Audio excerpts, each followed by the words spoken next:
Mixer er minn upp í svona átti að svona 30-40.000. Já, já. Það er náttúrulega læknir. Ég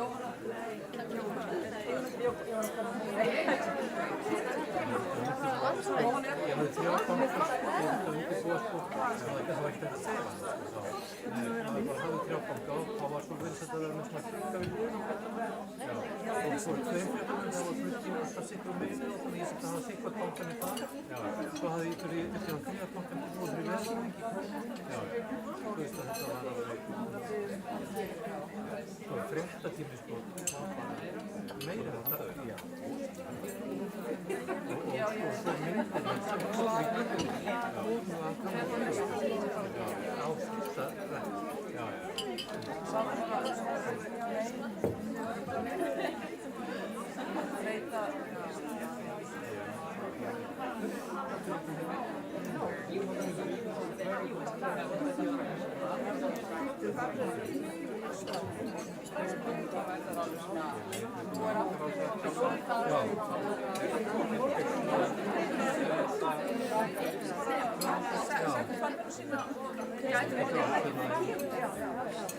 þar er bara glærur eða eitthvað. Já.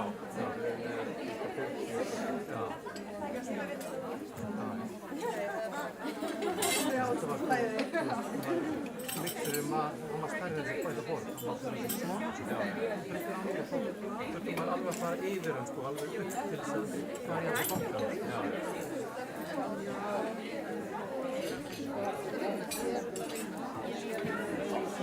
Það fyrsta fréttatíma sem fólk voru bara að æpa fréttatíma tók maður það tíma hvort þeim á æfningum það ég fekk alltaf æfningu þessu svona dag og ég læra að sjá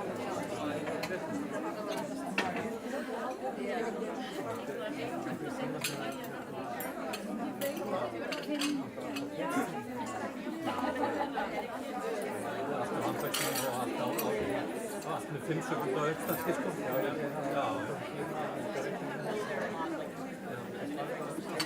Talinn er svo 10 og aftur start og svo var það bara ekki færið tíl þá klippti maður sko.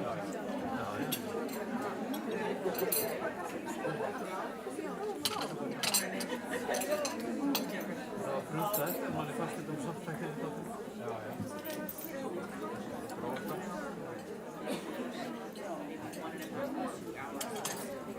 Ég byrjaði 10 dögum áður en ég var ekki með tók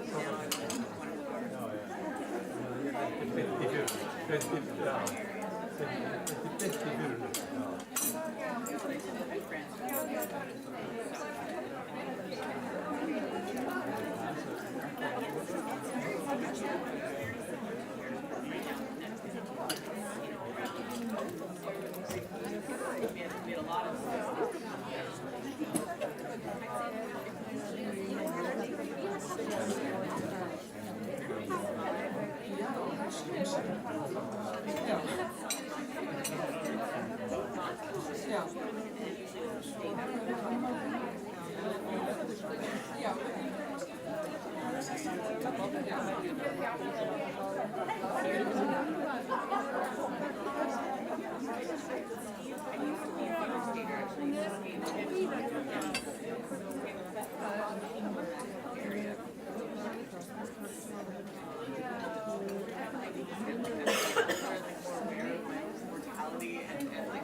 Ég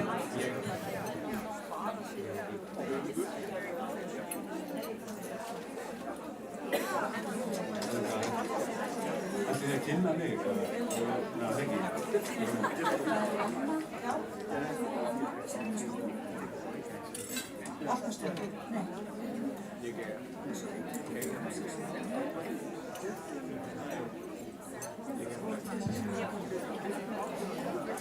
Best að þessi sé bara hjá þér, jú, þá það heila, þú feikir það bara, þú feikir bara sem best.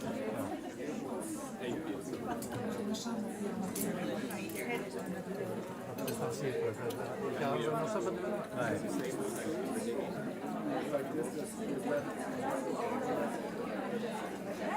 Jæja, góðan daginn! Bið ykkur að koma og fá okkur sæti. Yes.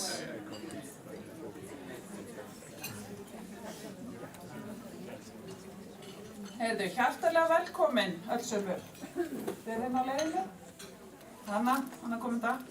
Heyrðu, mér langar til þess að bjóða ykkur velkomin hérna á þetta málþing Hauk, hjartaaukn og krabbameinsþjónustu.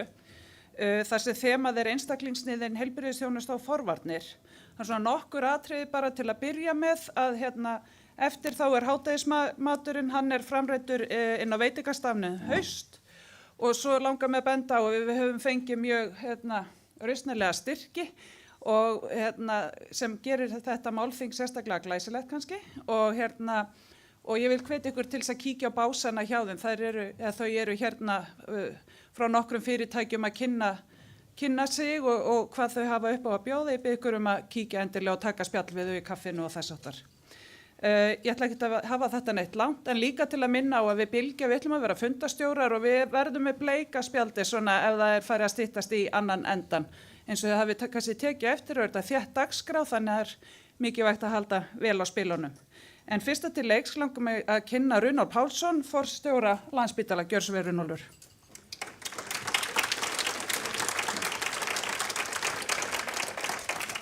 Takk fyrir Halldóra og kæra samstarfsfólk og aðrir gestir. To the foreign guest speakers, a very warm welcome. Dagskrá þessa málþings er afar metnaðarfull, verð ég að segja. Og mér sýnist þetta skapa kærkomið tækifæri til að svona hverfa stund frá erli dagsins á spítalanum og kynnast nýjungum á sviði heilbrigðisvísinda og efla þverfaglegt samstarf og leggja mörkum í rauninni við að móta framtíðarsýn fyrir þróun Landspítala. Þannig ég óska ykkur til hamingju með þetta frábæra framtak. En viðburður sem þessi, hann minnir okkur í raun rækilega á að Landspítali er háskólasjúkrahús þjóðarinnar. Það er það sem hlutverk og starfsemi háskólasjúkrahús á að snúast það er að þróa þjónustu, kanna nýja lendur, innleiða nýjungar sem bæta gæði, öryggi og skilvirkni í meðferð sjúklinga. En einstaklingsmiðuð heilbrigðisþjónusta hefur verið mér hugleikin og því langar mig að deila minni sýn á þetta áhugaverða málefni. Háskólasjúkrahús allan heim eru að innleiða og eru að feta sig inn á braut einstaklingsniðinnar þjónustu. Þetta er rauninni þjónusta sem að stórum hluta snýst að hagnýta erfðaupplýsingar en einnig margs konar aðrar upplýsingar, rauninni þekkingu á líffræðilegum fjölbreytileika manna og nýta þetta í klínísku starfi. Stór tækifæri eru fyrir að henda á þessu sviði hér á landi og til marks það þá hefur heilbrigðisráðherra sett fram tillögu til þingsályktunar einstaklingsniðina heilbrigðisþjónustu. En fram til þessa þá höfum við reitt okkur alfarið á hefðbundna gaggreinda læknisfræði sem felur meðal annars í sig klínískar leiðbeiningar og staðlaðar aðferðir gagnvart hópum sjúklinga. Þið þekkið þetta. Ráðleggingar meðferð sjúkdóma og fyrirbyggjandi aðgerðir byggjast að miklu leyti á því hvernig meðal sjúklingurinn bregst við því úrræði sem beitt er og með öðrum orðum þá er gert ráð fyrir að sama nálgun bara henti öllum. En skoðum þetta aðeins betur, menn auðvitað er það ekki svo. Þessari nálgun fylgir óhjákvæmilega ákveðin ónákvæmni og sóun. Sem dæmi má nefna algeng lyf sem við erum að nota í meðferð langvinnra sjúkdóma. Byggjum við á klínísku meðferðarprófunum sem sýna tölfræðilega marktækan ávinning af meðferð með lyfi gegn tilteknum sjúkdómi, samanborið við lyfleysu.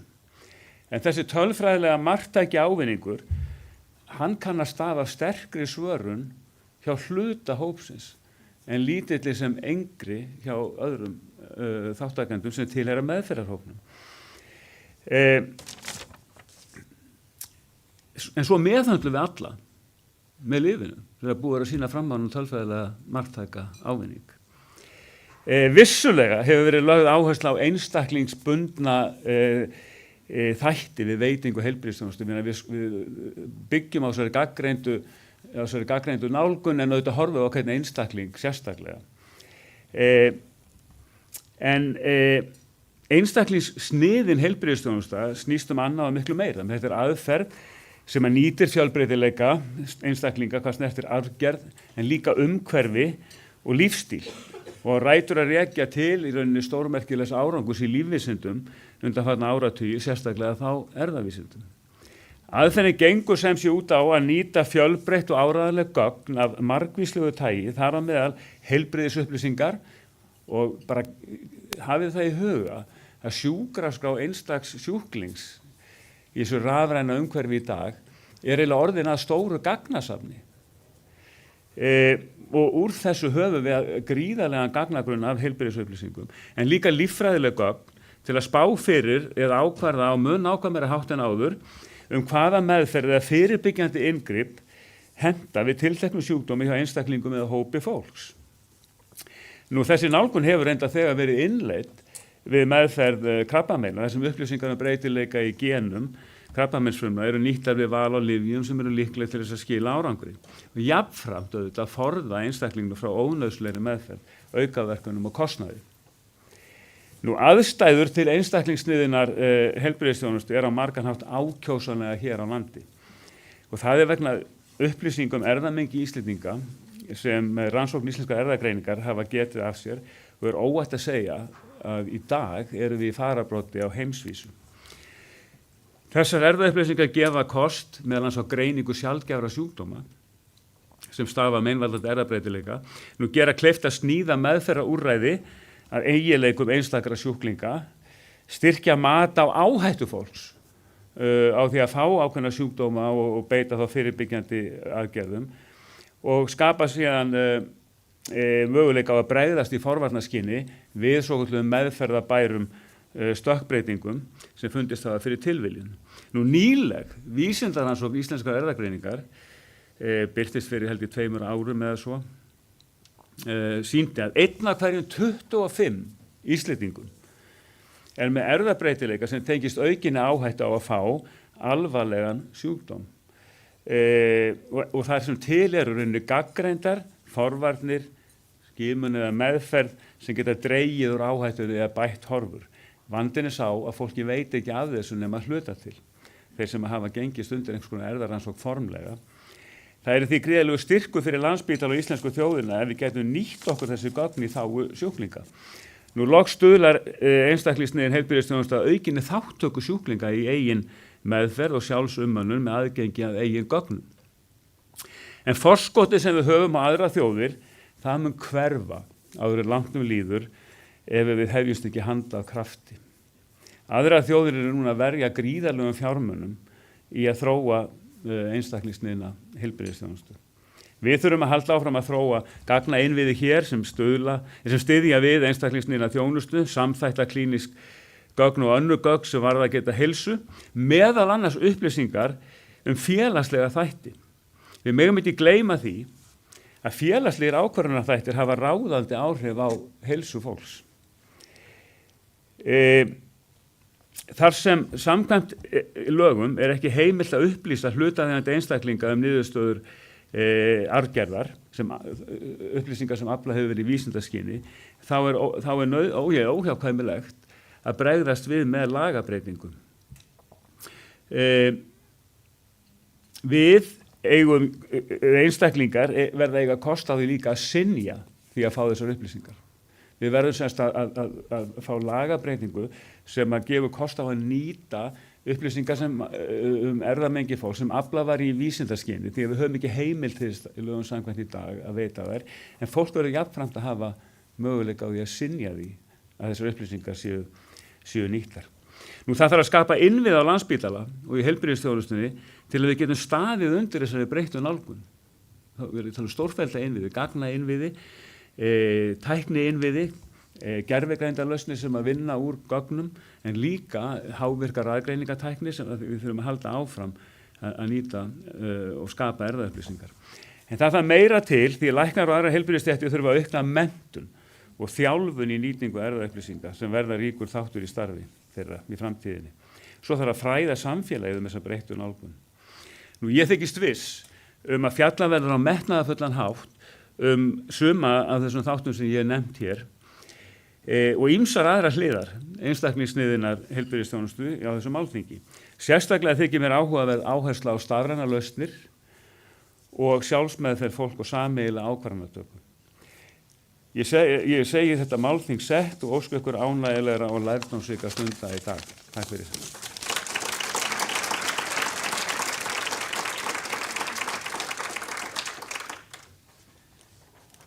Takk kærlega fyrir þetta, Runólfur. Heyrðu, aðeins hérna, tæknin alltaf aðeins að styrja manni.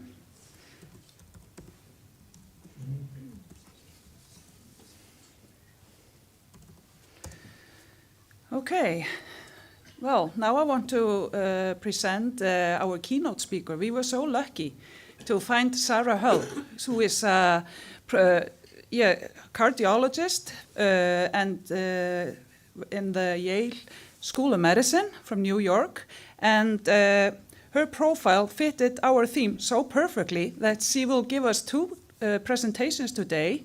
And the first presentation is called Cardio-Oncology and Nutrition, Are We What We Eat? Hopefully that will answer, she will answer that question in her first presentation. Welcome, Sarah. Oh, this is not the, okay. Yep. Búið, let's go.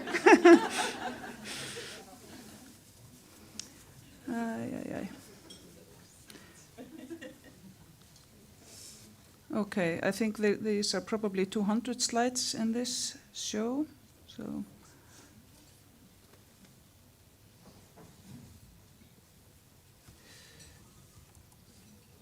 Okay.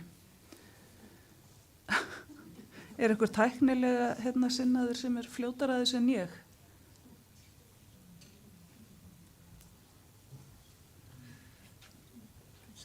Var þetta ekki skjalið en þannig? Sko, fyrir þetta neðust, getur, já.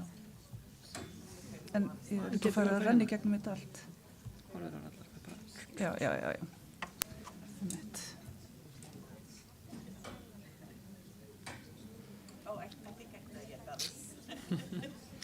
Okay, there we are. Sorry about this. That's me. That's you. You know this woman. So, welcome, Sarah. En þetta ekki á presentation mode? Oh, oops, I forgot to change that. I'm an associate professor now. Okay. All right, can everyone hear me okay? Yes. Great. Thank you so much for inviting me. It's such an honor to be able to speak for you today. I apologize that it isn't in Icelandic, but it turns out the only word I know in Icelandic is dessert because it's the same word in English. So forgive me, I will try to speak clearly and not too quickly, but also there's a lot of information I want to get through, so it's a bit of a whirlwind, and hopefully we can kind of keep it in the time. And so, with that, let's get started.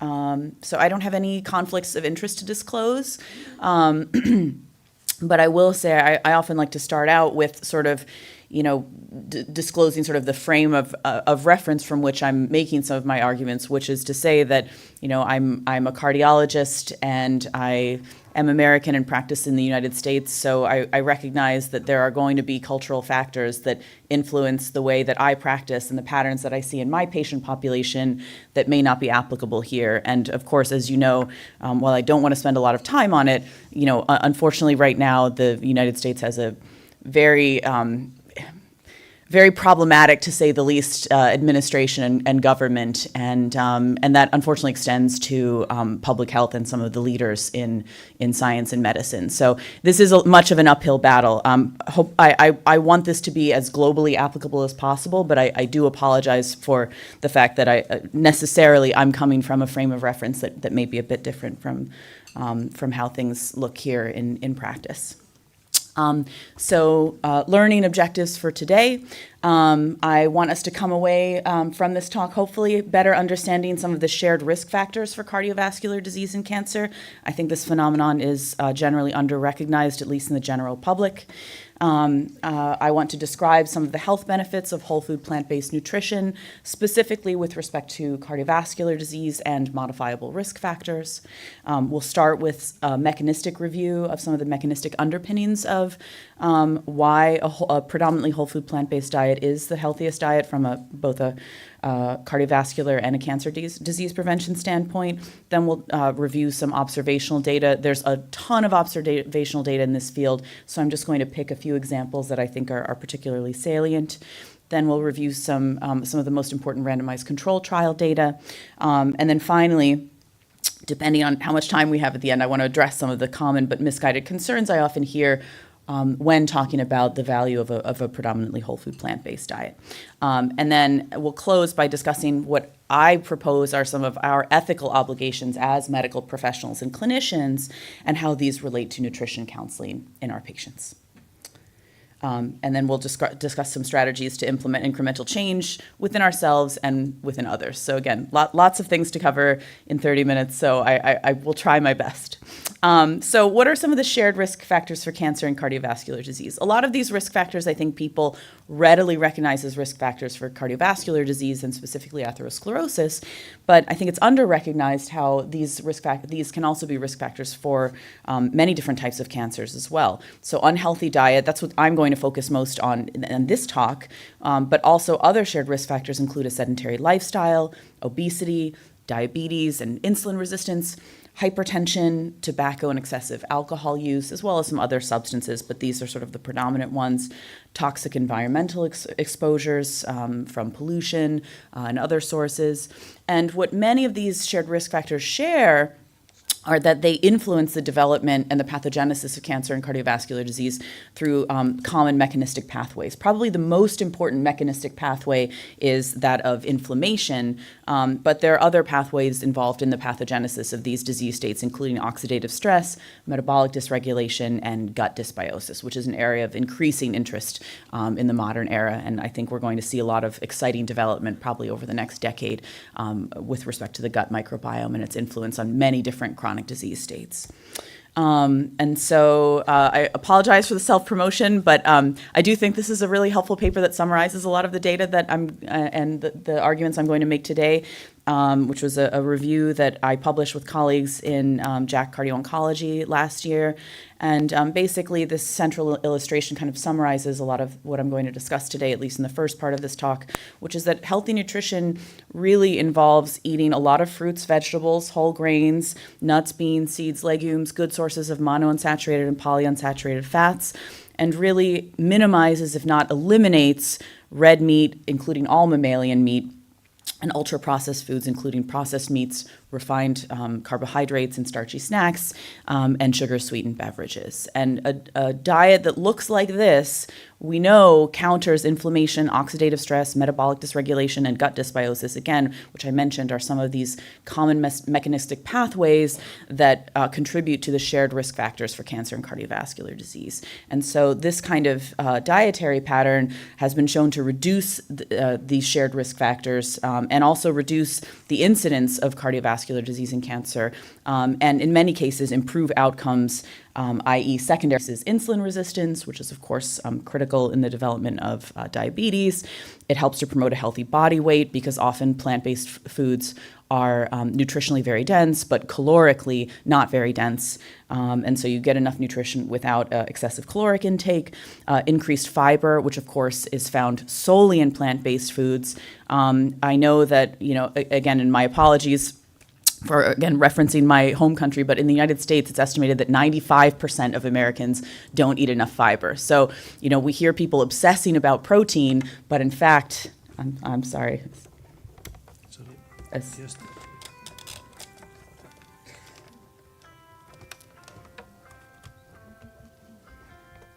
All good?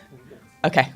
We hear a lot of, again, perhaps less so here, but there's a very strange American obsession with eating enough protein right now, and including from some people who are in positions of power who actually have no expertise, but actually it's fiber that at least again in the U.S. the vast majority of people do not eat enough fiber, which of course is found exclusively in plants because it comes from the cell walls, which are not present in animals, and then phytonutrients as well. A lot of these micronutrients, like vitamins and minerals that are found in eating a wide variety of plant foods. And then, as I mentioned before, salubrious interactions with the gut microbiome that help to decrease inflammation. I'm not going to go through this diagram in detail, but just to sort of illustrate that, there's thought to be a lot of crosstalk between the gut and the brain and metabolic factors that can lead to either more versus less inflammation depending on the types of food that we eat, that then has downstream effects in terms of overall outcomes, including all-cause mortality and risk for cardiometabolic disease and cancer.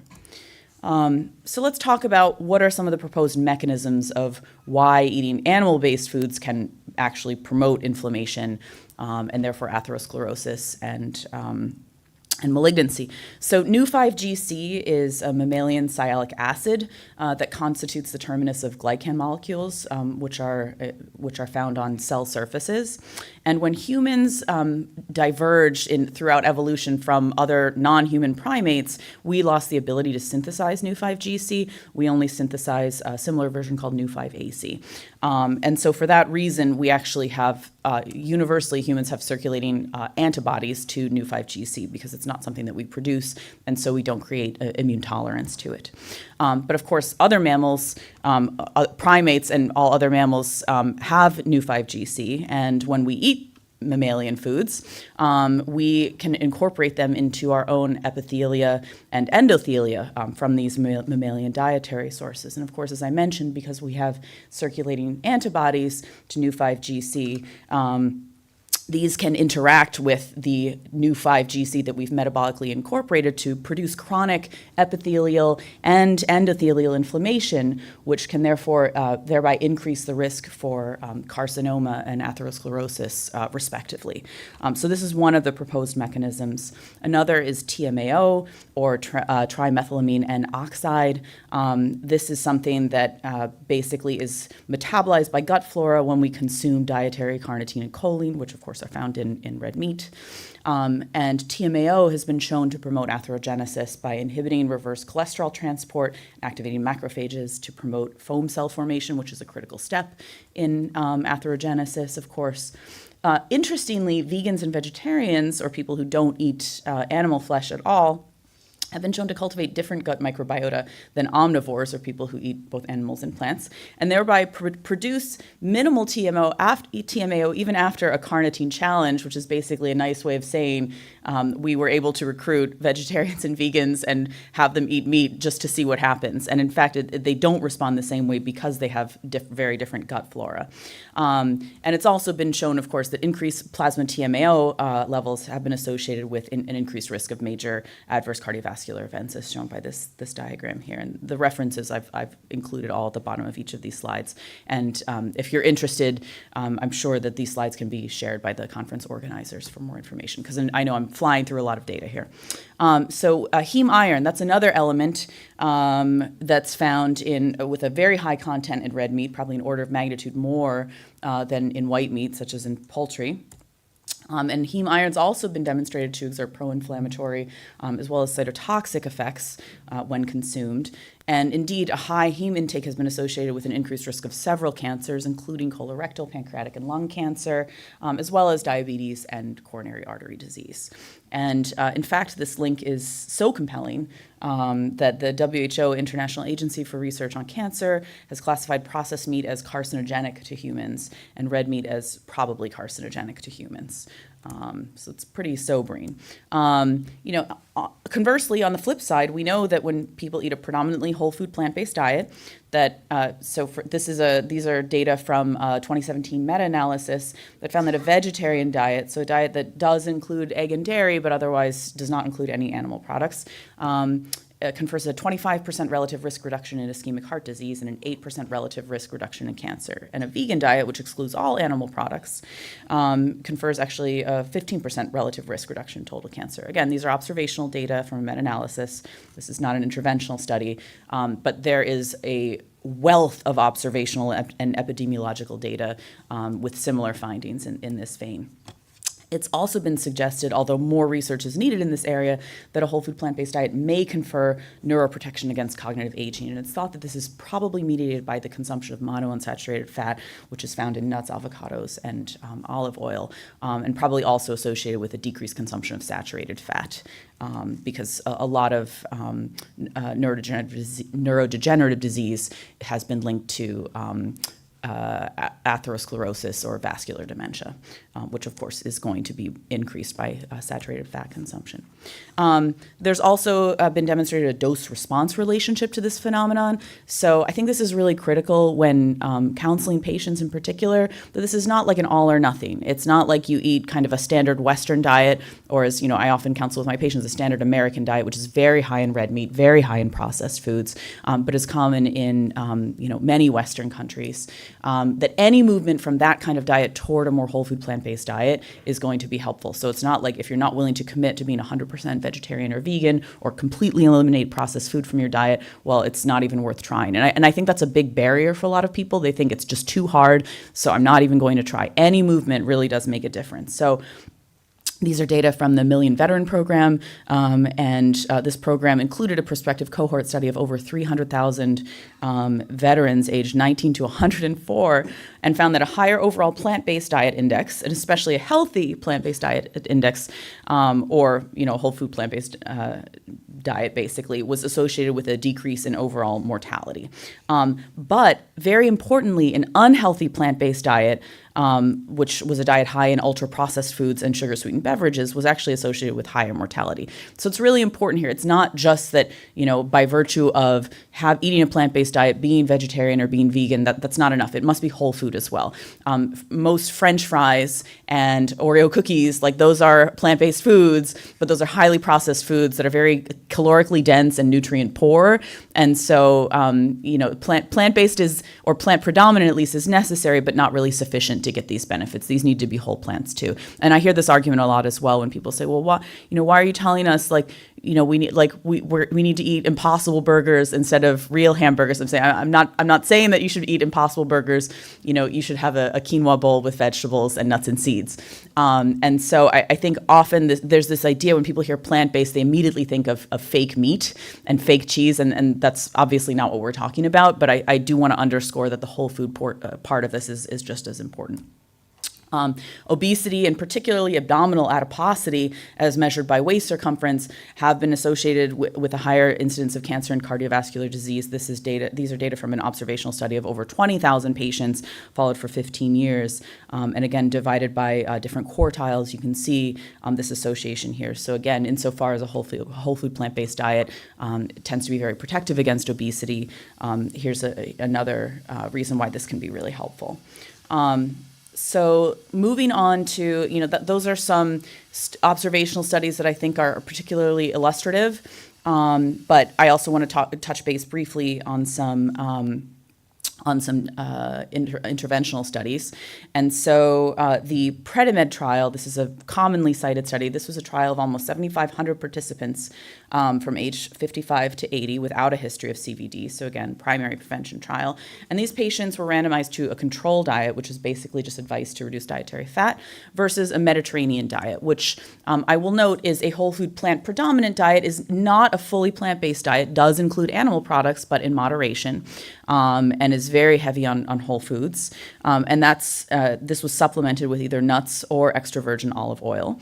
Again, with good sources of monounsaturated fat. The primary endpoint was defined as one of these major cardiovascular events, and it was found that a Mediterranean diet supplemented with either extra virgin olive oil or nuts was associated with this hazard ratio of 0.7 for a major CV event versus the control. And so this was found to be protective. Importantly, that I will say that this protective effect of the Mediterranean diet was enhanced by a more pro-vegetarian pattern with respect to all-cause mortality. So again, eating more plants is better than eating fewer plants, but it's not an all or nothing phenomenon. So these patients in this post hoc analysis, points were given for fruits, vegetables, grains, legumes, nuts, and olive oil, and deducted for any of these animal products, including fish, dairy, and eggs. And high adherence to a very plant predominant pattern versus low adherence was shown to have a hazard ratio of 0.6 for all-cause mortality. I'll draw your attention to the diagram, the lower chart here, where you can see that really the biggest bang for your buck, as we say, was in the patients who went from very low adherence to low adherence, which again suggests that you don't have to be perfectly 100% plant-based to see some of these benefits. That really any movement from eating less meat to eating more plants actually makes a big difference. And in fact, the more plant-based you are, the less benefit you'll get from getting even more plant-based. And so the idea being that, once again, don't make perfect the enemy of the good. And, it's important that we're clear with patients that just eating more plants and eating less meat can be very beneficial. They don't have to go all the way, because that, especially depending on people's cultural background, their values, that may be something that's just inconceivable to them. The CardioPrev trial was a secondary prevention trial that looked at 1,000 patients with established disease, randomized them to similar diets, defined the primary endpoint as these major cardiovascular events, and again found that there's a hazard ratio of 0.7 in favor of a Mediterranean diet. So what are some of the health concerns that we often can hear from patients, or maybe sometimes from colleagues, about eating a predominantly whole food plant-based diet? I mentioned the Impossible Burger issue, but again, this is something that I hear very commonly. There's again a very, very strange American obsession with eating enough protein. But the fact is that, first of all, there's a misconception that we need to consume far more protein than we actually need. Again, at least in the US, the recommendation is only 0.8 grams per kilograms per day. So if you take a woman who's 125 pounds, oh, I'm sorry, I should have changed this to kilograms. But I do know the conversion. So if you take a 57 kilogram woman, that's about 45 grams of protein. A 100 kilogram man, that's going to be about 80 grams of protein a day. So basically, that's not that difficult to consume from only exclusively plant sources. Sometimes people will say, well, it's really hard. I'll say, it's not hard. It does require, perhaps a little bit more intention, but it's really not that difficult. Again, many plant-based foods contain significant amounts of protein, so tofu and edamame are a great source here. Lentils, beans and chickpeas. Fortunately, I think these are all in the right units. Nutritional yeast, that's something that I think is maybe not as well known in more conventional eating patterns, but nutritional yeast is basically inactivated yeast, and it has kind of a nutty and cheesy flavor to it, even though, of course, it's plant-based. And I put this on almost everything when I'm cooking food at home. It's delicious. It's a great source of protein, and I go through it very quickly. And nuts and seeds, of course, are a great source of protein as well. Another health concern I hear about is iron. Don't you have to eat red meat to eat enough iron? No. Heme iron is more easily absorbed by the gut than non-heme iron. Heme iron is the type that's found in animals. Non-heme iron is what's found in plants. So to be fair, you do have to eat a little bit more iron if you're not getting it from animal-based sources. But again, as I mentioned earlier, heme iron has also been found to be pro-inflammatory, so it's not like it's that great. And again, if you're not eating any animal products, you can compensate by eating just a higher quantity. And there's plenty of iron found in tofu, lentils, beans, nuts, and seeds. Calcium, again, this idea, well, you have to drink milk or eat dairy products to get enough calcium. That's just not true. Calcium is abundant in soy, lentils, beans, nuts, seeds, grains, leafy greens, and cruciferous vegetables, probably my favorite vegetable group. So including kale, broccoli, cauliflower, arugula, and Brussels sprouts. Omega-3 fatty acids, again, people often think, well, you can only get those through fish, right? So actually fish are the middleman. Those omega-3 fatty acids are found in algae and seaweed. Fish consume those foods, and then we eat fish, and that's how we get them. So we can consume, if we consume enough algae and seaweed, which granted may not always be the easiest thing to do, we can get our omega-3s that way. Also ALA, which is the building block of the longer chain omega-3 acids, that's found in flax seeds, chia seeds, walnuts, and soybeans. So again, if you add these foods to whatever you're cooking, it's very easy to add some flax seeds and chia seeds for texture and flavor. Same with walnuts, and again, soy is found in a lot of plant-based dishes. And you can also take an algae oil supplement if you want to directly get the DHA and EPA, which is, this is what I do. I have no conflicts of interest. I have no relationships, financial or otherwise, with any companies that make any of these. I won't recommend any specific brand, but just for convenience sake, that is how I make sure that I'm getting enough omega-3 fatty acids. And then vitamin B12. Now, this is truly absent in a strict plant-based diet. So if you're not eating any animal foods, you're not getting vitamin B12. B12, again, isn't actually made by animals. B12 is made by soil bacteria. And then when animals eat dirty vegetables or dirt-covered vegetables, they consume the bacteria in the dirt, and then that's how they incorporate B12 into their meat and into their milk. And so this is not to say that we should not wash our vegetables. Please wash your vegetables. Modern sanitation is a great thing. B12 can be easily and cheaply supplemented orally. And I will say a lot of plant-based foods, like nutritional yeast, for example, that's very commonly supplemented with vitamin B12 because it's known that a lot of people who don't eat animal products do like nutritional yeast because it is very nutritional and it's very tasty. But you do have to keep that in mind. That is something that you will not get from a strictly plant-based diet. So what about soy? This is another concern because soy has, of course, phytoestrogens in it, which are somewhat similar to human estrogen, and there's a concern that these a theoretical concern, I should say, that these phytoestrogens might confer an increased risk of some certain hormone-dependent cancers like breast cancer and prostate cancer. But of course, there's theory and there's evidence, right? And actually, epidemiologic evidence suggests that the opposite is true. Here is again an analysis of many different studies. This is an older paper now, but just showing that actually high consumption of soy products, if anything, is associated with a lower incidence of breast and prostate cancer. Now, I don't think there's sufficient data to say for sure that eating soy will reduce your risk of these cancers, but certainly it does not seem to be that there's a signal that it's going to increase your risk of those cancers. Some of this association may simply be because the people who tend to eat more soy products may eat fewer animal products, and so maybe that's where that protective effect is from.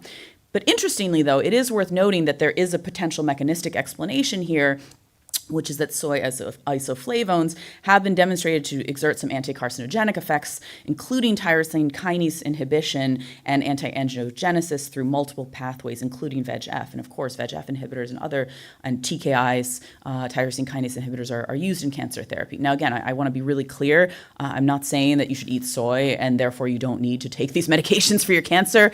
I'm very much in favor of a both-and approach when it comes to pharmacotherapy and lifestyle intervention. Washington. Unfortunately, the data for nutrition, hopefully I've convinced you that they're pretty strong, but that doesn't mean that our patients don't need to take medications as well, especially once they have established disease. I think often when patients are very committed, lifestyle intervention alone is going to be sufficient for risk factor control. But once patients have existing disease, we really need a both-and approach with pharmacotherapy and lifestyle. And I think it's really unfortunate that, particularly wellness influencers have created sort of this false dichotomy between, pharmacotherapy and lifestyle, because often the two work together to promote the best outcomes. So I think we need to be really reasonable and rational and evidence-based here.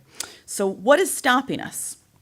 I think one thing that stops us a lot of times is this idea of denial. Like, I've been eating meat all my life and I'm healthy, so I think it's fine. But of course, we know that, the absence of disease presently is in no way a guarantee of the absence of disease in the future.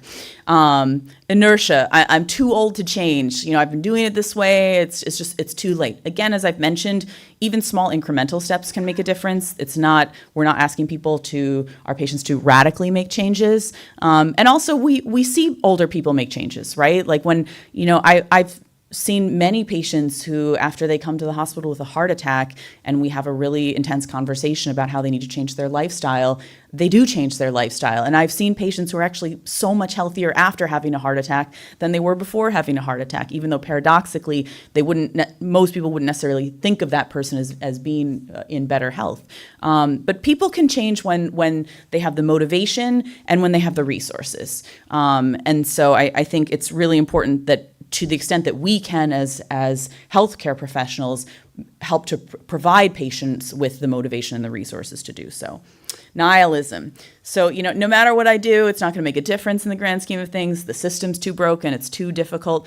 I think this is particularly problematic for us as clinicians, because when we see it's just, this is the way it is, I'm one person, I can't change it. Again, I think that can sometimes prevent us from counseling our patients effectively. But the fact is that there are small changes that can be made, when small changes add up, they lead to very large changes, especially across a population. So each of us has a part to play, and no one of us is going to change the way that our patients eat. But it's in the small work of the day-to-day. And, every patient I have that, sometimes it just takes a few conversations and it clicks, and they come back and, their energy is better, or their LDL has dropped 40 points, or, any number of different outcomes. But we get those small wins, and just because not everyone is going to take our advice, not everyone is going to be motivated, not everyone is going to, have the resources, although we really should strive to provide them, it's important not to let the size of this task be so daunting that we don't even endeavor to try. So what are some of our ethical obligations with respect to nutrition counseling in our patients? So, we talk about some of the pillars of medical ethics, right? The idea of autonomy. So autonomy hinges upon fully informed decision-making on behalf of patients. And so patients can't make autonomous decisions. Is that the 5-minute mark? Or the stop mark? Sorry. I've been trying to keep an eye on the time, but okay. So autonomy hinges upon fully informed decision-making on behalf of patients. So if we don't inform our patients, they're not going to be able to make informed decisions about their health, which include the decisions about their lifestyles. So I really think it's critical to keep this in mind when we're talking to patients about, their new diagnosis of hypertension, that we not only make recommendations about what medications might make sense, but how, not only what lifestyle changes they should consider, but also how those lifestyle changes will impact their blood pressure. Beneficence, of course, as I've mentioned, whole food plant-based nutrition has been shown to reduce the risk of CVD and cancer. I hope I've convinced you of that. And so this is kind of an obvious one. If we know that these interventions are going to improve patients' health, we have an obligation to make sure we help patients understand them and provide support and resources for them. And of course, from a justice standpoint, vulnerable populations with the least education and access to healthy food may need the most individual counseling and may benefit the most from our collective professional advocacy. So this is actually an equity initiative too. Rising tide lifts all boats, as we say, but kind of the lowest boats are going to get lifted the most. And so, improving access to healthy food, I think, is a really important initiative in improving health equity overall. I'm going to just wrap this up very quickly. So I mentioned before the importance of avoiding the false dichotomy of meds versus lifestyle changes. In many cases, patients do need both.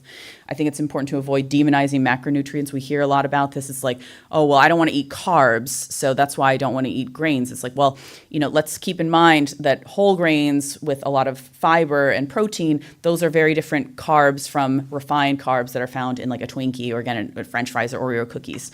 Plant versus animal proteins, again, they come with very different they have very different effects on our lipid profile and on inflammation, and again, mono and polyunsaturated fats being health promoting versus transunsaturated fats being pro-atherogenic. So it's important to keep that in mind. And again, we need to meet patients where they are, have, some cultural humility and avoid assumptions. So again, which is why I kind of off the bat said, I recognize that some of what I'm discussing may not be relevant here. And, a lot of my practice is influenced by what I've seen, in the patient populations that I take care of. And it's also really important to interrogate and address individual barriers as well as structural barriers. So thinking about what do I think in my community, in the patient populations I'm serving, what are some of the structural barriers we see versus asking that individual patient, what are you struggling with? What do you think is the biggest barrier? And again, don't make perfect the enemy of progress. And it's also important to keep in mind, again, that environmental constraints are often more important than willpower. So when I'm counseling patients, it's a lot of times patients think that it's just a failure of discipline and willpower, and that's why they're having trouble eating a certain way. And the fact is that's not true, and this has been well demonstrated. People make decisions based on the environments that we're in. And so creating environments where eating healthily is the path of least resistance rather than the path of most resistance, that makes it easier for everyone to make the right decision more often. I think I'm going to stop there in the interest of time, and I'm certainly happy to discuss this further, but I thank you all for your attention. You've been a great audience, and again, it's such an honor to speak for you today, so thank you.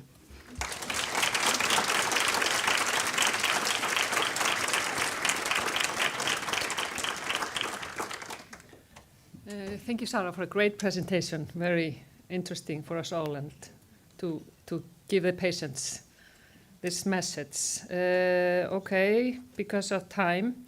Næst ætla ég að kynna hana Herdísi Kristjánsdóttur. Hún ætlar að fjalla þetta var komið hérna næsta.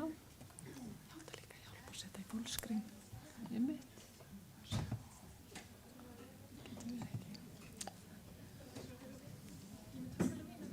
Alveg rétt, já, hún ætlar að nota tölvuna sína, en Herdís lauk nýlega meistaranámi frá Háskólanum í Reykjavík og var að skoða að nota fjarheilbrigðislausnir í forvörnum gegn hjartasjúkdómum. Gjör svo vel, Herdís. Og, já. Það ekki bara þessi? Þessi góð, þetta rafmagnið. Það ekki þessi? Nei. Nei? Hlýtur að vera þessi. Þetta verður þessi, ég ætla að ræða það. Annars hef ég bara töluna mína hérna til þér. Er það ekki? Já, gerð það bara. Ok, það er bara... Þá þarf þess að vera í sambandi. Svona. Ég var nú bara svona.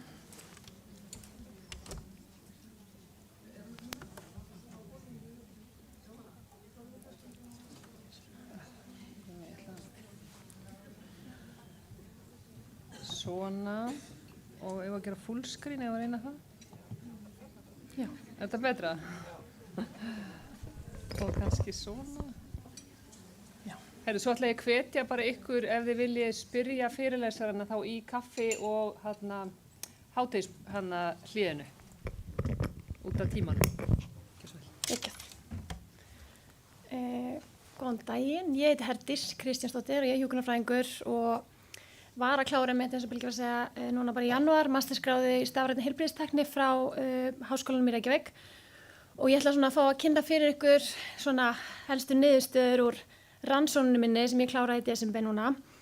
En hún ber heiti áreiðanleiki snjallúra við meðferð og eftirfylgni sjúklinga með gáttatif á biðlista eftir aðgerð, eða brennsluaðgerð.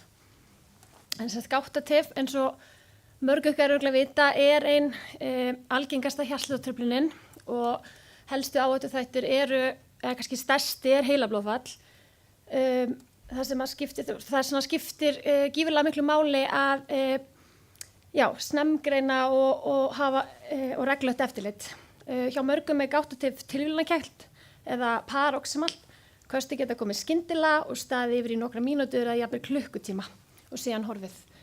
Þetta gerir greininguna á réttum tíma erfiða þar sem að þú þarft að vera í kastinu akkurat og menn þú ert að fá 24 til 48 tíma Holter eða tólleiðslu EKG.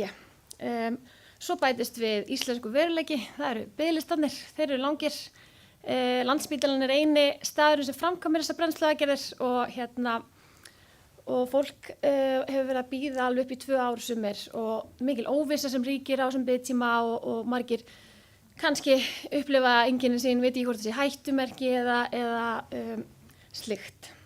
Rannsóknir hafa sýnt að snjallúr geta greint gáttatif með árangursríkum hætti og þannig að mögulega gætu snjallúrin fyllt upp í þetta bil á biðtímanum.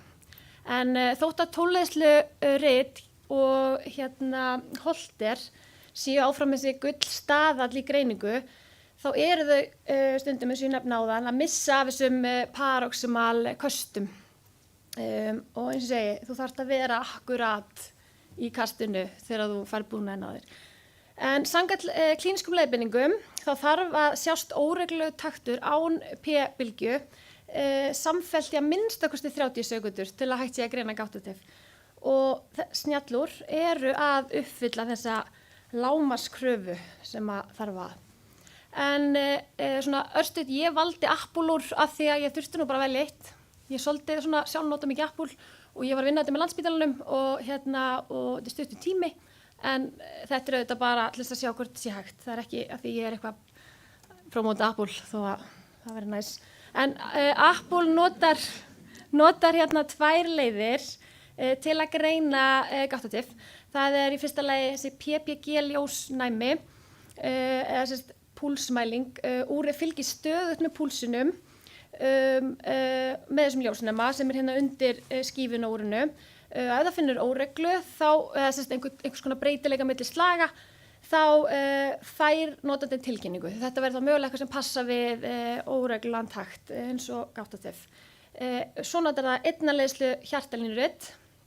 Þegar úrið skynjar óreglu eða þegar notandinn vill bara staðfesta einkenni eða bara athuga með sig, þá getur hann tekið 30 sekúndna rit með því að halda fingrunum hérna á krónunni og þetta í rauninni líkir við leiðslu 1 í tólleiðslu hjartalínuriti. Þetta er að sjálfsögðu ekki fullkomið en nógu nákvæmt til að greina gáttatif. Markmið rannsóknar minnar var þríþætt. Fyrsta lagi skoða upplifun sjúklinga á notkun úrana með þessari EKG-virkni á biðtíma eftir aðgerð. Áhrifin eru þau að upplifa eitthvað óöryggi, kvíða, hefur þetta eitthvað áhrif á samskipti við heilbrigðisstarfsfólk. Svo ætlaði ég að fá að skoða hérna líka gæði og klínískt notagildi gagnanna sem að koma úr úrunum. Er hægt að lesa eitthvað úr þessu, er þetta bara óþarfa vesen sem við erum að leggja okkur hérna. Og í þriðja lagi að fá sýn þá fagfólks, hvernig slík gætu nýst í klínísku starfi og sérstaklega með tilliti þá til forgangsröðunar og eftirfylgnar. Örstutt hérna, þetta var fýsileika rannsókn, notaðist við blandaða aðferðafræði og hún stóð rannsóknin af 3 samtengdum fösum. Fyrst skoði upplifun sjúklinga, síðan tæknileg gæði gagna og lokum klínísk heilbrigðisstarfsfólks, hvað þeim fannst þetta. Örstutt, hvernig ritin fara frá úrunum yfir í heilsukottuna. Notandinn þarf að taka rit með úrunu sínu. Þaðan birtist ritin í Apple Health appinu. Svo þarf viðkomandi að virkja inn í Landspítala appinu, haka í virkja fjarvöktun.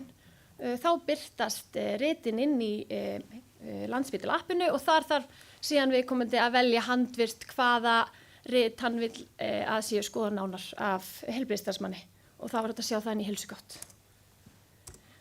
En við vindum okkur bara í niðurstöðunar úr fyrsta fasa.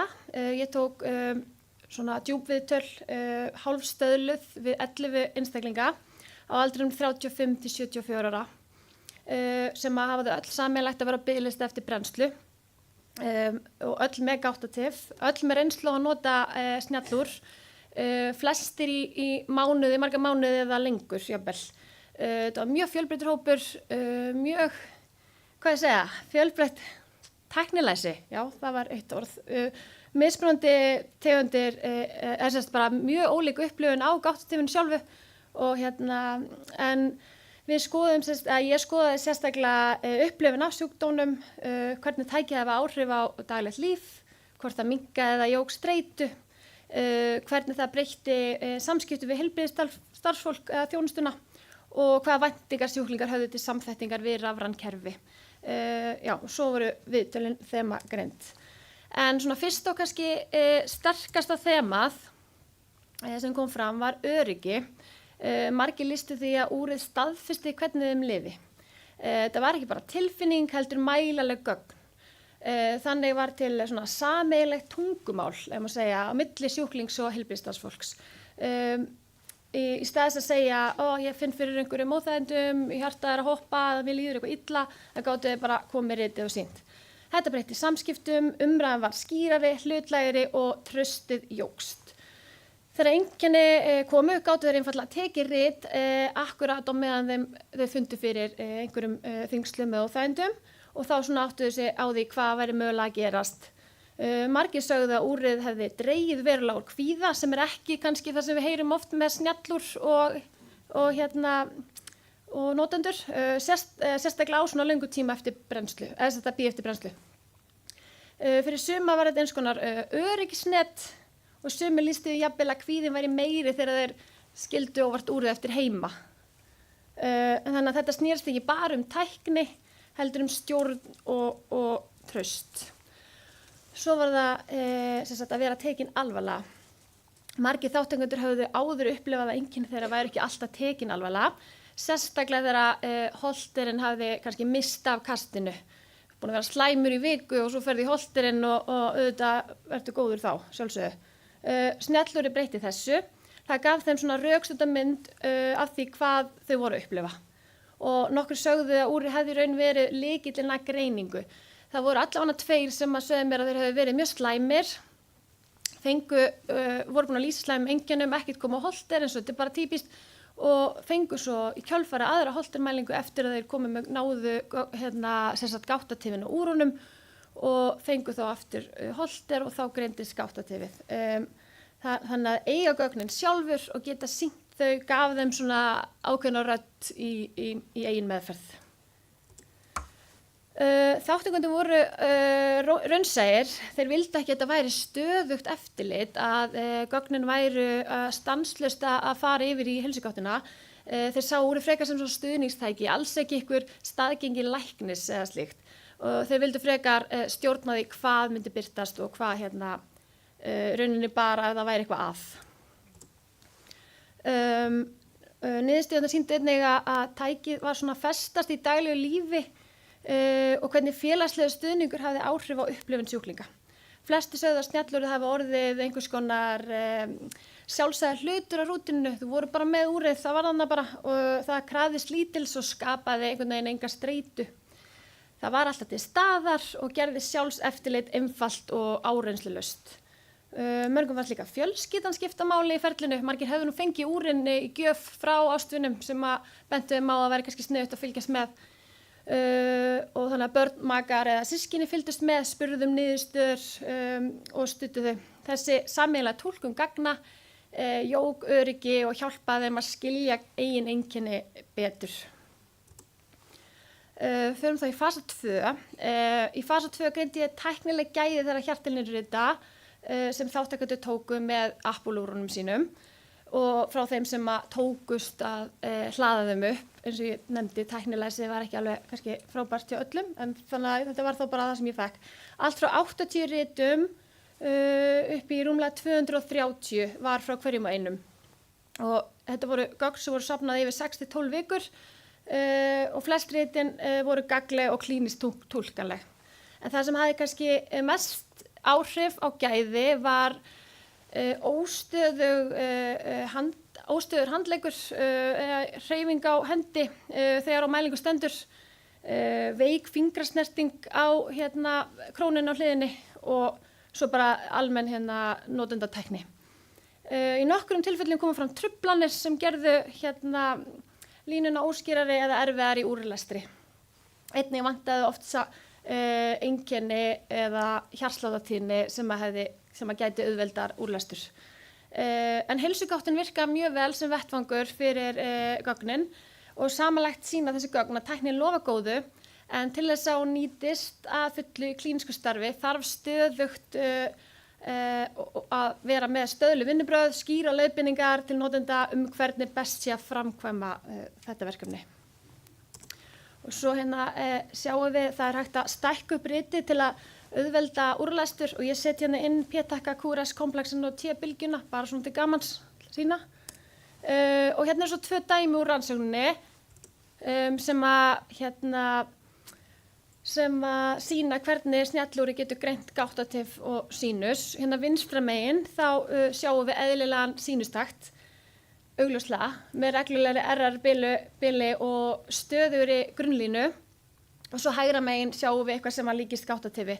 Það er óregluleg bil og óstöðu grunnlína og þetta endurspeglar þá óskipulegan takt og svo vantar þarna P-takkana. Og svo til gamans sjáum við líka truflun. Ég valdi þess að það er alveg til dramatískra myndir en mér varst bara svona skemmtilegt því að hún greinilega hefur sleppt fingrinum og sjáum við að veik fingrasnerting yfir áhrif. Svo fyrir við í fasa 3. Þar tók ég viðtöl við heilbrigðisstarfsmenn, 2 hjúkrunarfræðinga og 2 hjartalækna. Lögð var áhersla að fá fram þeirra sjónarhorn á klínískt notagildi, áreiðanleika og túlkun rita frá snjallúrunum og hvernig slík gögn gætu fallið inn í núverandi verkferla. Ég spurði sérstaklega hvernig þeir meta gæði og áreiðanleika ritana, hvort ritin geta stutt klíníska ákvörðunartöku, einnig áskoranir sem kunna að vera við innleiðingu slíkra gagna og loks hvernig tæki geti nýst í daglegum klínískum aðstæðum. Læknarnir lýstu því að voru sammála það að snjallúr með EKG-virkni hefði oft hjálpað til við að staðfesta gáttatif. Jafnvel í tilfellum þar sem að holter eða tólleiðslu EKG hefði mist að því kasti. Hjúkrunarfræðingarnir töluðu sérstaklega að ritin gæti gefið betri yfirsýn yfir takt yfir lengri tíma, þá sérstaklega hjá einstaklingum á löngum biðlista. Það sem lítið formlegt eftirlit er eins og er í dag. Þau töldu að þetta geti sérstaklega gagnast fyrir til dæmis að fylgjast með hvort að fólk að haldast í sínus eða viðkomandi að fara ítrekað í gáttatif og einhver versnun. Einnig töldu þær að þetta myndi geta stutt við forgangsröðun og eftirfylgd, þannig að allir viðmælendur lögðu samt ríka áherslu á að gögnin þurfa að vera viðbót, ekki staðgengill fyrir hefðbundin klínísk greiningatæki. Eitt sem að tala mjög mikilvægt var að sjúklingar skilja að þetta ekki 24 tíma vöktun. Snjallur safna gögnum en það ekki þannig að einhver sitji og fylgi stöðugt með. Það þarf að vera skýrt hvenær gögnin yfirfarin, hver ber ábyrgð og hvað á sjúklingurinn að gera ef honum líður illa utan þess tíma. Annars gætu bara væntingar orðið mjög óraunhæfar.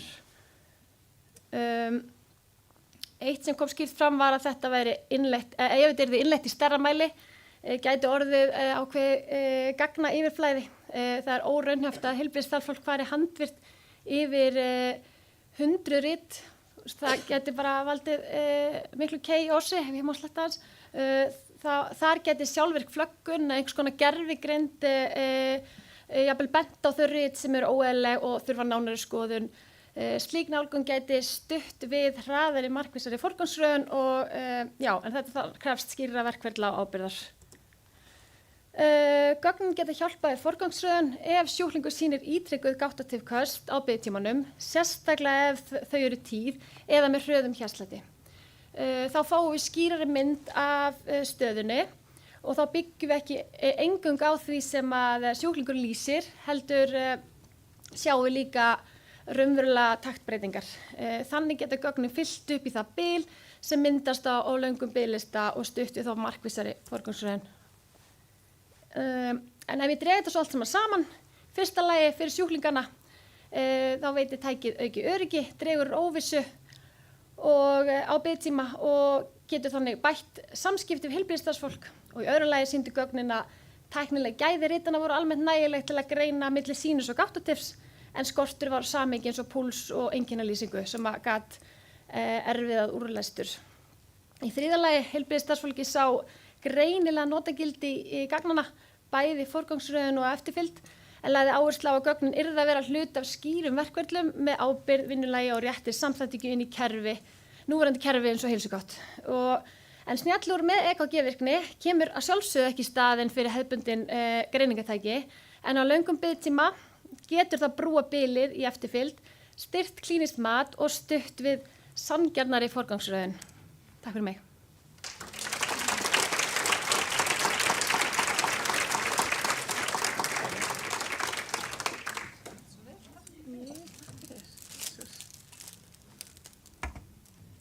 Hér allir leystir út með íslensku súkkulaði. Heyrðu, þá mun stíga hér á sviðið það svona dúó frá Selfossi. Það eru semst Bjarnheiður Böðvarsdóttir sem meistaramenntaður hjúkrunarfræðingur og Þorbjörg Anna sem í því námi, heilbrigðisvísindum. Þær eru með rosa spennandi prógram sem alltaf að kynna fyrir okkur kraftmikla krakka og snemmtæk íhlutun, það ekki eitthvað svona nýtt orð fyrir börn og foreldra, lífstílsmóttaka fyrir börn með offitu og foreldra þeirra. Sé ekki hana, sjá. Það ekki eitthvað, gjörðu svo vel.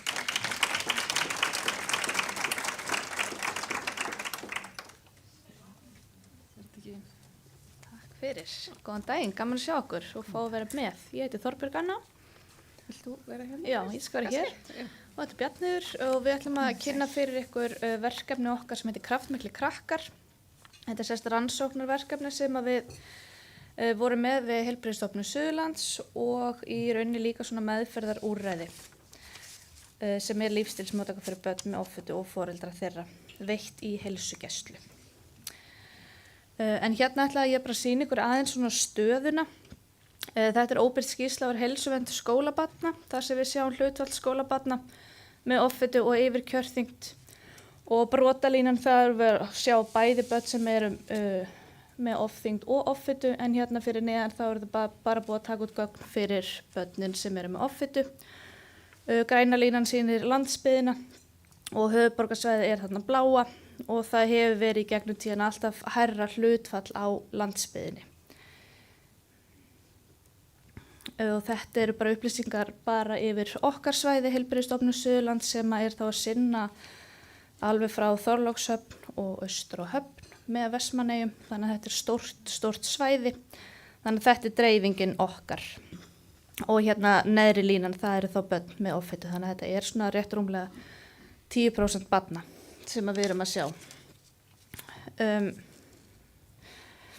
Og bara svona til þess að hafa þetta allt saman skýrt með skilgreiningar og slíkt að offita er langvinnur flókin sjúkdómur sem skilgreindur þegar umfram líkamsvita til staðar sem getur haft skaðleg áhrif á heilsuna.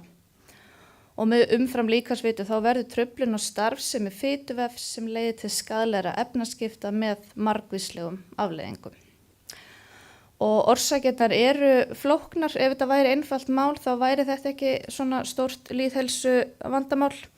Þannig að þetta getur verið mjög flókið samspil umhverfisins, sálfélagslegra og erfðafræðilegra þátta sem að hafa áhrif á barni og fjölskyldu þess. Og núna lifum við bara í svona offitu hvetjandi samfélagi. Það eru bara breyttar lífsvenjur, það er meiri kyrrseta, það er aukin sykurstuðull í matvælum, minni samvera fjölskyldu við máltíðir, skammtastærðir, orkuríkur og næringarsnauður matur, gjörinni matvæli. Svo eitthvað sé nefnt. Og fylgikvillar offitu hjá börnum eru margir bara eins og hjá fullorðnum og má svona helst nefna efnaskiptavillu, það er þá auki insúlínviðnám, jafnvel háþrýstingur eða blóðfituröskun, Börn geta alveg verið að greinast með sykursýki típu 2, fitulifur, kæfisvefn, hjarta- og æðasjúkdómar, stoðkerfisvandamál, ýmiss konar og ýmsa gerðir krabbameina og svo hefur þetta líka áhrif á andlega heilsu og lífsgæði. Þannig að við viljum að sjálfsögðu grípa þessi börn sem allra fyrst til þess að reyna að koma í veg fyrir fylgikvilla offitunar eða þá allavega að vinna með það sem fyrst ef eitthvað hefur komið fram nú þegar. En til þess að bregðast við þessari vaxandi tíðni barna með offitu á Suðurlandi þá var til þetta verkefni okkar, Kraftmiklir krakkar, sem er þá rannsóknarverkefni við HSU, auk þess að vera meistaraverkefni okkar. Það var svona stór rannsókn þannig að við gátum gert sikkvort meistaraverkefni í heilbrigðisvísindum og svo voru læknar á stöðinni í sérnámi í heimilislækningum sem að unnu líka úr þessum gögnum við í tengslu við sitt sérnám. Og tilgangurinn er þá að bjóða börnum með offitu og fjölskyldu þeirra upp á faglega meðferð og stuðning innan heilsugæslunar, þannig að veita þjónustuna í heimabyggð. Auk þess voru við að skima fyrir fylgisjúkdóm, offitu og forstigum þeirra hjá börnum sem voru eldri en 9 ára og það var gert með blóðrannsókn. Og svo svona í framtíðinni þá erum við að stefna því að gefa út svona handbók þetta verkefni, Kraftmikla krakka, svo að verði aðgengilegt öðrum heilbrigðisstarfsmönnum og stofnunum. Hérna erum við saman á ráðstefnu Uppsala teymið. Þannig vorum við veggspjaldakynningu, þarna Eyrún og Íris læknar og svo við Bjarnir og hann Vignir, barnalæknir á HSU. Og hann var ábyrgðarmaður rannsóknar og með leiðbeinandi meistaraverkefna og er svona ráðgefandi fyrir okkur sem erum að sinna meðferðinni. Já, þá ætla ég að taka við. Heyrðu, en það sem að við gerðum, við buðum öllum börnum með offitu upp á stuðningsviðtöl við lækni eða hjúkrunarfræðing á sinni heilsugæslustöð og við fórum keyrðum bara á milli, þetta eru 10 heilsugæslustöðar sem Heilbrigðisstofnun Suðurlands er með og við fórum bara á milli Hveragerði, Laugarás, Hellu, Hvolsvöll, Þorlákshöfn og svo á Selfoss og svo buðum við upp á fjarviðtöl við Vestmannaeyjar, Vík, Klaustur og Höfn. Þannig að við náðum að þjónusta allt Suðurlandið sem að Heilbrigðisstofnun Suðurlands sinnir. Og ef við tölum fjölda barnanna sem að eru með offitu þá er 4.000 grunnskólabörn á Suðurlandi, þannig að það eru 400 börn með offitu og hverju ári eru skólahjúkrunarfræðingar að skima börnin, þau fara í skólaskoðun og þá gerum við ráð fyrir að 100 til 150 börn á hverju ári sé að koma úr þessum skimunum með offitu. Og við aðferðin var svoleiðis að skólahjúkrunarfræðingarnir í öllum grunnskólum á Suðurlandi voru bara að skima með samkvæmt venju í 1., 4.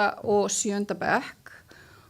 Venjulega er 9. bekk og líka skimaður en við náðum ekki að bjóða þeim þáttöku og ef að barnið mældist með offitu þá var bara hringt í foreldra og þeim boðin þáttaka í rannsókninni. Og þetta voru þá 6 viðtöl á mánaðarfresti, 4 til 5 viðtöl við hjúkrunarfræðing og 1 til 2 við lækni, heimilislækni sem sagt. Og við lögðum fyrir þarna spurningalista lífsstíl og líðan í upphafi og eftir 3 mánuði og í lokin. Nei, ekki alveg rétt yfir. Já. Það er ekki hægt að bakka. Spurningalistu og lífsstíl og líðan, það var bara í upphafi og í lokin. Eftir miðbyggi þá spurðum við um upplifun að meðferðinni. Já. Og svo aftur í lokin. Já, akkurat. Og svo var börnum 9 ára eldri var boðin blóðrannsókn og þær, ef eitthvað frávik voru þá voru þær endurteknar aftur eftir 5 mánuði.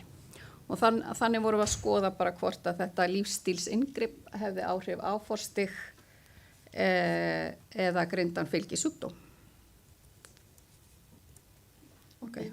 Kannski. Og já, og svo kannski gott að segja frá því að við erum aðeins öðruvísi viðmið heldur en fyrir fullorðna. Það eru lægri viðmið eins og blóðsykri, insúlín. Þannig að við erum ekki með sömu viðmið og við notum fyrir fullorðna. En nú get ég ekkert farið neitt áfram. Það glærnar. Gerist ekki, gera hér. Já, svona. Ok. En þetta bara svona hvernig við skiptum með okkur verkum. Læknarnir voru aðalega að skima fyrir fylgisjúkdómunum, gera líkamskoðun og heilsufarsskoðun og við hjúkrunarfræðingarnir vorum sérst að taka stuðningsviðtöl, afla upplýsinga auðvitað svona hvaða sem að drífur ofþyngdina áfram hjá barninu, hvaða helstu vandamálin eru og síðan bara fræðsla og stuðningur varðandi svefn, skjátíma, mataræði, hreyfingu og líðan. Bara markmiðasetning og fylgja henni eftir. Og svo í lokin þá í svona loka viðtalinu þá studdust við þetta Edmonton Obesity Staging System for Pediatrics, ég veit ekki hvort að þið þekki það.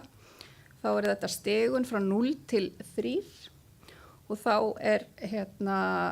til grundvallar því þá skoðu efnaskipti, líkamleg starfsemi barnsins, andleg líðan og félagslega þættir.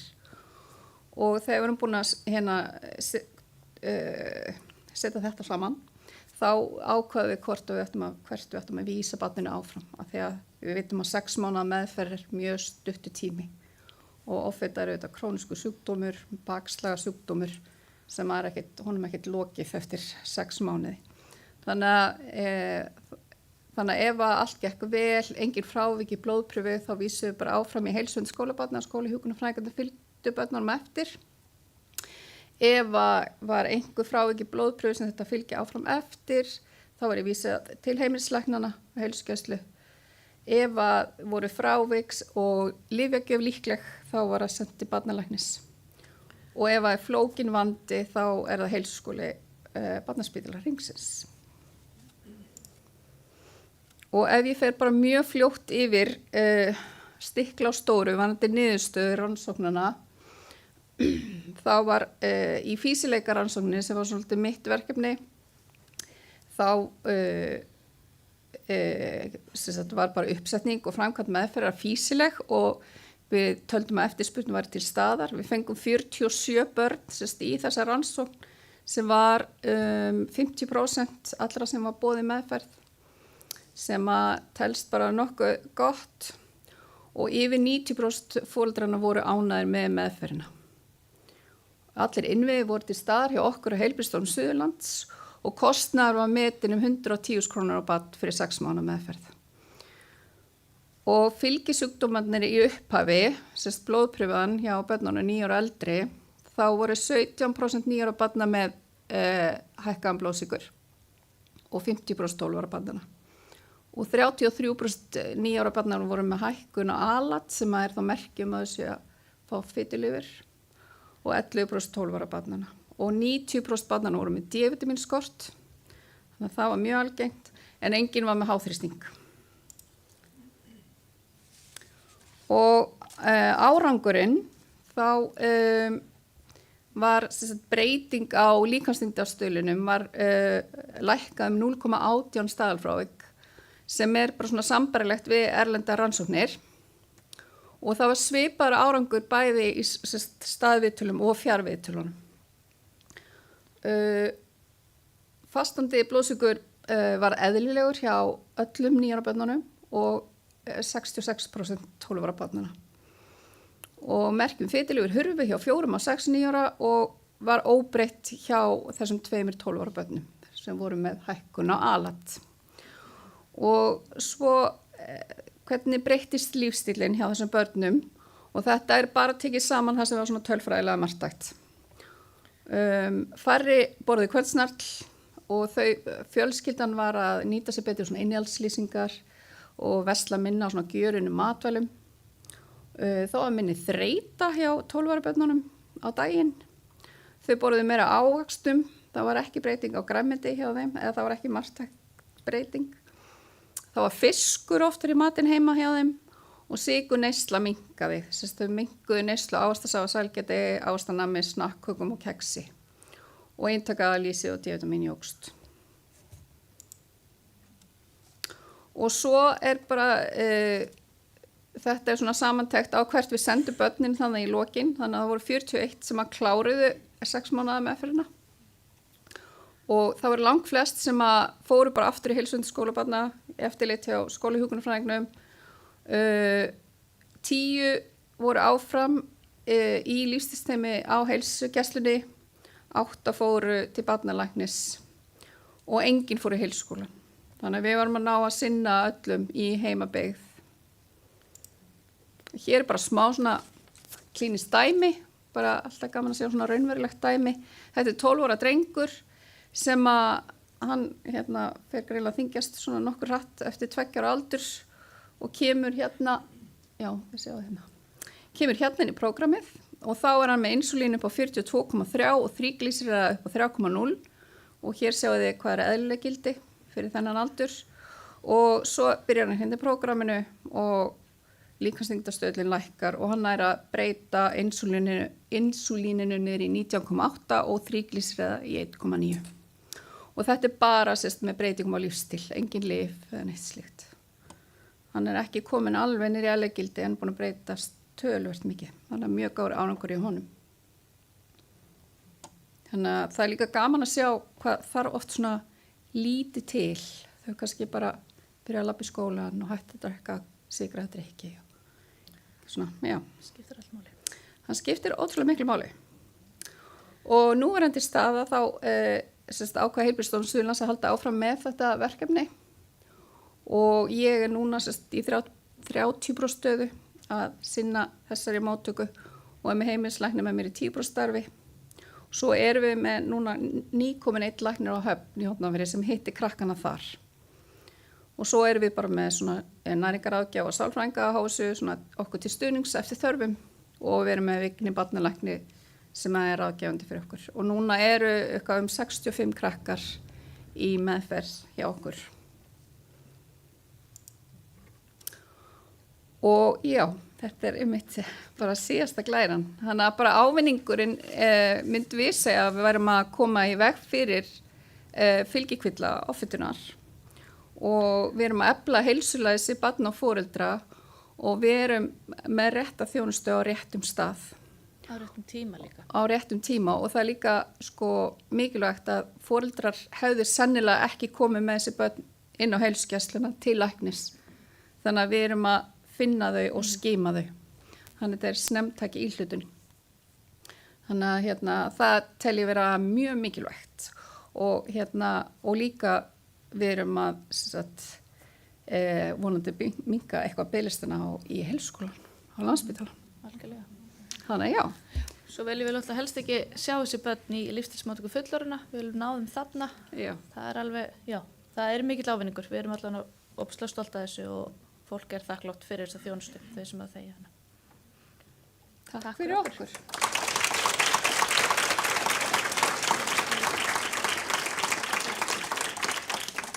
Það bara hlaup og því ég að hlaupa það er mjög dónulegt að vera að gera það.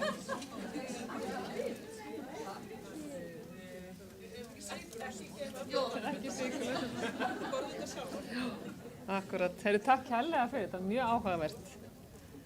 Bara fókusræðir. Við ætlum að færa okkur yfir í augþjónustuna og þetta erindi sem heitir áhrif mataræðis á aldursbundna augnbotnarhörnun og Ragnheiður Vernharðsdóttir frá læknir á augdeildinni.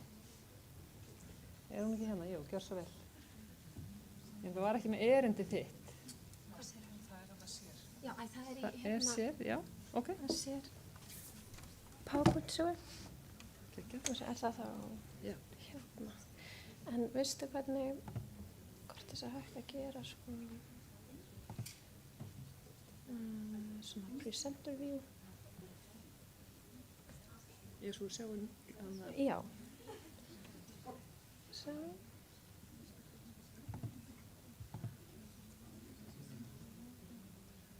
Hvað gerist þess að þetta er að sjá?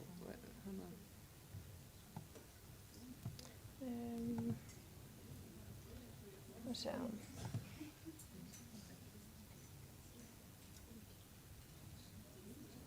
Það kemur bara svona, það ekki? Já, einmitt. Það ekki, það gerist þetta. Já. Ok, gjör það svo vel. Ok. Svona, já. Góðan daginn, ég heiti Ragnheiður Vernharðsdóttir og ég sérnámslæknir í augnlækningum og ég ætla að fjalla aðeins áhrif mataræðis á aldursbundna hörnun í augnbotnum eða AMD, en ég samt svona aðeins að plata með þessum titli. Ég ætla sannarlega að byrja því að fjalla hennar sjúkdóm þar sem ég nú augnlæknir eða verða það, en ég mun síðan tala aðeins fleiri sjúkdóma líka, svo bara bear with me. Ykkur mun ekki líða eins og Jóhanni sjónhimnuskurðlæknir leið árið þegar ég hélt fyrirlestur hornhimnuna. Það var augljóslega mjög erfitt. Nei, djók. Ok, en aldursbundin hrörnun í augnbotnum eða AMD er algengasta orsökin fyrir blindu í hinum vestræna heimi í dag. Þetta er sjúkdómur sem hráir sjónhimnu augans, við erum í réttri himnu, Jóhann. Nánar tiltekið augnbotnin eða það sem miðjusjónin er og mengi er sjúkdómsins er talin margþætt og orsakast að samspili erfða, umhverfisþátta og öldrunar. Og svo bara svona örsnögt mengi er sjúkdómsins að þá hefst sjúkdómsferlið með uppsöfnun efnaleifa á milli liðtekjufrumnanna í sjónhimnu og brúshimnu þar sem að oxolípíð og prótein mynda drúsen, það er að segja það er einhver oxor og efnaskipta truflun sem á sér stað sem að veldur myndun eða uppsöfnun þessara efnaleifa. Og þessi uppsöfnun veldur síðan bólgusvari, virkjun komplementkerfisins og truflar flutning næringarefna og úrgangsefna og leiðir síðan smá saman til rýrnunar á þessum littekjufrumum og svo ljósnæmum frumum sjónhimnunnar eða stafir og keilur sem að standa þarna ofan á littekjufrumunum. Þetta er þurrt form AMD og svo í sumum tilvikum að þá veldur oxunar og efnaskipta truflunna endingu aukinu losun vaxtaþáttar æðaþils í æðum sem stuðlar að nýjaða myndun undir sjónhimnunni og það er vott form AMD. Og hérna sjáum við svona aðeins mynd af eðlilegum augnbotni með þurrt AMD og svo vott AMD og svo hvernig sjónupplifun sjúklinganna með hennar sjúkdóm er. Það verður ásakað í pínu hás. En nú eins og ég sagði, þá er þetta algengasta orsök sjónskerðingar og blindu í hinum vestræna heimi í dag. En þessi algengi sjúkdómur var hins vegar ekki alltaf svona algengur. Hún var til dæmis ekki lýst í gögnum Björns Ólafssonar fyrir rúmlega öld síðan sem var fyrsti augnlæknirinn á Íslandi. Það er að segja 0% blindra voru blindir vegna þessa sjúkdóms í kringum 1900. 1950 voru 6% blindir vegna þessa sjúkdóms og upp úr 2000 olli sjúkdómurinn 54% af lögblindi á Íslandi. Og þessi tala er nokkuð stabil fram til dagsins í dag, en svona svipar tölur má sjá fyrir allar vestrænar þjóðir. Og hérna má til dæmis sjá tímalínu fyrir AMD sjúkdóminn allstaðar í heiminum, en á milli árana 1851 þegar slitlampinn var fundin upp á Hermann von Helmholtz og síðan fram til 1930, að þá voru færri en 50 þekkt tilfelli af hrörnun í augnbotnum skráð í fræðiritum á heimsvísu. Þetta er 80 ára tímabil og aðeins 50 dokumentur tilfelli. Og hérna spyrir sig oft margir af því hvort að skýringin á því geti ekki bara einfaldlega verið svo að það voru svo einstaklega fáir skoðaðir, slitlampinn frekar nýr og svo framvegis, en það eru faktist til massíft evidens fyrir því að læknar voru að skoða augnbotna fólks mjög mikið á þessum tíma og þannig sérstaklega þá sem voru blindir eða sjónskertir. Samt fannst bara það bil 1 tilfelli á hverju 1,5 ári í þessi 80 ár. En ef við spólum fram til 2020 að þá voru 196 miljón manna með hennar sjúkdóm, af þeim það bil 14 milljónir blindir á báðum augum. Og kúrfan lítur sirka svona út. Nú stutt eftir ég hóf mitt sérnám í augnlækningum 2020 og þá rakst ég á þessa grein sem að setur fram það tilgátu að nútímavæðing matvæla, það er að segja aukin neysla iðnaðar unnanna matvæla gæti verið megin orsökin fyrir AMD. Hugtakið þetta, The Displacing Foods of Modern Commerce, vísar sér til þess hvernig unnin matvæli á borði hvíthveiti, sykur og fræóljur hafa leyst hefðbundin næringaríkt mataræði af hólmi. Höfundar greinarinnar báru saman gögn algengi AMD og neyslu unninna matvæla í 25 löndum og fundu sterk tengsl þar á milli. Og í kjölfarið skoðaði höfundur greinarinnar, Chris Canopy sem er augnlæknir, næringarannsakandi og málsvari lýðheilsu og teymi hans hvort að þetta ætti einnig við aðra langvinna sjúkdóma. Og þau fundu sambærileg sterk tengsl milli iðnar framleiddra fræ- og jurtaolja við offitu, sykursýki, 2 hjarta- og æðasjúkdóma, krabbamein, Alzheimer og fleiri. Og rannsóknarhópur hans hefur síðan birt marga greinar og skrifað til dæmis þessar 2 bækur. Ég vildi bara setja þetta upp hér til að mæla með seinni bókinni, The Ancestral Diet Revolution, sem er mjög áhugaverð. En ég kynnti síðan Chris Canopy höfundi greinarinnar á þessara bóka fyrir það bil 2 árum og var verið mjög góð vinur í dag. En hann vill endilega ég haldi áfram að kynna hans rannsóknir og fyrirlestris mikið og ég vil. Þannig að þess vegna ég er hér í dag og þessi fyrirlestur byggir sérst á hans rannsóknum og kynningum. En ég ætla sérst að varpa fram eftirfarandi spurningu.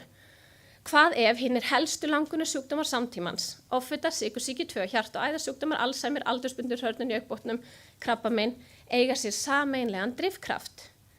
Canopio-félagar hafa síðastliðin 12 ár rannsakað þá róttæku tilgátu að iðnaðarframleiddar fræóljur sem eru ríkar á omega-6 fitusýrum séu meginbreytan sem að aðgreinir nútíma mataræði frá mataræði fyrri kynslóða og hefur leitt til hérna gríðarlegu aukningar langvinna sjúkdóma síðastliðin 100 árin eða svo. Ef að þetta er rétt, að þá erum við að horfa á eitt sameiginlegt lífeðlisfræðilegt mynstur sem er hægt að fyrirbyggja. En fyrst, hvað eru fræ og jurtaoljur? Nú við fáum stöðugt að heyra þessu hollara því að þessu hjartavænar. Nútíma ráðleggingar og mataræði í öllum vestrænum ríkjum halda áfram að ráðleggja sérst að draga úr neyslu dýrafitu sem er rík af mettaðri fitu og inniheldur minna af fjölumettuðum fitusýrum og mæla heldur með neyslu þessara olía sem eru ríkar af fjölumettuðum fitusýrum eða polyunsaturated fatty acids og lágari mettaðri fitu. Ok, af hverju?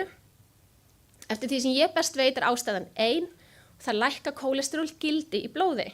En ok, arsen gerir það líka sem og kvikasilfur, PCB-efni og díoxín.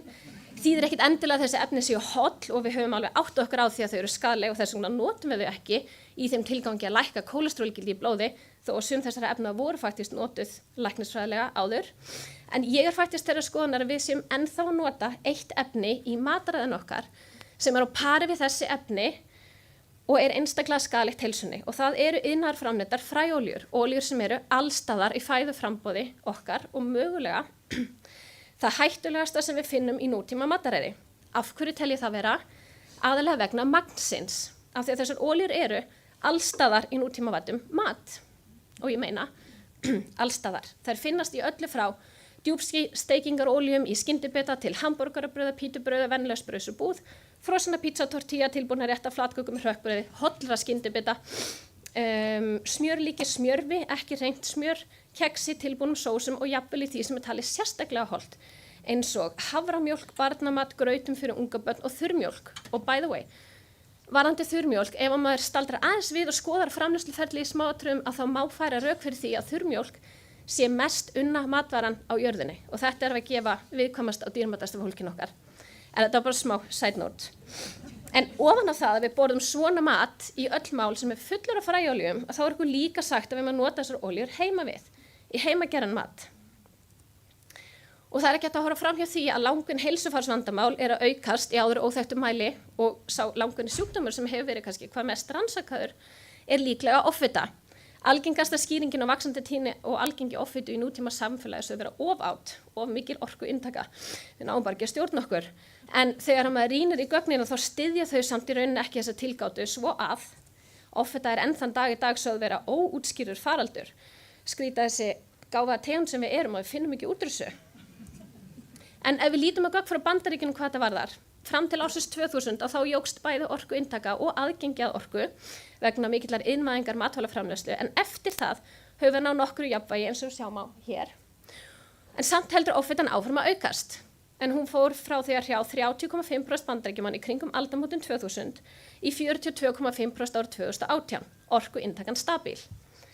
Förum núna aðeins yfir gögn frá Bandaríkjunum helstu langvinnu sjúkdómana.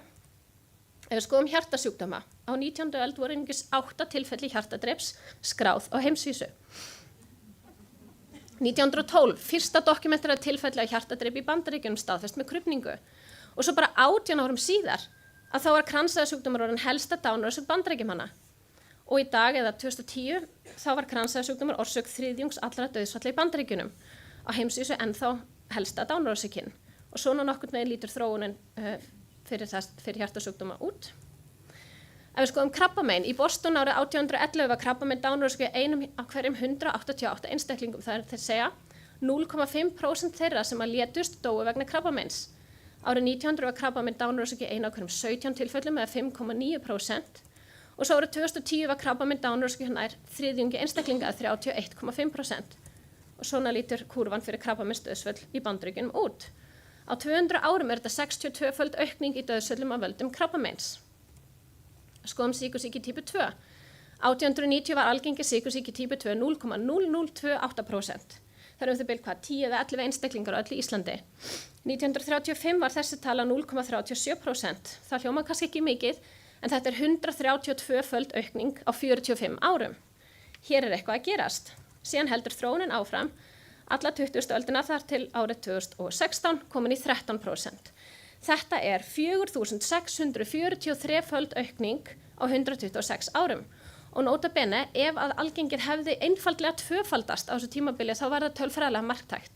En við erum að tala um 4.643-falda aukningu. AMD sýndi hvert áðan, þetta er enda data frá öllum heiminum, ekki bara Bandaríkjunum, en svona lítur kúrfan út. Hvað með Alzheimer sjúkdóm og heilabilun, þetta er líka data allan heiminn, ekki bara Bandaríkin, en fyrsta þetta tilfelli var birt snemma á 20. öld á Dr. Alois Alzheimer sjálfum. Árið 1948 voru svo 150 tilfelli skráð í heimsbókmenntum læknisfræðinar og árið 2023 55 milljónir tilfella, 10 milljónir nýrra tilfella greinast á hverju ári, 1 nýtt tilfelli á 30 sekúndna fresti í heiminum. Kúrfan lítur svona út. Hvað með offitu? Á 19. öld voru 1,2% karla á aldrinum 18 til 80 ára með offitu. 1960 þegar allir voru fitt og flottir samkvæmt okkar mælikvarða í dag, en jafnvel það voru offita þegar komin í 13% og síðan heldur þróunin áfram. Það er nú nær þarna 30,5% í kringum aldamótin og áfram til 2018 42,5%. Og nota bene þetta eru aðeins tölur offitu. Ofþyngd er ekki inni í þessu hér. Þannig að á 118 árum jókst offita í Bandaríkjunum 35-falt. BMI-skali. Svo að, hvað er eiginlega í gangi? Af hverju er þetta að gerast? Og ef við skoðum bara aðeins mataræðið okkar, það sem hefur gerst við matvælaframboðið okkar er eftirfarandi. Sykurneysla hefur aukið stöðugt frá 1822. 1866 kom fyrsta fræolían á markað, bómullarfræolía. Fólk hafði aldrei áður séð slíka vöru, þetta var einhver auka afurð úr bómullariðnaðinum, notuð sem vélolía og einhverjum businesskalli ákvað, fannst sniðugt að setja þetta í matinn. 1880 kom unnið hveiti eða hvítt hveiti á markað og 1911 kynntu Procter & Gamble vöruna Crisco sem er herðingur jurtaolíu. Það er bara transfita. Allt þetta eru næringarsnauð unnin matvæli og hvað fáið þeirra blöndum þessu öllum saman? Jú, unnar matvörur. Kræsilegt. Árið 2009 voru 63% mataræði Amerikana samsett af bara þessum 4 næringarsnauðu matarafurunum. Ekki skrítið að kúrfa langurinn sjúkdóma líti svona út. En hvað er eiginlega vandamáli með þessar vörur? Er það samsetning allra þessara þáttar sem er skaðleg eða eru þessi matvæli ein og sér skaðleg líka? Og ef við kíkjum aðeins á það og lítum fyrst á tölfræðum jurta og fræoljur. Hérna er yfirlit yfir neyslu jurta og fræolja meðal Bandaríkjamanna og árið 1865 voru þær ekki til staðar í matvælaframboði. En í dag, eða 2010, þá er meðal neysla fræ og jurtaolju 80 grömm á dag. Þetta eru 720 hitaeiningar eða bara 32% af heildarorkuinntöku sem kemur bara frá fræ og jurtaoljum. En bæðu, þetta er sérst magn sem nær til neytenda, tekur ekki alveg til þess sem fer til spillis á diskinum. Þannig að raunveruleg inntaka er aðeins minni en hún er áætluð einhvers staðar milli 25 og 30% af heildarorkuinntöku. En hugsa ykkur þetta, í kringum 1900 þegar 99% af viðbættri fitu í mataræðinu kom frá dýraafurðum, þá smjör, nautafeiti og svínafita, að þá var engin með AMD, engin kransæðasjúkdómur, engin Alzheimer sjúkdómur, krabbamein sjaldgæft og nánast engin sykursýki og offita. Árið 2005 koma 86% allra viðbættrar fitu í mataræðinu úr fræ og jurtaoljum. Þessar oljur hafa nánast alfarið leyst dýrafitu af hólmi sem viðbætt fita í mataræðinu. Og hérna er eitt áhugavert að þegar fyrstu næringaráleggingarnar komu fram árið 1980 þó var fólki almennt ráðlagt að fara á fitusnautt mataræði, heilsunar vegna. Fólk gerði það, Bandaríkjamenn drógu úr heildarfituinntöku en, takið eftir, neysla jurtaolja hélt áfram að fara upp. Með öðrum orðum, fólk minnkaði neyslu dýrafitu og heildarfituinntöku en jók samt neyslu jurtaolja. Og í kjölfarið hafa langunir sjúkdómar náð faraldurslegum hlutföllum. En af hverju er þetta svona slæmt? Jú, þetta hefur valdið margfaldri aukningu á omega-6 inntöku okkar. Inntaka línólsýru eða linoleic acid, sem er helsta omega-6 fitusýran í jurtaoljum, jókst úr 1,1% af daglegri orkuinntöku árið 1865 í 11,8% af heildarkaloríum á dag árið 2008. Og bara svo það sé sagt, já, þetta er nauðsynleg fitusýra þar að við verðum að fá hana úr matnum því að líkaminn getur ekki mynda hana sjálfur, en nauðsynlegt magn til þess að hljóta ekki skort er bara 0,5% af heildar orkuinntöku. Aðeins meira hjá börnum eða 1% en bara 0,5% hjá fullorðnum. En í dag inntakan 11,8%. Þetta er búið að aukast meir en 1000% á 140 árum. Það að segja, áður en að fræóljur komu til sögunar þá var omega-6 línólsýran aðeins 1/90 af daglegri inntöku en í dag hún 1/8 af daglegum hitaeiningum. Svo að það magnið eða skammturinn af þessari olju eða fitusýru sem að gerir þetta að eitri, ef að svo maður segja. The dose makes the poison. Nú hvað með sykur? Sykur jú rót alls íls, er það ekki? Ef við lítum örsnögt að neyslu sykurs og jurtaolja og tengsl við offitu, setjum þetta allt inn á sama graf, sykurneysla, jurtaoljuneysla og algengi offitu, þá sjáum við að offita sýnir sláandi fylgni við neyslu jurtaolja, nánast enga fylgni og jafnvel neikvæða fylgni við sykurneyslu. Og ef við zoomum síðan inn á grafið á tímabilið þarna frá 1920 til 1985, þið sjáum það þarna á x-ásnum, þetta 65 ára tímabil, að þá sjáum við að sykurneysla nánast alveg stöðug, neysla jurtaolja eykst margfalt og meðan sykurneysla stendur nánast í stað að þá fer algengi offitu frá því að vera 2,95% í 18,6%. Offita jókst 532% á meðan sykurneysla jókst aðeins 5%. Það ekki hægt að útskýra þessa þróun með aukinni sykurneyslu einni og sér, en hins vegar sjáum við vel hvaða kúrfu offitan fylgir. Og ef við lítum síðan á annað tímabil á þessu grafi, zoomum inn á tímabili frá aldamótunum 2000 og út, að þá fór offita úr því að vera 30,5% í 42,5% á meðan sykurneysla hefur farið niður síðan 2004. Jurtaoljur aftur á móti halda áfram að fara upp. En hvað með kolvetniinntöku almennt? Kolvetni jú slæmir það ekki. Áfram data frá Bandaríkjunum, hérna sjáum við heildarkaloríufjölda sem kemur frá kolvetnum og svo algengi offitu saman. Og frá 1997 til 2013 þá lækkaði kolvetniinntakan á meðan algengi offitu jókst úr 29% í 38%. Fituinntakan jókst líka aðeins þess að sjáum en við munum hvaðan þessi fita að koma. Lítum örsnögt á neyslu sykurs og jurtaolja og svo tengsli sykursýki típu 2. Hérna sjáum við sama graf á áður, nú bara búið að setja algengi sykursýki 2 inn á grafið. Og ef við lítum að þessu árið 1935, að þá var sykurneysla þegar búin að aukast töluvert og komin í 22,5% af heildar orkuinntöku, eða 440 kaloríur á dag cirka, en algengi sykursýki aðeins 0,37%. Árið 2016 var magn sykurs 24% hitaeiningu, bara örlítið hærri en 80 árum áður. En algengi sykursýki búið að aukast í 13%. Með öðrum orðum, sykurneysla breyttist varla á þessu tímabili, á meðan algengi sykursýki jókst 35-falt. Zoomum aðeins aftur inn á grafið þarna 1920 til 1985. Sykurneysla stendur í stað, jurtaoljur aukast og sykursýkiskúrfan fylgir. Og síðan tölurnar fyrir næstu 25 ár þar á eftir, sykurneysla minnkar frá 2004 en algengi sykursýki eykst. Og svona hægt að gera fyrir alla krónísku sjúkdómana, AMD, krabbamein, Alzheimer, hjarta- og æðasjúkdóma og svo framvegis. En við sjáum þetta allt svona visuelt á þessum gröfum, en þetta tölfræðilega marktækt? Dr. Konobi og félagar fengu óháðan gagnafræðing til þess að athuga það og niðurstaðan var skýr að þegar leiðrétt fyrir neyslu jurtaolja þá hefur sykurneysla engin tölfræðilega marktæk áhrif á offitu eða sykursýki. Ég samt ekki að segja að sykur sé góður, en bara á hinn bóginn var samband jurtaolja við algengi offitu og sykursýki marktækt, jafnvel þegar leiðrétt fyrir neyslu sykurs. En býtum við lifum samt bara lengur og þess vegna eru fleiri langvinnir sjúkdómar. Nei, ekki alveg. Sögulega hafa lífslíkur verið lægri vegna ungbarnadauða, barnasjúkdóma og aukinna dauðsfella í kvenna í tengslu við barnsburð til dæmis sem að dregur niður meðalaldurinn. En þeir sem að lifðu af fyrstu árin í gamla daga náðu þó oft 60 til 70, 80 ára aldri. Svo að aukning langvinnar sjúkdóma skýrist ekki bara af því að fleiri verða gamlir í dag. Að einhverju leyti já, en alls ekki alveg. En við höfum ekki tíma til að ræða það hér núna, vildi bara benda örsnögt á það. Og svona rétt í lokin, þá langar við bara að sýna þessa áhugaverðu í rauninni næringatilraun sem framkvæmd í rannsóknastofu næringarinnar náttúrunnar sjálfar. Þetta tilfelli Japans eitt áhugaverðasta dæmið meðal allra þjóða þegar kemur að tengslu mataræðis og heilsufarslegra niðurstaðna. Ef við skoðum Japan frá 1960 til 2009, þetta 50 ár, þetta allt birt gögn, heildar orkuinntaka lækkaði, kolvetni lækkuðu, sykur náði hámarki þarna 1989 en lækkaði síðan aftur. Heildar fituneysla jókst þó nokkuð en hlutfall mettarar fitu af heildar orkuinntöku jókst bara örlítið. Neysla jurta og fræolja hins vegar jókst úr 81 kaloríu á dag í 351 kaloríu á dag.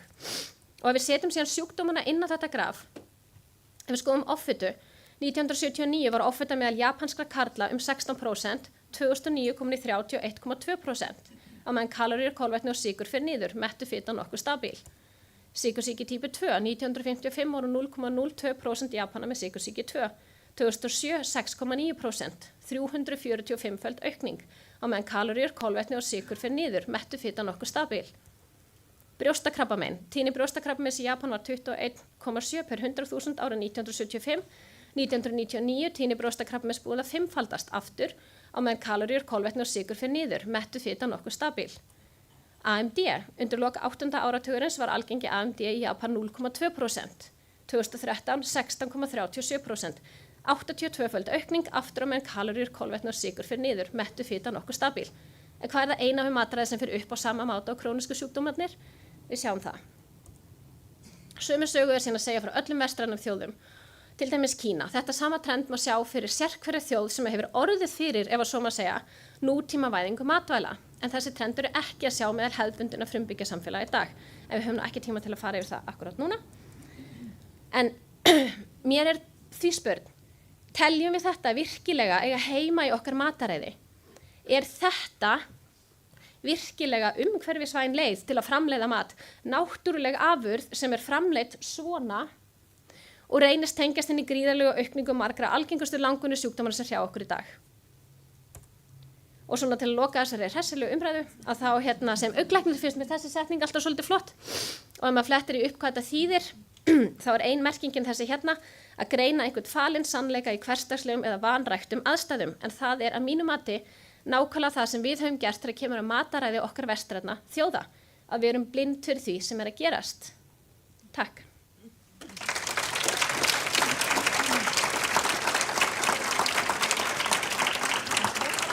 Það er alveg óhætt að gefa þér sykur. Já.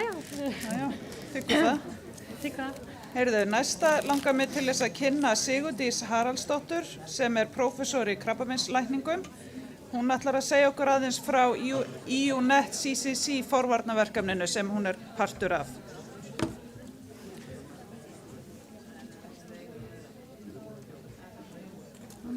Hér svo vel. Já, góðan daginn.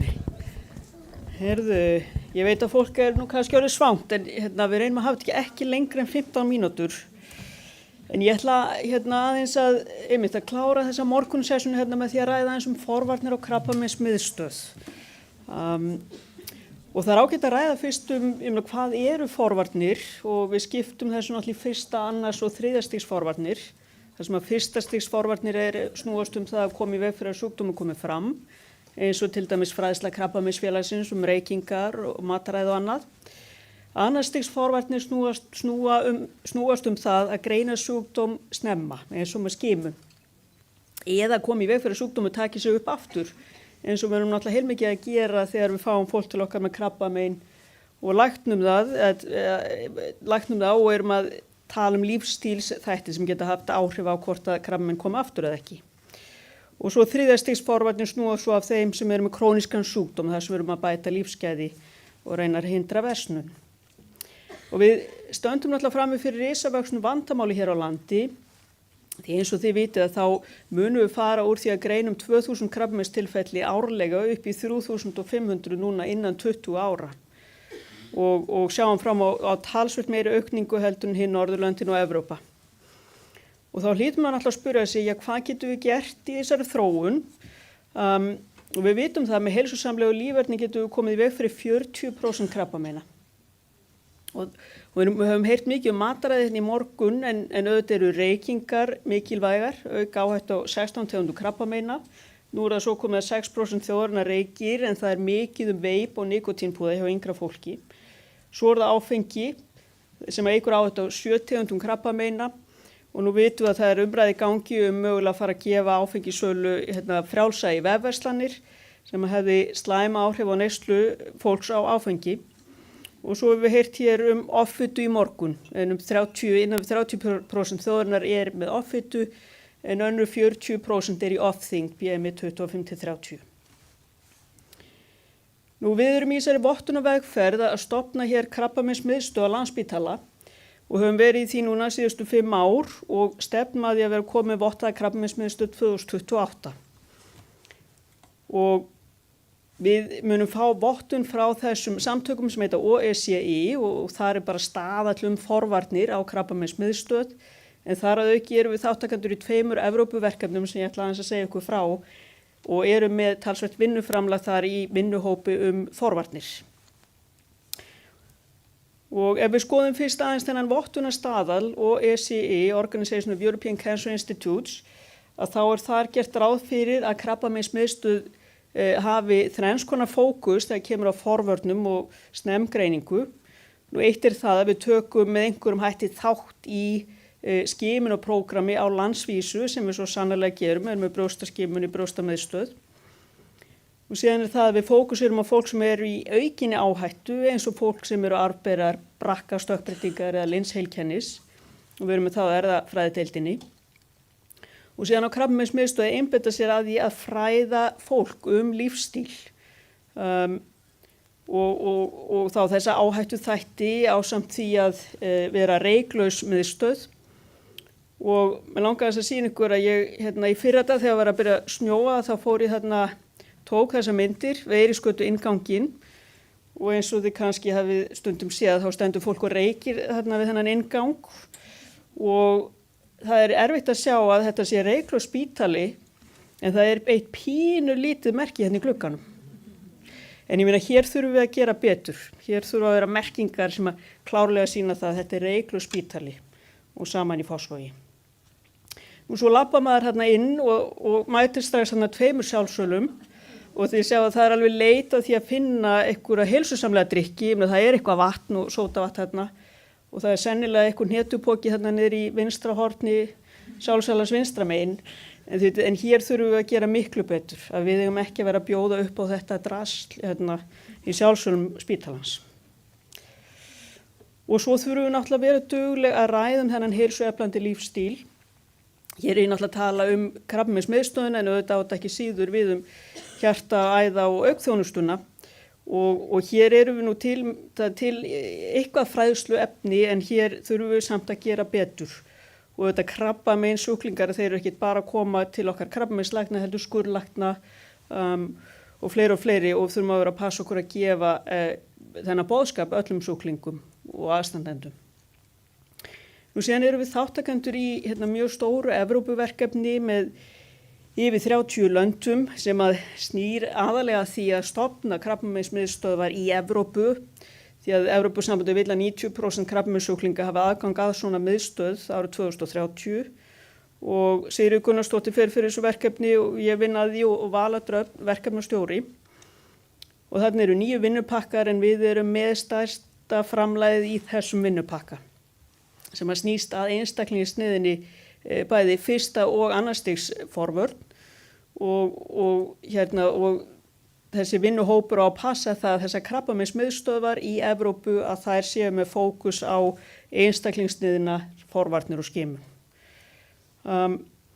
Og við sem sagt Vala erum í hópi með 100 manns viðsvegar Evrópu en fórum núna í fyrra til Centre Lyon Bérard sem í Lyon og með alveg gríðarlega mikla áherslu á forvarnir. Og þegar maður lappar inn á þann spítala þá eru allstaðar því það bannaði reykja og ég bendi ykkur á þarna situr Beatrice Ferver sem mikill frumkvöld, krabbameinslæknir, faraldsfræðingur og þessi hópur á leiðinni til Íslands í næstu viku.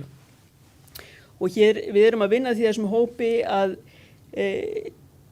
nota þennan European Code Against Cancer sem var að koma út núna í 5. útgáfu og þarna eru lagðar til 14 einstaklingsmiðaðar aðgerðir, eitthvað sem að fólk getur tileinkað sér til þess að draga úr áhættu að því að fá krabbamein. Og þið getur tekið mynd þarna af þessum líklega ef þið viljið fræðast meira þetta en þið munið heyra meira þetta í næstu viku þegar þessi hópur kemur og verðum með 2 daga vinnufund Og við á Íslandi erum með mesta framlagið varðandi erfðagöngudeildir því að við erum náttúrulega með mjög gott prógram þar og viljum gjarnan að við getum miðlað af okkar þekkingu til Evrópu hvað það varðar. Og UNFCCC mun gera kröfur forvarnir. Það verða auðvitað einhver leyti í kringum fyrsta stigs forvarnir. Það er að segja við sem að vinna með stjórnvöldum við á Landspítala að því að tala heilbrigðan lífstíl og mikilvægi þess. En auðvitað snúast það kannski að mestu leyti þessar annars stigs forvarnir. Við sem að grípa fólki sem aukin áhættu og ræðum skimun og forvarnir og beita því. Við erum líka þáttakendur í öðru Evrópuverkefni sem að snýst líkum einstaklingsniðnar forvarnir. Þar erum við í hópi sem að kortleggja stefnu yfirvalda í forvarnmálum víðsvegar Evrópu. Og þetta náttúrulega talar beint inn í krabbameinsáætlun og aðgerðaráætlun stjórnvalda. Í krabbameinsáætlun sem gildir núna til 2030 að þá er náttúrulega mikið rætt forvarnir og skimun. Og svo í aðgerðaáætlun sem kom út síðasta sumar að þar snúa fyrstu 4 aðgerðina beint að forvörnum og snemgreiningu. Þannig að við erum að tala beint inn í það sem að stjórnvöld ætla sér. Nú hvaða aðgerðir sjáum við þá fyrir okkur á Landspítala? Við þurfum að átta okkur á því að það bil 30.000 manns komin á Landspítala á hverju einasta ári, annað sem sjúklingar eða aðstandendur. Við erum með yfir 7.000 starfsmenn. Og hugsið ykkur ef við getum náð til þessa fólks bara í 1, 2, 3, 4, 5 mínútur þegar labbar þarna inn með mikilvægi þessa heilbrigða lífstíls og minna á skimun. Og þetta Evrópuverkefni það snýst að miklu leyti líka það að vera með fókusin á starfsfólk. Við séum að leyfa starfsfólki að fara í skimun, brjóstaskimun og hvetja til þess. Þannig er alveg gríðarlegt tækifæri til að ná til mikils fjölda fólks.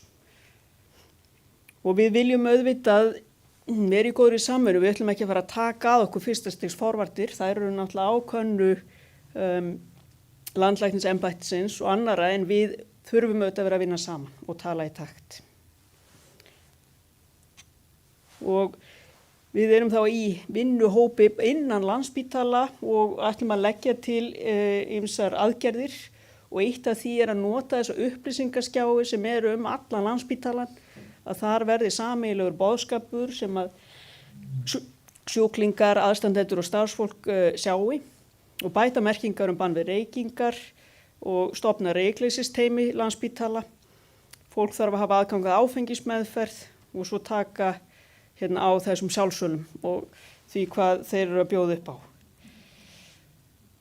Og þannig að til þess að draga þetta allt saman að þá viljum við náttúrulega að fyrsta og annars stigs forvarnir verðu öflugar á nýrri krabbameinsmiðstöð. Við viljum hafa sjúklinga, aðstandendur, starfsfólk í fyrirrúmi. Við viljum hvetja til heilbrigðs lífstíls og nota til þess þau tól og tæki sem við höfum. Og ég hveti ykkur inni ef þið hafið sérstakann áhuga á þessu að endilega koma og vinna með okkur. Og síðan þessi vinna í þessu Evrópuverkefni, það eitthvað sem nýtast krabbameinsmiðstöðum alla Evrópu og verður spennandi að fá hópinn í heimsókn eftir viku. Og við ætlum okkur að vera leiðandi í fyrsta og annars stigs forvörnum og kannski sérstaklega þegar kemur á áhættuskimun í arfberum í Evrópu. Þá þakka ykkur fyrir.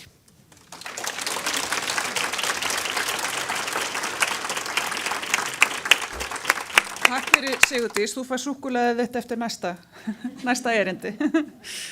Heyrðu, þá komið að mat. Við erum aðeins og eftir áætlun og ætlum að pínulítið reyna tímajafna. Við ætlum samt að gefa okkur pínulítið lengri tíma en að þið þurfum að vera sest 13:30 miðað við að við getum byrjað dagskráin eftir hádegi ekki seinna en 13:40. Þannig að núna má bara bjóða ykkur að fara inn á veitingastæðin haust og byrjuð að 10 ykkur í salin, 13:35 skulum við segja.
And do we still want to? We have to. It's not enough, like more things are needed, but we need to start. Yeah, there needs to be institutionalization as well. So it sounds like you underscore that, so I like that. Yeah, we should.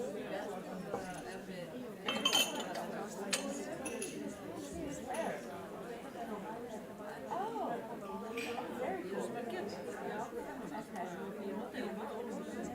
Yes, I do. I don't know if I've met her in person, but we've communicated via Epic about many of our shared patients. Oh, no way.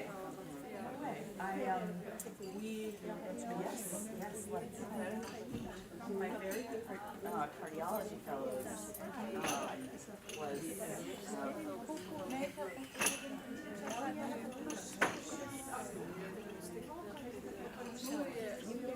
det gengur vel.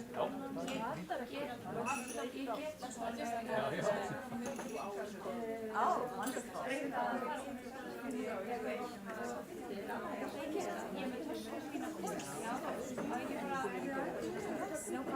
Okay.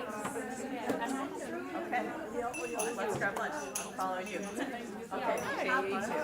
Or if you want after, either after the lunch or after the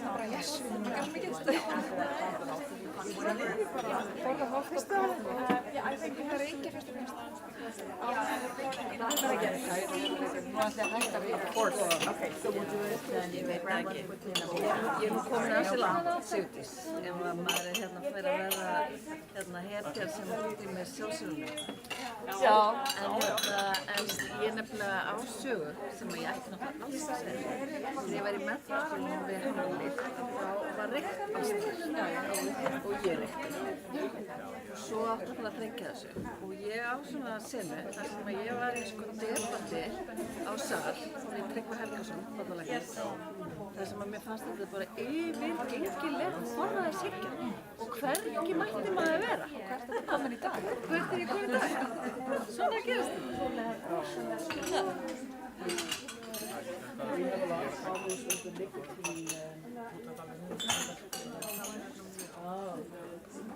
Oh, yes. Hver þetta vel? Ég var svolítið að segja. Það sést mér vera. Á áhugstunum ég er þarf að hafa snúð og borða ekki.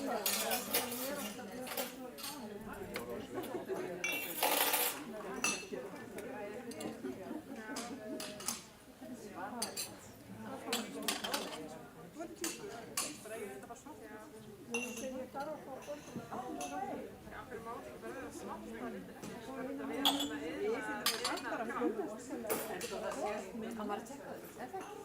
Það er gott að segja að það á sömuleiðis.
En það voru bara ótrúlega kostur matrænt bara eins og kerir á.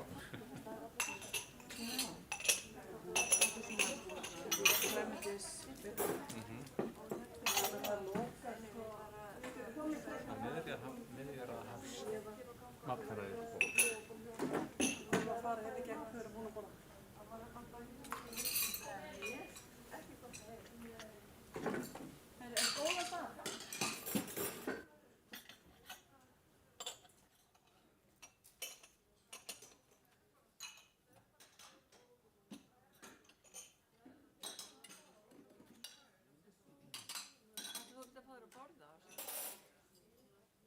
Hvað finnst þér að gera?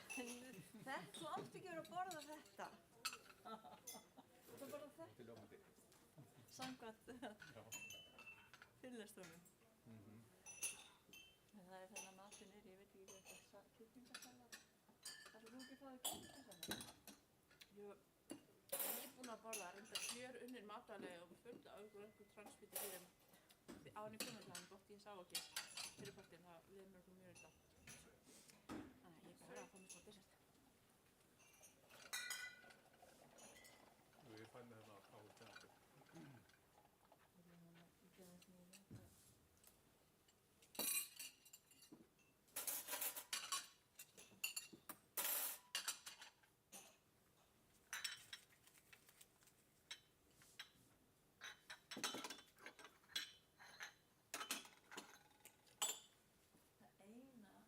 Sem að hægt að borða á þessa skýting.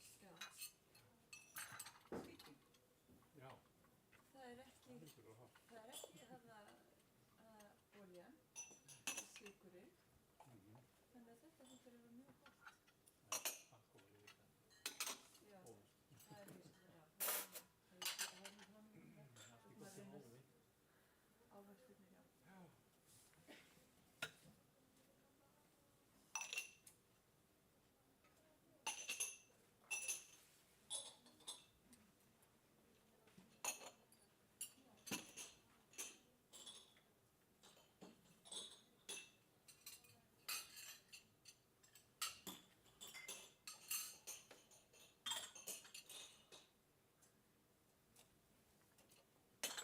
Það er búið að byrta þetta.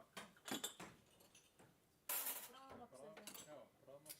Sástu að vísir skrifa fréttir hérna? Já. Ég fekk ekki betra að segja en þetta væri unnið upp úr myndbandinu á fréttinu. Já.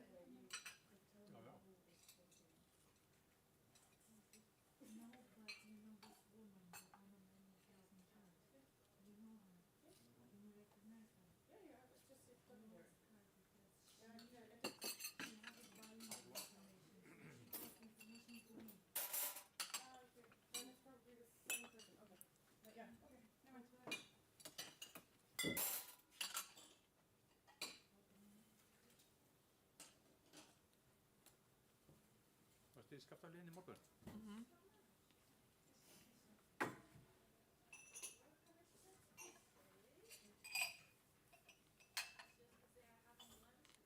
Var eitthvað fólk hér? Rosa fáir. Það er alltaf á föstudag.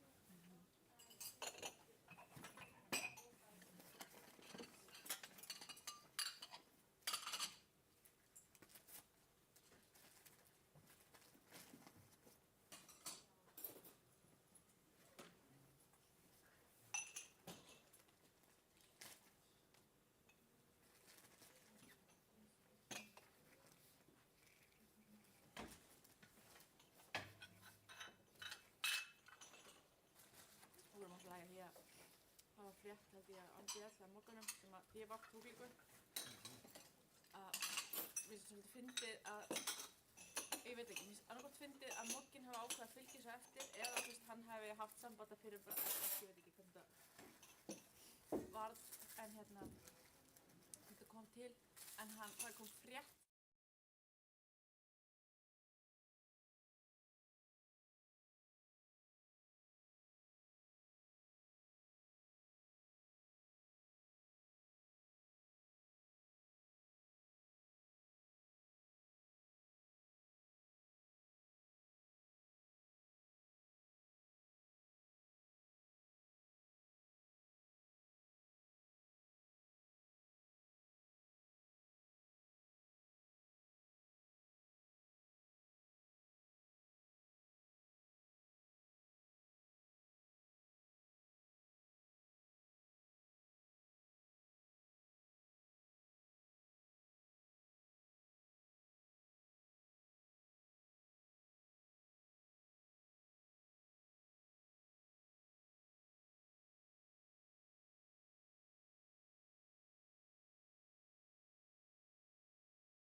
Okay, we have to find your spot. Ah, you have put it in there. Yeah, that's great. Or,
Þetta bara kom svo mín.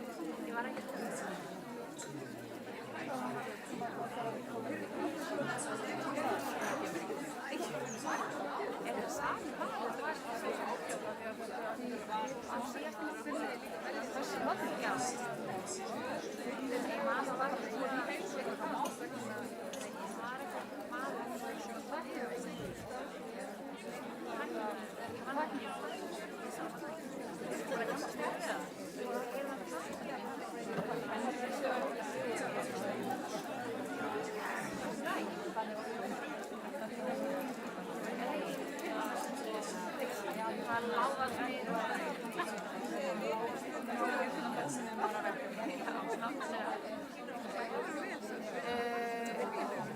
Já, en það er hægt að það samsett. Hvenær var síðast? Var það ekki mars? Það var hérna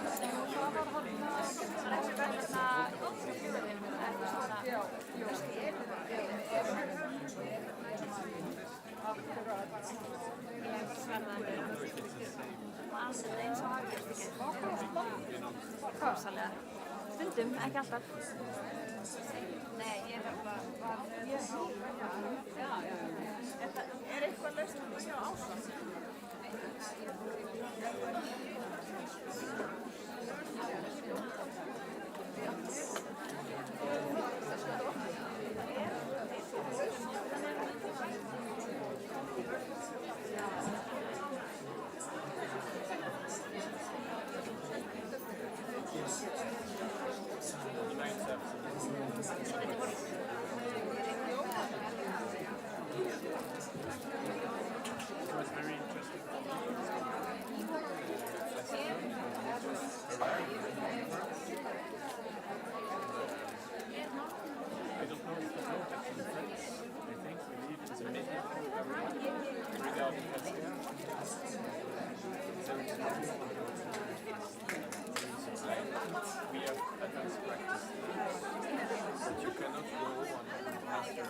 Kæru gestir, nú bara verðum við að halda áfram, hann að bara gjöra svo að fá okkur sæti og sýni á okkur kæti.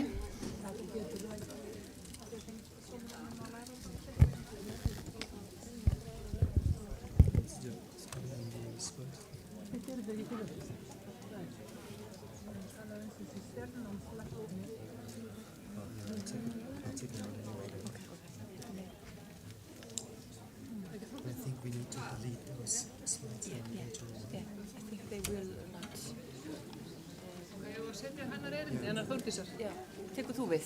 Já. Ok.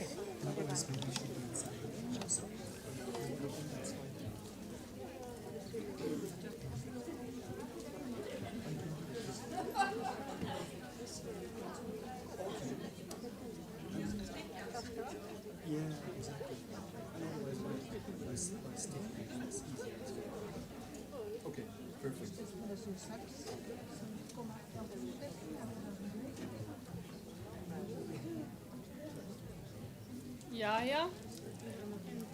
Er eitthvað að gerast? Já. Já, nú ætlum við aðeins að færa okkur svona nær klínikinni og þetta sessjón eftir hádegismat. Ég voni að hafa all fengið ykkur þorað að fá okkur mat. Ég þori allavega ekki en vona þið hinn hafi fengið ykkur eitthvað. Og sem klíniskar afleiðingar eftirfylgd og sameiginleg ákvarðanataka. Þetta er líka mjög áhugavert. Og Þórdís Jóna ætlar að ríða vaðið og tala hjarta- og krabbameinslækningar, af hverju og hvernig. Þórdís er hjartalæknir og með mikla sérhæfingu í hjartabilun og ýmsu öðru. Og já, hér ert þú og erindið þitt, gjör svo vel.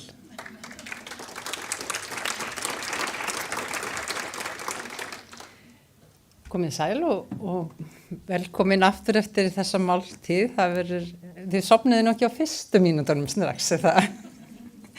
Við erum ekki nema svona tæpum 20 mínútum á sein. Ég ætla að fá að segja ykkur eitthvað af hjartakrabbameinslækningum. Og þetta hljómar nú svolítið furðulega kannski í eyrum einhverja, en þetta snýst raunar ekki að lækna krabbamein í hjarta. Það sem betur fer fremur óvanalegt að fólk fái krabbamein í hjarta, það gerist samt og þá þarf að sjálfsögða meðhandla það. En þetta snýst raunverulega nýja eða nýlega sérgrein í hjartalyflækningum, en hún er samt þannig að ég held að í dag þá séum við öll að sinna þessu á einhvern hátt, allavega þau sem að sinna krabbameinssjúklingum og hjartasjúklingum koma að einhverju leita að þessu. Þetta snýst að tryggja að krabbameinssjúklingurinn fái bestu mögulega meðferð sem hægt að bjóða upp á með lágmarks áhættu á fylgikvillum frá hjarta- og blóðrásarkerfi og þá erum við að horfa bæði til lengri og skemmri tíma. Og það kannski óþarfi að kynna það í þennan hóp, en eins og hefur komið fram að þá eru sjúkdómar í blóðrásarkerfum og æxli og þá erum við að tala illkynja sjúkdóma hverju tagi sem er. Þetta eru algengustu dánarmein Íslendinga bara rétt eins og annarra vestrænna þjóða. Og það þarf því ekki að koma á óvart að hjarta og æða sjúkdómur að einhverju tagi algengasta dánarorsök krabbameinssjúklinga ef undan skilið þau andlát sem verða vegna krabbameinsins sjálfs. Og að 30% þeirra sem greinast með krabbamein með undirliggjandi hjarta- og æðasjúkdóm. Þar að ekki má búast við, og þetta hljómar svolítið mikið, að 30% af þeim sem fá krabbameins meðferð af einhverju tagi verði fyrir einhverjum áhrifum á hjarta- og blóðrásarkerfi af meðferðinni. Og þannig að þið sjáu að það mikil skörun á þessu tvennu. Þannig að það kannski alveg þörf á að það sé til eitthvað sérgrein sem heitir hjarta-krabbameinslækningar. Eins og fram hefur komið hér og þið þekkja öll til, það áslur á forvarnir og þá þarf það ekki að koma óvart að þessi sjúkdómar fara oft saman. Það eru sömu áhættuþættir að einhverju leyti, við erum að tala aldur, við erum að tala þessa lífsstílstengdu þætti eins og hreyfingu, mataræði, reykingar, áfengi, mengun og svo margt annað. En það líka þannig að það eitthvað samspil á milli þessara sjúkdómsflokka, því að nú þetta náttúrulega alls ekki einn sjúkdómur, hvorki hjarta- og æðasjúkdómar eða æxli eða krabbamein. Þannig að hjartasjúkdómar sem slíkur virðist ýta undir líkurnar á því að fá krabbamein. Og þá búið að reikna burtu sameiginlega áhættuþætti. Og það ekki vita hvað það nákvæmlega en sem að gera þetta verkum. En á sama hátt það þannig að krabbamein sem slíkt, það virðist einnig ýta undir líkurnar á að fá hjarta- og æðasjúkdóm í þetta kerfi og þá að auki einhverjar hliðaverkanir eða eituráhrif á hjarta. Þannig að þetta svona, þetta ekki bara, virkar ekki bara þannig að þessi sameiginlegir áhættuþættir heldur hafa þessi sjúkdómar áhrif á hvern annan. Og við höfum alveg þekkt afleiðingar krabbameinsmeðferðar í áratugi. Til að byrja með, og það sem við kannski þekkjum enn þann dag í dag langt best, erum við að tala áhrif lyfja eins og adriamycins og doxorubicin eða antracyclina á hjarta og kannski þá fyrst og fremst hjartabilun. En svo svona upp á 1990 eða kring 1990 þá fara að koma þessir HER2 inhibitorar og í kjölfar af því alveg nýr hópur en áfram erum við að tala mikið hjartabilun. Tíminn líður og við fáum mikið fleiri lyf á borðið og getum boðið fólki upp á miklu fjölbreyttari og markvissari meðferð en því fylgja líka kvillar eða aukaverkanir sem að kannski eru svolítið ófyrirsjáanlegar til að byrja með.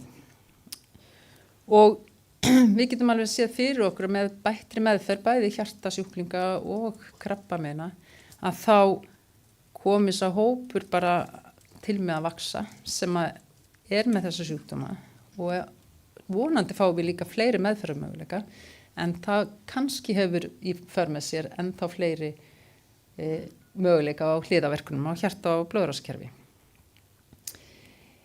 Hvað erum við þá að tala eins og ég nefndi áðan, við erum að tala hjartabilun sem kannski algengasta það sem að fólk kannast við.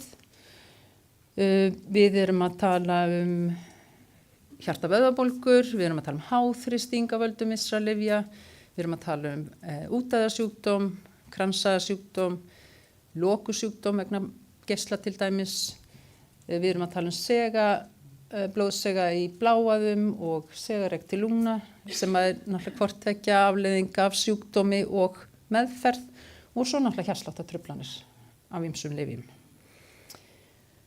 Og þannig að þetta alveg stórt spektrum. Við erum svo heppin að það hafi gerst mikið í klínísku leiðbeiningum. Evrasku hjartalæknasamtökin gáfu út klíniska leiðbeiningar 2020 og þær eru í anda þeirra leiðbeiningar sem hafa verið gefnar út á öðrum samtökum og gerðar í samvinnu við bæði blóðlækna, við geislalækna og krabbameinslækna. Þannig að það er svona breið samstaða þessar leiðbeiningar og þar er svona verið það er bara til að minna á, við erum að tala að krabbameinslækningar, það snerta bæði þessa fyrstu stigs forvörnina og annars stigs forvörnina hjá sjúklingi sem er að hefja krabbameinsmeðferð. Það er eitthvað svona grunn áhætta til staðar.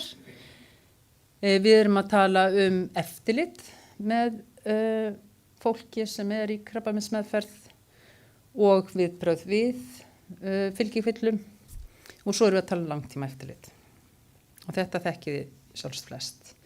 Og það eru svona 2 þættir sem að maður horfir á, kannski mest í áhættumatinu. Það er annars áhættumat meðferðunar sjálfrar, hvaða aukaverkunum eða fylgikvillum má búast við þessar meðferð og síðan áhættumat einstaklingsins sem er að fara að þiggja meðferðina og það byggir náttúrulega mikið á þessum bara hefðbundnu áhættuþáttum. Við erum að tala reykingar, blóðþrýsting, sykur, hreyfingu og allt þetta, en líka hvort það er undirliggjandi hjarta- og æðasjúkdómar þegar eða hvort að fólk er kannski búið að fara í krabbameinsmeðferð áður sem getur hugsanlega haft áhrif á hjarta- og æðakerfið.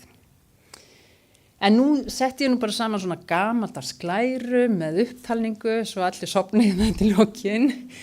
Svona bara aðeins til þess að punkta þetta upp.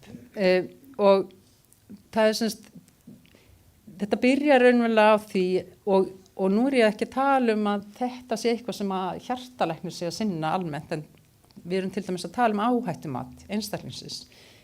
Það er náttúrulega í höndum meðferðaraðila sem að er að meðhöndla og ætlar að meðhöndla krabbameinið að gera það. Og það er okkur uppálagt að skima áhættuþætti, blóðþrýstingin, blóðfitu, reykingar, áfengi, sykursýki, hreyfingu og þessa lyfjameðferð og að meðhöndla það. Lækka blóðþrýstingin, lækka sykurinn, setja inn statín og gera allt þetta sem að þarf að gera þannig að viðkomandi hafi sem bestan grunn til þess að fara inn í þessa meðferð sem er fyrirhugað. Og það felur oft í sér líka einhver svona grunn rannsóknir eins og hjartalínurit og hjartaómun, mælingu kannski á lífvökum eins og TNT og ProBNP. Það eru alveg, og við getum sagt að við fáum, ef við skoðum þessar klínisku leiðbeiningar, þá er alveg svona langi listar yfir það hvernig maður á að fylgjast með, undirbúa og fylgjast með eftir því hvort að sjúklingurinn er í lágri áhættu, hárri áhættu og hvað meðferð sé vera að fara að veita. Og svo er þetta náttúrulega mikilvægt að ef að viðkomandi er með þekktan hjarta- og æðasjúkdóm að undirbúa þá viðkomandi sem best fyrir það sem tekur við og það er þá bara fjallar þetta, optimera meðferð, einkennamat og allt það, gera viðeigandi inngrip ef að þörf er á og vera með í ráðum. Og við getum alveg komið að því aðeins á eftir hvað stöndum við með þetta í dag. Nú það er eftirlit á meðan á meðferðstendur og eins og ég nefndi áðan að þá tekur það eftirlit mið af áhættumati, það er að segja áhættumati meðferðunar og áhættumati einstaklingsins. Þannig að þeir sem eru mikil áhættu þau fara náttúrulega þéttar í eftirlit.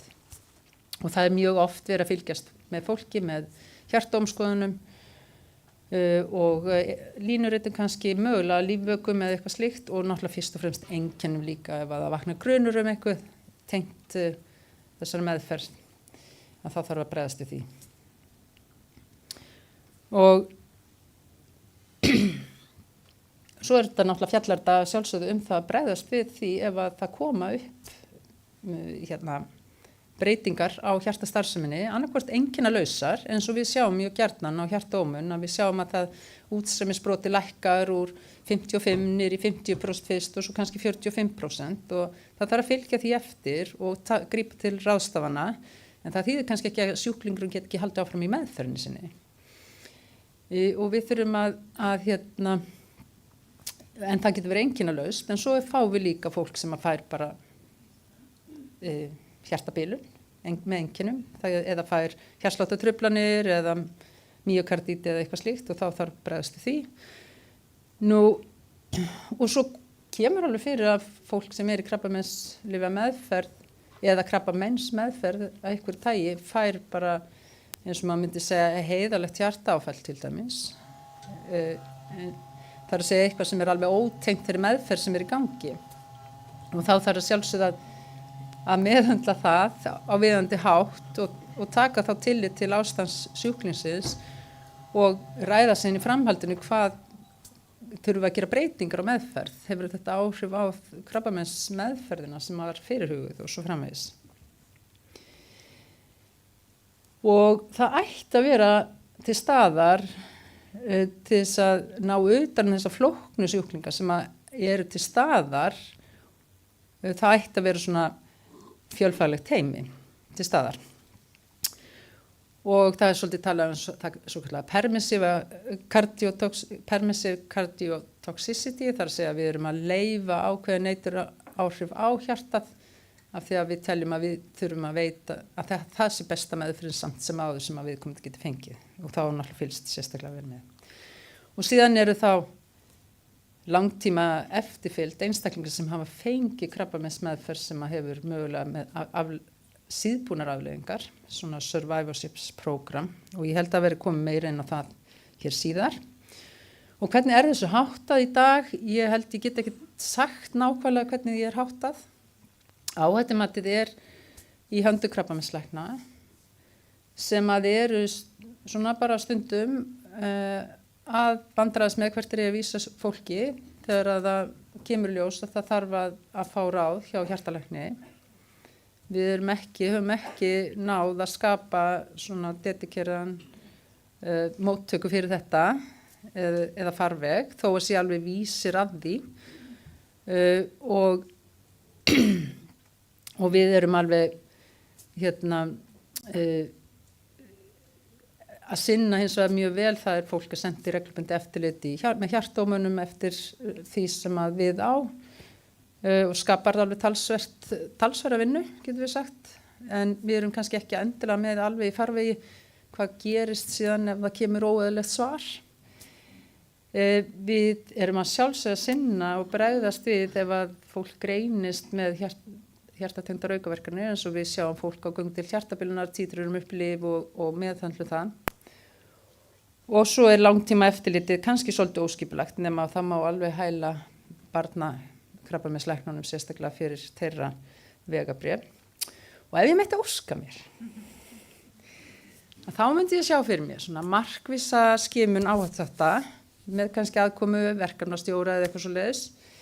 Að það væru hjartalæknar með sérþekkingu og sem gæti boðið upp á reglubundna móttöku til þess að sinna þessu fólki þegar það þarf á að halda.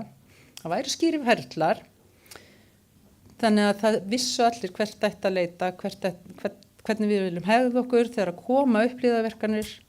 Við hefðum þetta teymi starfandi, við tölum vissulega saman og ég ætla ekki að gera lítið úr því. Það er mjög mikilvægt og við erum öll mjög, það er stuttabóðleiðir en það mætti vera svona skipulagra og fleiri koma að því. Og svo getum við séð fram á útskrifa fólk frá okkur í eitthvað svona langtíma eftirlit, þá sem að þurfa á því að halda. En við sjáum bara til. Kannski gerist eitthvað gott með góðu fólki eins og hér í salnum. Takk.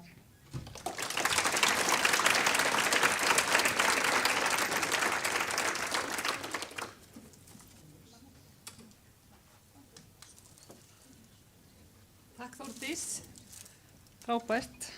Ég vona einhverju henni taki boltan með svona. Akkurat. Heyrðu, þá again we have Sarah. And now she's going to talk about shared decision making in cardio-oncology. Thank you, Sarah.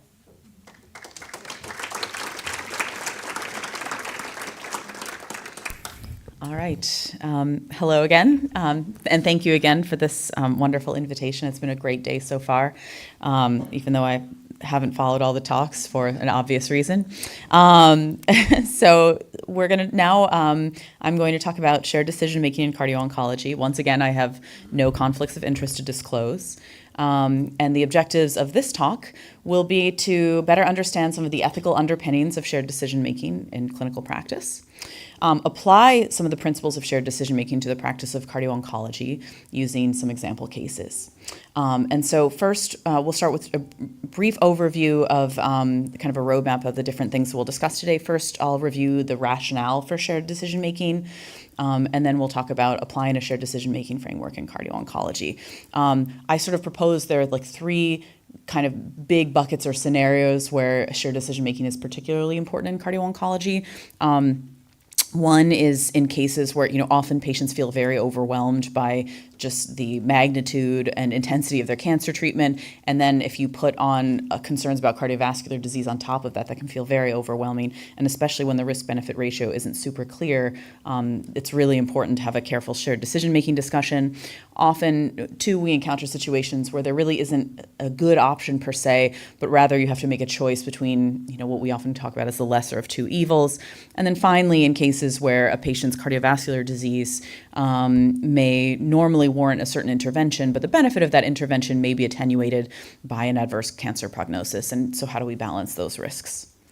All right, so first, what is shared decision-making? It seems obvious from the name, and I'll refer you to this paper that I wrote with some of my colleagues a while ago, sort of outlining why it's particularly salient in the field of cardio-oncology. But basically, shared decision-making is an engaged and collaborative approach to operationalizing patient-centered care. And basically, the idea is that in shared decision-making, clinicians come to the table as experts regarding the benefits, risks, and alternatives of different medical interventions. Patients, however, also bring expertise to the table because they're the experts in their own goals, their values, and their priorities, which of course are really critical to informing the decisions that we make. Because of course, a good outcome is not just a question of medical facts, but also a question of how much does this outcome align with what a patient's desires are and what a patient's ideas of what is a good life or a quality life.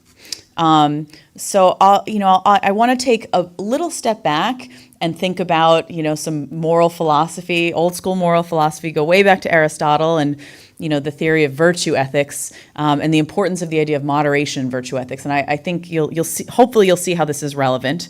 So, Aristotle talked about the value of the golden mean and this idea that, virtues are best practiced in moderation. And so some examples of this are courage, right? Courage, we think of that as a good thing, to be brave, to act in the way that, you should act even when it's challenging. And we know that a deficiency of courage is, of course, cowardness. But also you don't want to have too much courage because an excess of courage can really manifest as recklessness and an unwillingness to consider the dangers of your actions. And sometimes, the price that you pay for doing something that you think you should do may actually be too high and adversely affect others with unintended consequences. And so, it's important that courage, again, is a virtue practice in moderation. Similarly, generosity.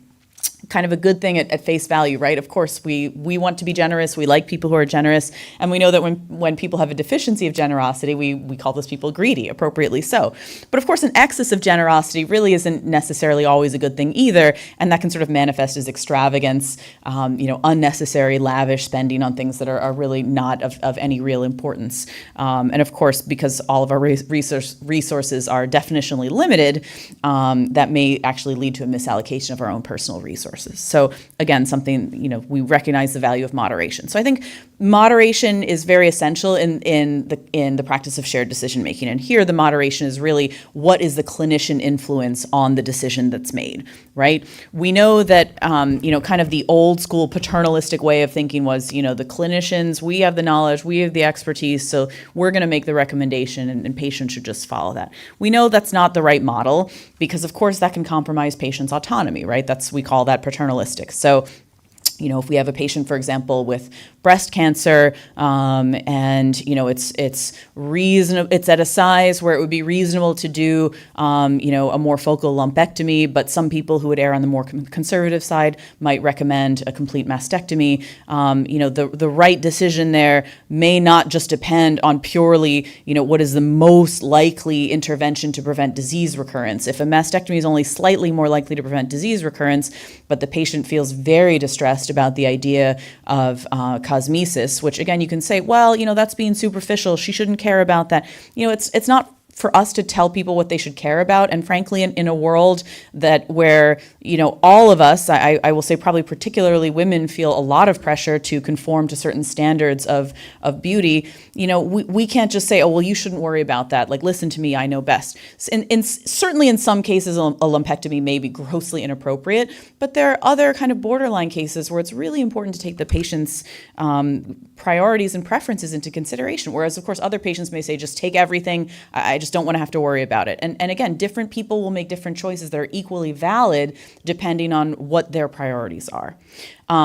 And so, you know, again, this goes back to this idea of beneficence, which, you know, obviously their autonomy is compromised if we try to exert too much influence on decisions. But because patients are critical to defining what actually is a good outcome for them, this may compromise beneficence or doing right by our patients if we're not allowing them adequate influence in the decision.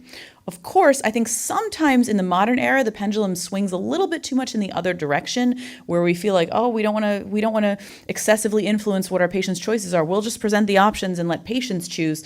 You know, we need to be careful of that as well, because we have expertise that patients don't have, and it really behooves us to weigh in on what are the ramifications of the different options. It's not, you know, patients aren't coming to us like a restaurant and like, here's a menu and you choose what you want. We have to explain what those choices mean, and again, what are those consequences? So obviously, beneficence can be compromised if patients are making choices that we perceive are going against not just what we think any person's best interest would be, but what their specific best interest would be based on their expressed desires and goals.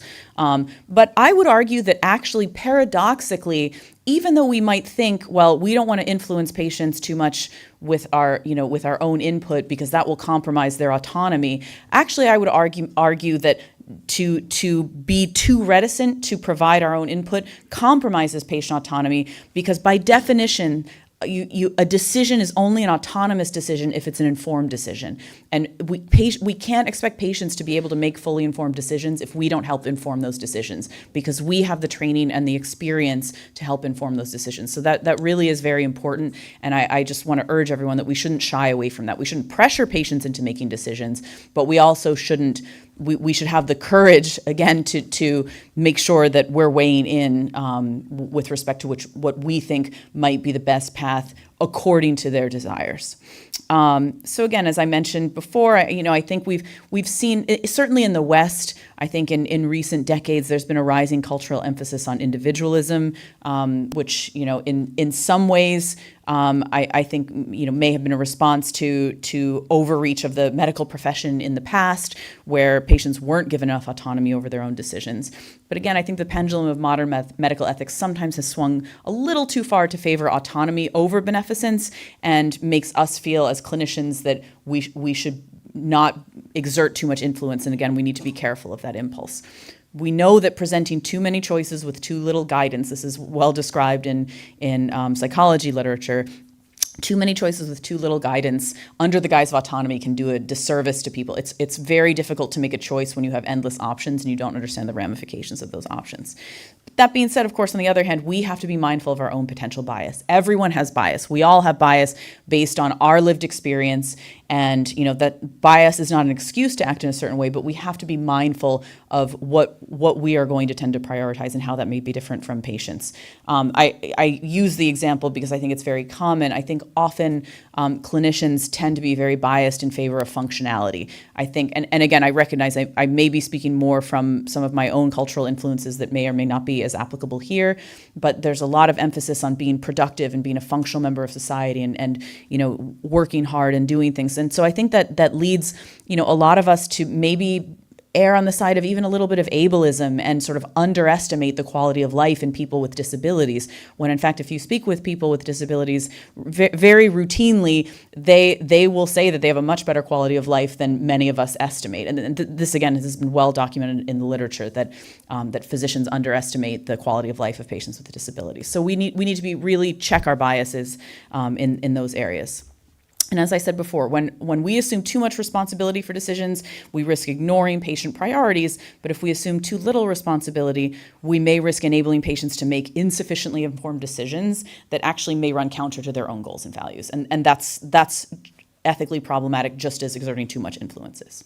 All right, so we'll talk about now kind of the first scenario where I see this a lot in my cardio-oncology practice, where shared decision-making is very helpful. In situations where patients feel really overwhelmed, they're in the throes of cancer treatment, this requires frequent encounters and imposes often a lot of discomfort, side effects of chemotherapy. And, you know, I see a lot of patients kind of along this spectrum where some patients are very focused on maximizing all the potential benefits. They, you know, if a medication is going to help them, they want to take it. If, you know, an imaging test may provide a little bit more clarity as to what's going on, they want to do it. And then there are other patients who really prefer to kind of minimize interventions. They're so overwhelmed that they really don't want to take another medication or get another test unless we as clinicians feel very strongly that it's going to be in their interest to do it. And some people fall in between. Those are sort of two extremes. So I think it's really important to help kind of contextualize what those benefits may be, right? So patients a lot of times will have vague symptoms when they're undergoing cancer treatment. I'd say palpitations is something we see very commonly. So if someone comes in with palpitations and they're clearly stress related, they have a normal exam, normal EKG, normal echocardiogram, and no other cardiovascular risk factors, it may be very reasonable to defer, you know, wearing a longer term rhythm monitor to look for arrhythmia if we think that their risk is objectively quite low. But a patient may also feel very anxious about this, and it's a pretty low-cost intervention to have them wear a monitor for 3 days to make sure they're actually not having arrhythmias when they're saying they're having frequent palpitations. So some patients will feel burdened by that extra testing. Some patients will feel very reassured by that extra testing. And there may not be a clear right thing to do. Again, it's a different story if a patient has a very abnormal EKG, very abnormal echo, you know, concerning signs and symptoms, in addition to palpitations that they may be having arrhythmic episodes. In those cases, you know, we may want to be a little bit more definitive in our recommendation. But there are a lot of cases, as you all know, that kind of, you know, fit in this gray zone.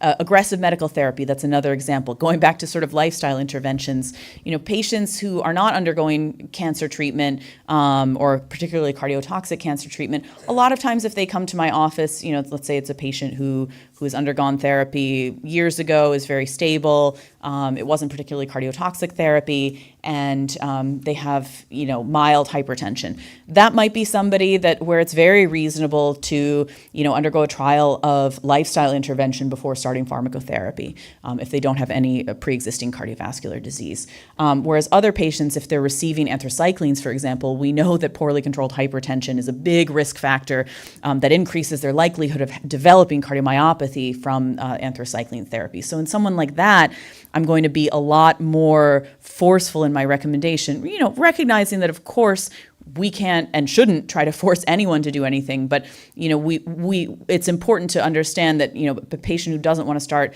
beta blockade or RAS blockade when they have poorly controlled hypertension on, you know, an anthracycline regimen, that's a choice that most patients probably wouldn't make if they really understand the ramifications of that decision.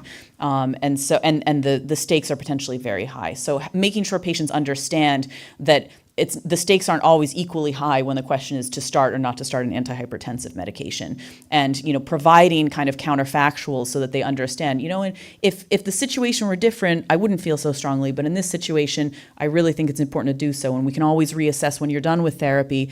You know, we can try to intensify lifestyle interventions and potentially de-escalate medical therapy later on. Frequent imaging, this is another example. So, you know, I see a lot of patients with breast cancer or other HER2-positive cancers, particularly if they have metastatic disease that's well controlled on long-term anti-HER2 therapy like trastuzumab.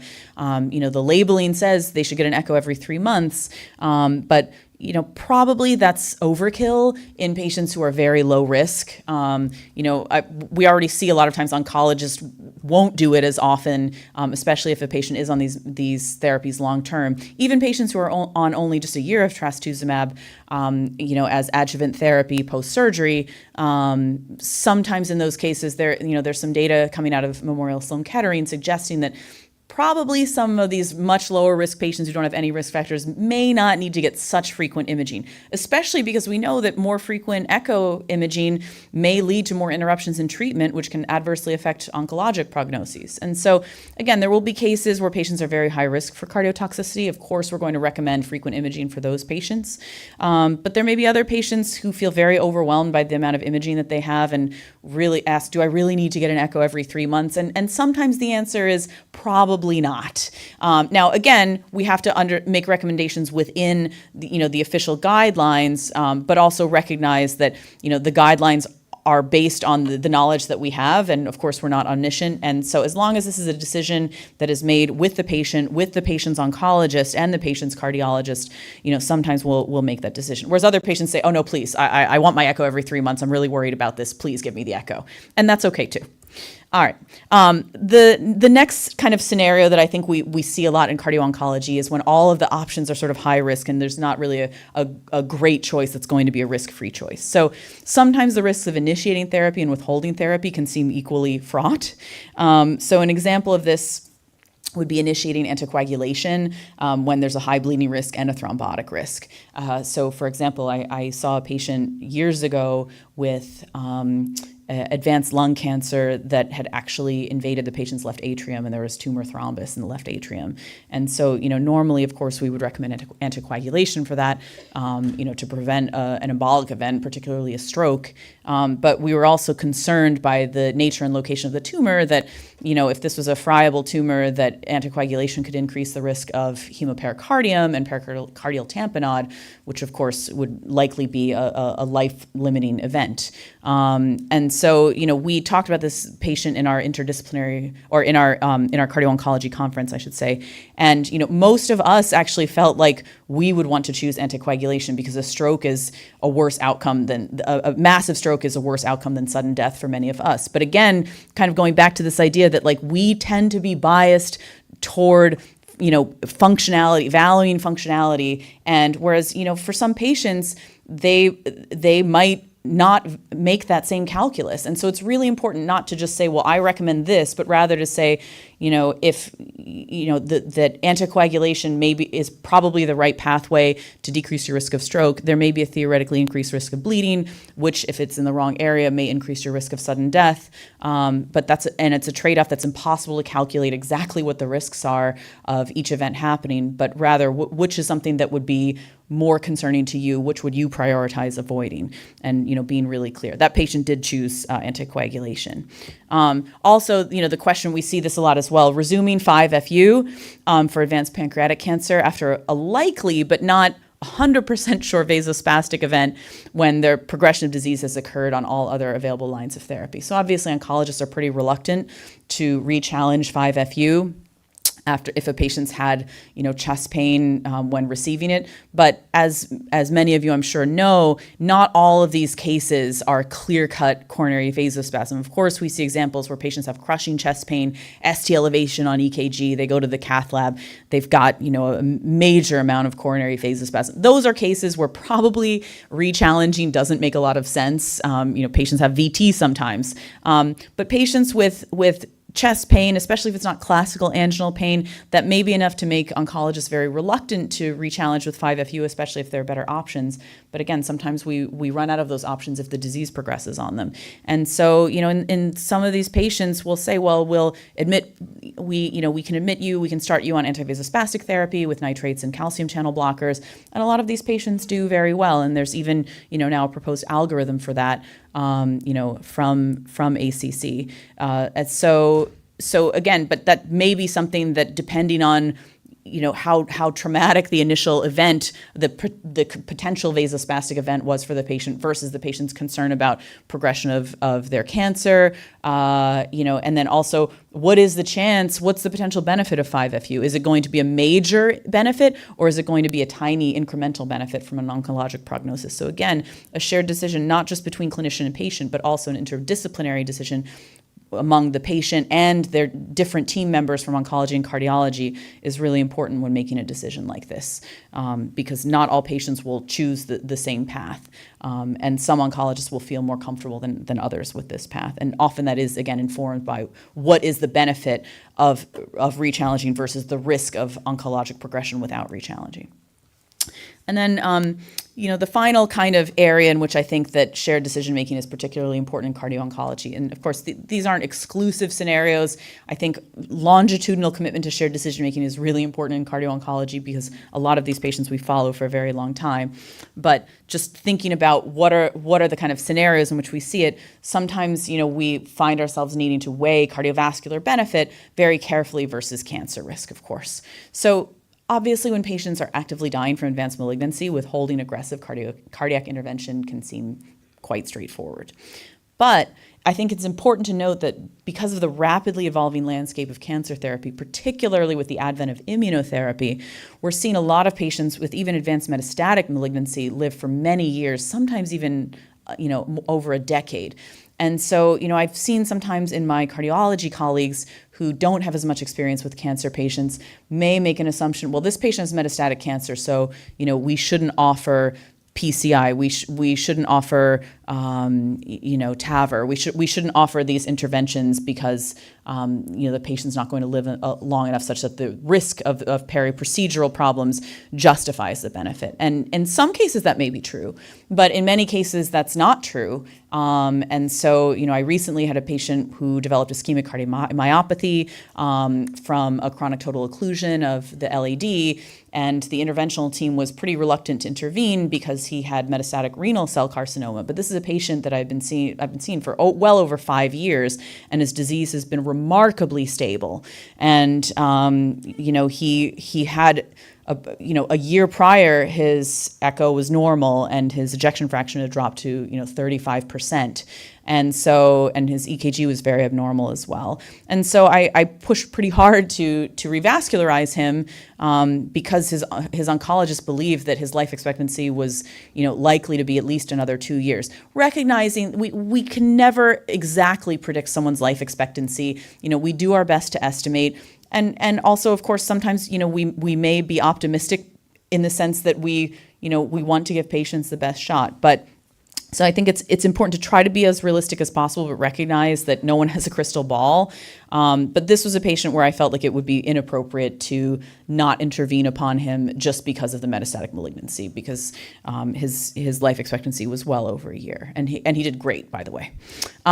So overall, we just need to take care that we don't deny beneficial cardiovascular interventions if the cancer mortality is overestimated. And I think sometimes non-oncologists can see advanced cancer and just assume a worse prognosis than is actually the case. But of course, on the flip side, I think it's important to not to pressure patients into cardiovascular interventions that can place them at high risk of complications or run counter to their goals of care. So even if a patient has advanced malignancy but is doing very well, they may still think, I've had a lot done to me, and I really, if I'm not having symptoms, I don't want any interventions, even if they'd otherwise be indicated. And that's not an unreasonable stance either. So again, it's just really important that we inform patients, we provide them with what we think the options are and what those options would entail, and what would the likely consequences of choosing them versus choosing not to do them look like. So I sort of sum this up in like a list of questions for patients to consider and the list of clinicians to consider. So, sometimes it can be helpful to just have a discussion with patients. Are you more worried about your cancer, or are you more worried about your heart condition? Which is weighing upon you more? Which is more important to you, longevity and survival? We may not always be able to offer that, but sometimes we certainly can offer interventions that will improve longevity. Is it your functional status and your quality of life, or is it comfort and avoidance of pain and suffering?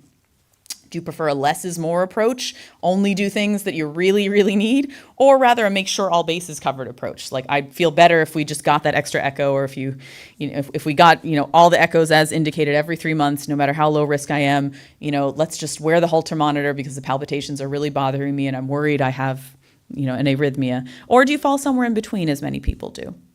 Do you favor lifestyle interventions to minimize medications, or is it easier for you to just take medications because of other challenging circumstances? A lot of our patients, even though they may be normally very committed to a healthy lifestyle, it can sometimes be a lot easier said than done when they're, in the midst of cancer treatment that leads to a lot of nausea or anorexia or fatigue, and it's very hard for them to, eat. Their appetite is poor, their taste is altered, they're too tired to exercise. And again, especially because with certain cancer therapies, we know that poorly controlled risk factors increase the risk of cardiac toxicity. Really leaning hard on lifestyle intervention, as important as that is, of course, on a population and systems level, we always have to take into account our individual patient. And some patients are just not going to be in a place where that's reasonable for them. And then, of course, questions for us as clinicians to consider: which do we think poses a greater threat to the patient's survival and their quality of life, their cancer or their heart condition? Is long-term survival a realistic goal, or would a shift in goals of care to focus on quality of life be more successful in your clinical opinion? What is the risk-benefit ratio of the proposed interventions from an oncologic and a cardiac standpoint, and how might they conflict with each other? And to what extent might lifestyle interventions supplant the need for pharmacotherapy, and how willing and able might the patient be to adopt lifestyle changes? And again, I think this question is particularly salient in our survivorship care, which, as you've heard about, I surmise because I saw some of the slides that I recognized from the cardio-oncology ESC guidelines. Survivorship is a growing part of our cardio-oncology practice, and that's often a very teachable moment and a good time to talk about initiating lifestyle changes. So my last slide, just to discuss just some discussion points and tips and strategies. I think often it's helpful to start, especially when meeting a patient for the first time, with open-ended questions about, to really interrogate what are their goals, their values, and their priorities, and then follow up with more specific questions as we need regarding the importance of longevity, functional status, and the avoidance of discomfort. As I mentioned before, it's important that we're mindful of our personal bias. We all have bias. That's not to excuse bias, but just to recognize that, if we think that we've achieved a state where we have zero bias, I actually think that's more dangerous, because then we're not going to be mindful of the bias we have. But, do we have a bias in terms of, favoring functional status or quality of life, for example? Do we have a bias toward always wanting to do something rather than not doing something? Because that's, again, I will say in my own culture, I think there's a very strong bias to want to err on the side of doing something. We want to fix it. We want to use the best technology we have and the most advanced thing we have to treat it. And sometimes that's the right thing, and sometimes that's not the right thing. And so just keeping in mind, what are our sort of tendencies and biases? Don't make assumptions. As obvious as something might seem, it may not be obvious to the patient, so don't assume. When in doubt, ask. Err on the side of asking, even if it seems like the obvious questions, just to clarify. I think patients really appreciate that, actually. Even if they're like, well, of course your assumption's right. I think they really appreciate your checking in with them to make sure that you're on the same page. I think they feel very heard, when we ask questions, just to confirm that we're on the same page and they understand what we're talking about. Avoiding overly leading questions or morally loaded language. So I did use the term suffering before, because sometimes patients will actively say that they want to avoid suffering. But I often think that as clinicians, we shouldn't be the first ones to use that word, because I think the term suffering is very morally loaded, because of course nobody wants to suffer, right? Like that, it's almost like foreclosing the decision, because if you say, well, this decision is going to lead to suffering, you're basically telling a patient, like, no one would choose this decision, when in fact, what might constitute suffering for some individuals would not necessarily constitute suffering for others. I think this is more something that I see often with counseling family members when their patients are at the end of life, or when their loved ones are reaching the end of life, and talking about transitioning goals of care to focus on comfort. Sometimes I think we can almost use the term suffering to sort of prematurely coerce loved ones into, adopting a less aggressive medical stance before they're ready to do so. And so we just need to be really careful that we're not trying to sort of lead the witness and use words that don't tend to foreclose different options if it's maybe not the right time to do so, because that can lead to very kind of entrenched attitudes and lead us to a decisional impasse. And finally, going back to what I was saying in the beginning, it's really okay, and I think in some cases helpful to say what you might choose for yourself or a loved one. I've heard some colleagues say, well, I don't think that we should tell patients what we would do. We need to let them decide. But on the contrary, I think it's very helpful to hear what someone would do. But again, I think it needs to be followed up with, well, why would you choose this? So you can say, well, I would want to take this medication because, I'm very concerned about the risks of XYZ versus, I would not take this medication because there's a very small potential benefit, but in the grand scheme of things, I think it's unlikely to significantly alter your clinical trajectory.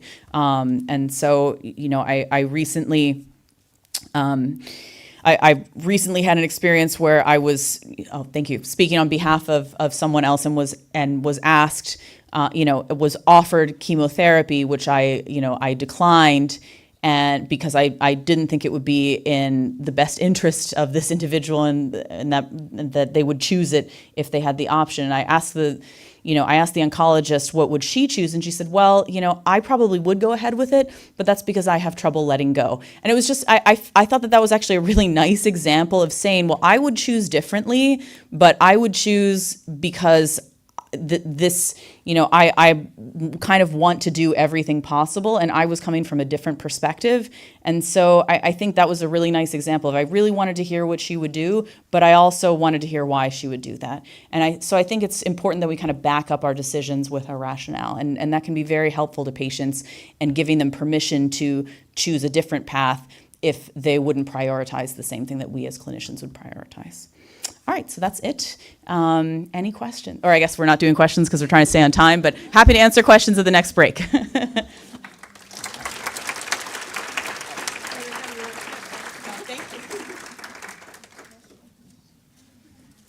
Thank you so much, Sarah. This has been really interesting listening to you.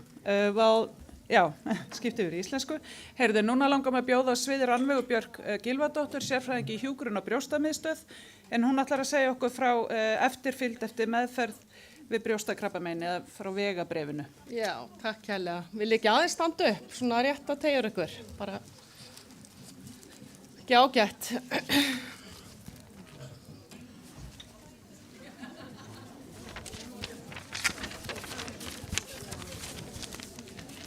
Ég þakka bara kærlega fyrir að fá að koma hingað og við Helga Tryggvadóttir sem yfirlæknir brjóstakrabbameinslækninga á Landspítala. Við settum saman þetta erindi og hún gat því miður ekki verið hérna í dag. Rosa gaman að sjá mynda mér svona 15 árum yngri. Alveg mjög skemmtilegt. En ég semst komin hérna í dag til að kynna fyrir ykkur býttu nú við. Hvað kom hér? Býttu nú við. Heyrðu, þetta ekki rétt að glærur. What? Ég ekki alveg að ná því. Hver tók við glærunum? Já, ok. Hvað segirðu? Já, það eitthvað að rugla saman. Já, ok. Á ekki bara að senka mig þá? Heyrðu, jú. Já. Ekki til í að senka og taka bara næsta þarna. Já. Ég veit ekki á hverju þú vilt svo glæru. Ég hef nætti ekki. Býtu. Þetta ekki þínar? Nei, þetta ekki mína glæru, sko. Það verður eitthvað að fara í vitlaust inn bara. Hérna Rannveig Björk. Já, þetta annað, sko. Þetta annað efni. Þetta það sem ég fekk. Já, ok. Þá skulum við fara yfir það bara. Heyrðu, ég fekk þetta sent Já, fyrir. ok. Heyrðu, viltu tala bara annars að hafa glærurnar? Já, ég get svo sem alveg gert það, sko, en það þetta leiðilega, eða reyna að finna það og við tökum annað erindi á meðan. Allir ég verð ekki bara að byrja, ekki bara að taka þetta. Það ekkert, jú, ég skal bara taka þetta. Mér finnst það mjög leiðilegt samt. Ég Já, við getum alveg tekið næsta erindi núna. Já, ok, ég ætla að gera tilraun til þess. Ok. Ertu ekki með tölvu með þér? Jú. Heyrðu, afsakið þetta. Næst á dagskrá þá Kristín Lára Ólafsdóttir og hún ætlar að segja okkur, hún líka sérfræðingur í hjúkrun í líknarteyminu og hún ætlar að segja okkur frá samtali meðferðarmarkmið. Gjör svo vel, Kristín Lára.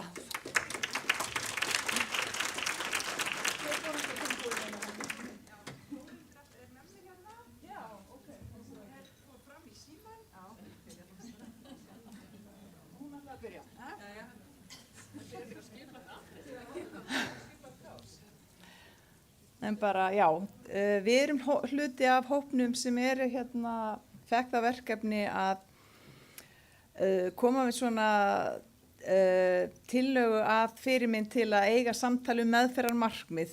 Þannig að við ætlum að fá að kynna það núna. Þannig að við erum að tala samtalið meðferðarmarkmið í alvarlegum veikindum.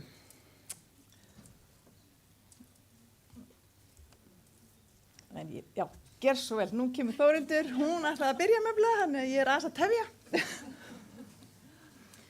Afsakið þetta. Varstu búin að kynna okkur? Já. Takk. Heyrðu, já, ég ætla bara að byrja á, ég er með smá inngang áður en Kristín Lára segir betur frá verkefninu okkar. Ég ætla að byrja á tilfelli, af því það er alltaf svo gaman að hafa sögur. Og ég ætla að segja ykkur frá honum Jóni sem er 78 ára og hann er með langtgengna hjartabilun á grunni amyloidósu og hann er komið skert útfallsbrot með 20-25% útfallsbrot. Þannig að hann er komið langtgengna alvarlega hjartabilun og hann er búinn að koma ítrekkað inn síðustu 9 mánuði. Við vitum ekkert mikið meira hann en þetta.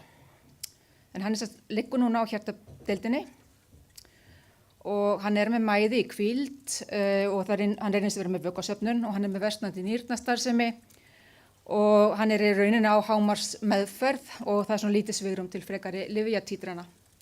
Og hérna sjáum við 2 lækna tala og þeir eru nú líklega í öðru herbergi en svona, þeir líta út fyrir að vera við rúmstokkinn og eru svona að hafa aðeins ágjör af þessu. Þú veist hvað, hann er mjög veikur, hann gæti krassað, hvað ef að ganga langt.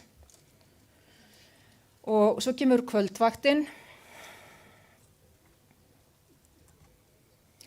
og honum versnar. Og það er hafin meðferð með BiPAP og það er tekin blóðgus og kallað á gátteymið og sérnámslæknir á vaktinni kemur og talar við Jón. Þetta er óþægileg staða en sennilega mjög raunveruleg. Og mér langar svona aðeins að kasta út í salin, hvað myndu þið segja við Jón? Hvað myndu þessi ungi læknir segja?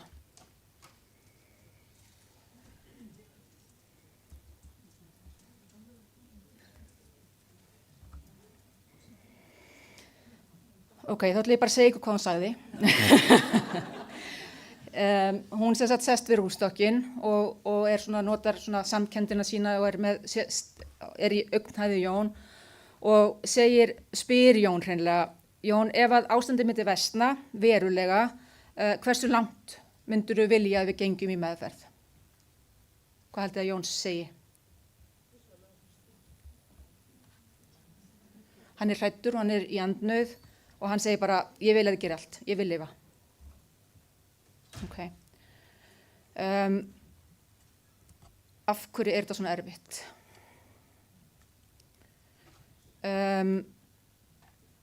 Sjúklingar sem eru með alvarlega sjúkdóma standa oft frammi fyrir erfiðum ákvörðunum og hafa oft ekki forsendur til að taka góðar ákvörðunir.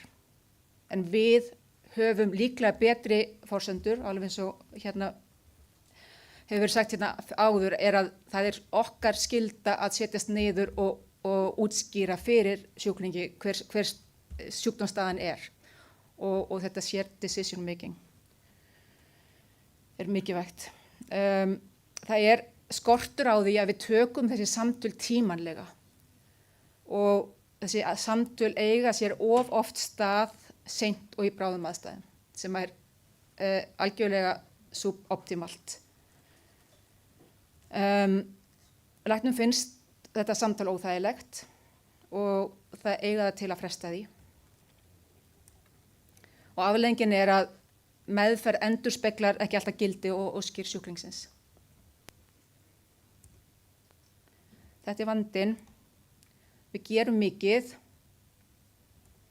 og við spyrjum á sjaldan. Sjúklingurinn veit ekki alltaf hvert ferðin er heitið. Það er í rauninni, getum við tekið til okkar. Sjúklingum fær ekki rödd og samtali kemur á seint og fjölskyldan er illa upplýst. Hvers vegna forðuðustu við samtalið? Það er þessi ótti við að eyðileggja vonina ef við erum að tala mögulega slæmar horfur. Þetta tilfinningarlega erfitt. Finnst öllum erfitt að sitja með erfiðum tilfinningum, en það hægt að læra það. Það skortur á þjálfun, mörgum finnst þeir ekki hafa fengið þjálfun í að vita hvernig þeir eiga að leiða svona samtöl. Svo þetta tímaleysi og forgangsröðun. Við vitum það að læknir sem með mjög mikið á listanum sínum sem þarf að klára, það mjög auðvelt að setja þetta samtal neðarlega á listan og jafnvel sleppa því, af því að þetta tekur tíma og þetta tilfinningar og þetta pínu óþægilegt. Og svo það menning og misskilningur að mörgum kannski horfa svo á að ef við erum að fara að tala horfur, mögulega skertar horfur, að þá séum við að gefast upp. Og kannski það kannski á bara líknateymið að sjá þetta. Við bara læknum þangað til að líknateymið kemur.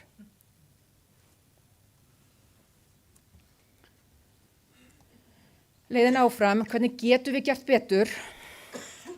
Ég held að þetta sé númer 1, að viðurkenna mikilvægið, að ákveða það að þessi samtöl séu algjört forgangsmál. Nota verkfæri til stuðnings, það til góða leiðbeiningar með hvernig gott að taka svona samtöl. Og svo bara þjálfun. Læra og þjálfa færni í alvarlegum samtölum og vera dugleg líka við sem heilbrigðisstarfsfólk að viðra eftir samtöl, fyrir og eftir, bara við kollega til þess að læra. Svo að skipuleggja kerfisbundið, hver á að hefja samtal, hvenar, og æfa hugrekki.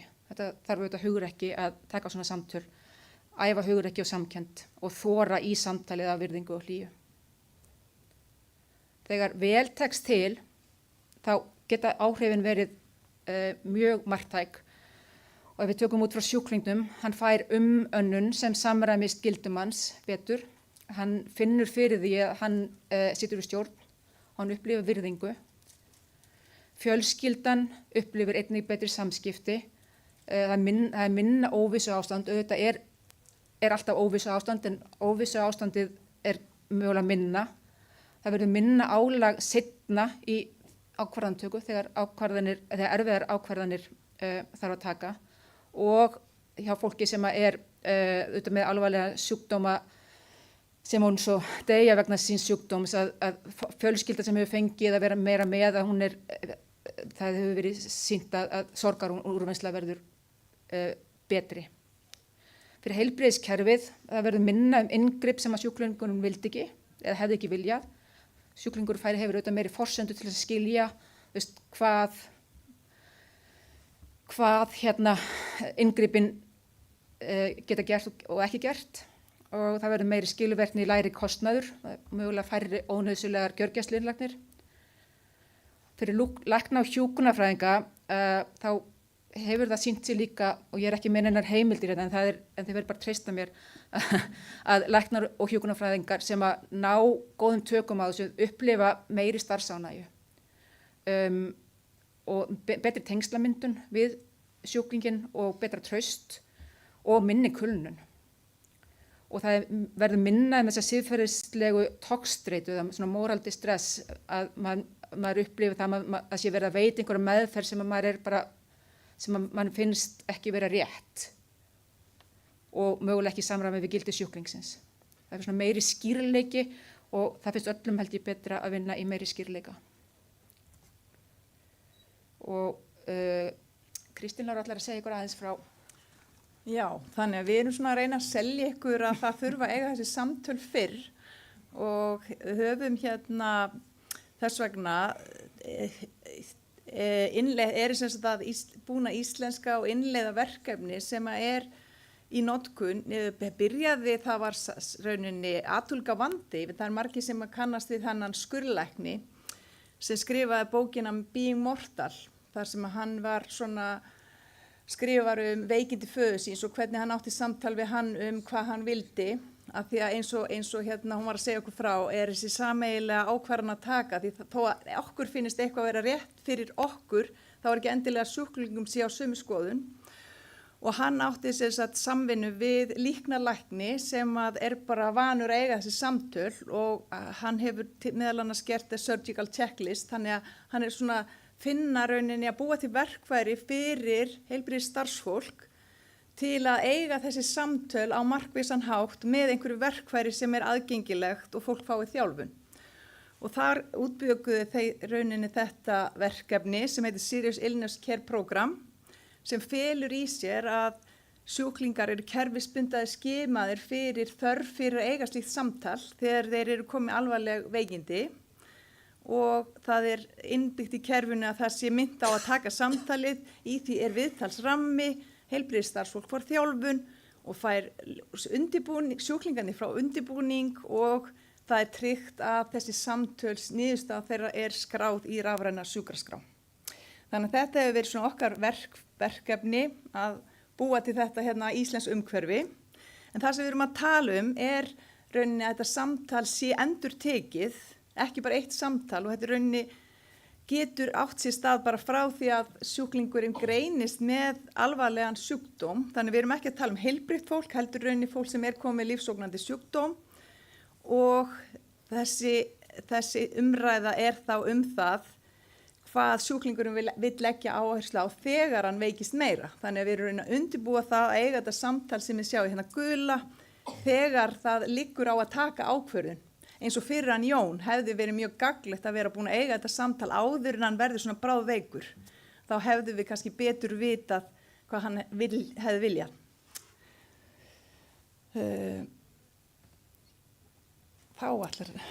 Já, en þetta kemur svolítið að því að áætla líklegar horfur og þetta kemur að því svolítið að þeim að skima hverjir hafa gagn af svona samtali. Ég held að það sé bara greiðlega mikilvægt að við tilengum okkur að þegar við erum að meðhöndla sjúklinga að við tilengum okkur að þetta hugsanagang hverjir eru líklegar horfur. Af því það breytir svo miklu, að breytir því hvernig við tölum við fólk auðvitað og hvaða ákvarðanir við teljum séu skynsamlegar og við getum hjálpa fólki betur að taka góðar og skynsamlegar ákvarðanir því við viljum alltaf bara auðvitað veita góða og skynsamlega meðferð. Þessi spurning fræg og bara mjög einföld, svona fyrsta skimunar spurning að Jón stendur fyrir fram að mig eða liggur fyrir fram að mig að myndi það koma mér á óvart ef að hann myndi deyja á næstu 6-12 mánuðum og ef að svarið nei þá klárlega kallar það á að þessi einstaklingur þarf að fá samtal.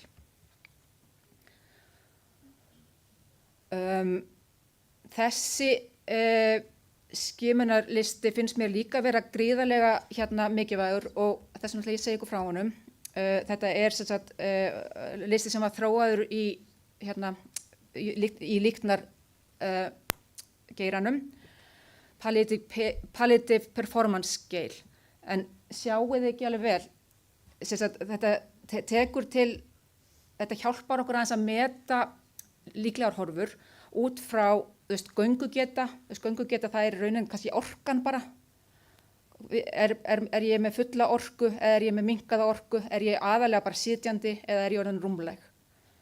Og svo það sjúkdómurinn sjálfur, það bara engin sjúkdómur, einhver sjúkdómur, mikill sjúkdómur og svo extensive sjúkdómur.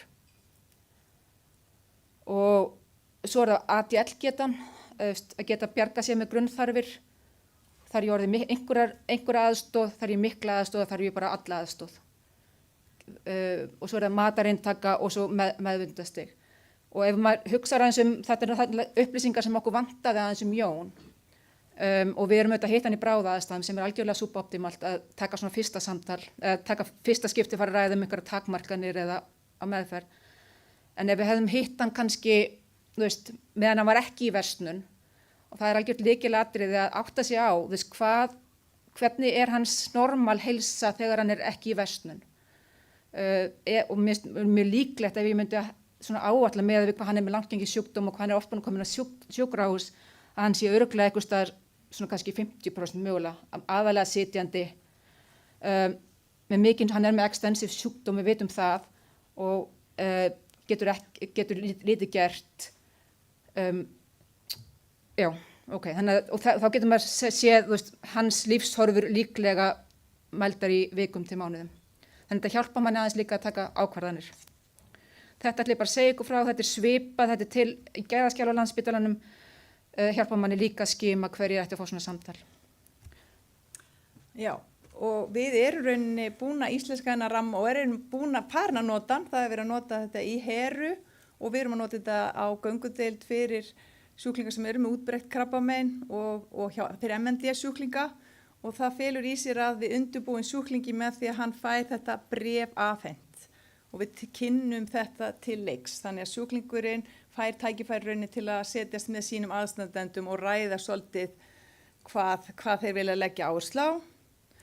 Og síðan er þetta viðtalsramminn, þannig að sjúklingurinn er boðaður í viðtal og þetta getur verið partur af öðru viðtali sem er, en kannski bara best að það sé sér og getur verið framkvæmt bæði af lækni, hjúkrunarfræðingi eða bara annarkvort. Og þetta eru spurningarna sem farið í gegnum. Og við erum búin að vera í samvinnu við landlækni af því að nú er skráningin á snjókorninu ekki nógu spennandi. Þannig að ég veit ekki sjá þetta nú kannski ekki vel. Að þar verður hægt að skrá betur og mér skilst að það sé bara rauninni síðustu metrarnir á því að klára þetta miðlæga snjókort sem að birtist þá allstaðar og verður þá hægt að tengja þetta niðurstöðu samtalsins við skráningu í snjókort. Hvort sem að það verður niðurstöðu að skrifa eitthvað meðferðarstig eða ekki, þá getur maður alltaf skráð þetta þarna og þá endurtekin samtöl og þá getur maður skráð hversu miklar upplýsingum maður veitir sjúklingnum, við hvernig maður talaði, hvað er sjúklingunum mikilvægast og svo framvegis. Og við erum líka komin svona nokkurn veginn að klára að búa til námskeið í EDDU, þar sem við sjáum það sem lið í þjálfun heilbrigðisstarfsfólk í að eiga samtölin, að það hafi aðgengi að kennslu, það er hægt bæði að horfa á 2 myndbönd sem að segja frá þessu og svo er eitt sem að sýnidæmi og svo er þetta auðvitað til í gæðaskjali, þetta verklag. En það þarf auðvitað að vera ákveðin umbreyting á menningu. Við þurfum að hugsa meira proaktíft og við getum ekki alltaf læknað og það er oft sem við erum og þurfum að hugsa hver er markmiðin og hver er markmið sjúklingsins, hvað er skynsamlegt að gera og hvað er það sem skiptir sjúklingin máli. Í því ljósi hann viti hvað er á honum og hver staðan er. Þannig að þetta er mjög mikilvægt og við vitum að við deyjum öll og við þurfum kannski að fá að hafa eitthvað það að segja hvernig þessi leið er. Þannig að ég held að þessi viðtalsrammi og þetta prógram geti hjálpað okkur mikið í þessu. Þannig að þetta gerist ekki sjálfkrafa. Við þurfum að setja þetta í forgang, koma þessu fyrir í okkar þjónustu og þannig ábyrgðin er, og þannig ég höfða til ykkar allar sem eru hér, nú er þetta verkfæri til, við erum ekki að fara að gera þetta, við erum ekki að þessu samtöl, við höfum ekki getur til þess, en við vitum að þið, og ég er vissum að ef að þið farið að nota þetta verkfæri þá munið þið sjá að þetta er mjög aðgengilegt og gott. Þannig að næstu skref er bara verklagi er tilbúið, þetta er einfalt og virkar og allt það sem hún var að vísa til hérna áðan með hag fyrir sjúklingin okkur, það er bara til fullta rannsókn sem styðja við þetta og það er verið innleiða þetta mjög víða í Evrópu. Þannig að nú er bara hugsunni hvað er best og hvernig viljið þið byrja. Þannig að við erum til skrafs og ráð að gera með það bara hvenær sem er.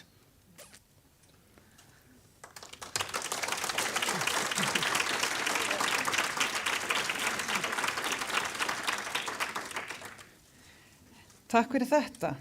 Heyrðu, sko nú er ég velta fyrir mér, Rannveig, vilt þú vera bara eftir kaffi eða hvað? Já, gerum það þannig, svo þurfi ekki að þannig. Ég ætla þá að bjóða hérna Sigurdísi hér upp á svið núna.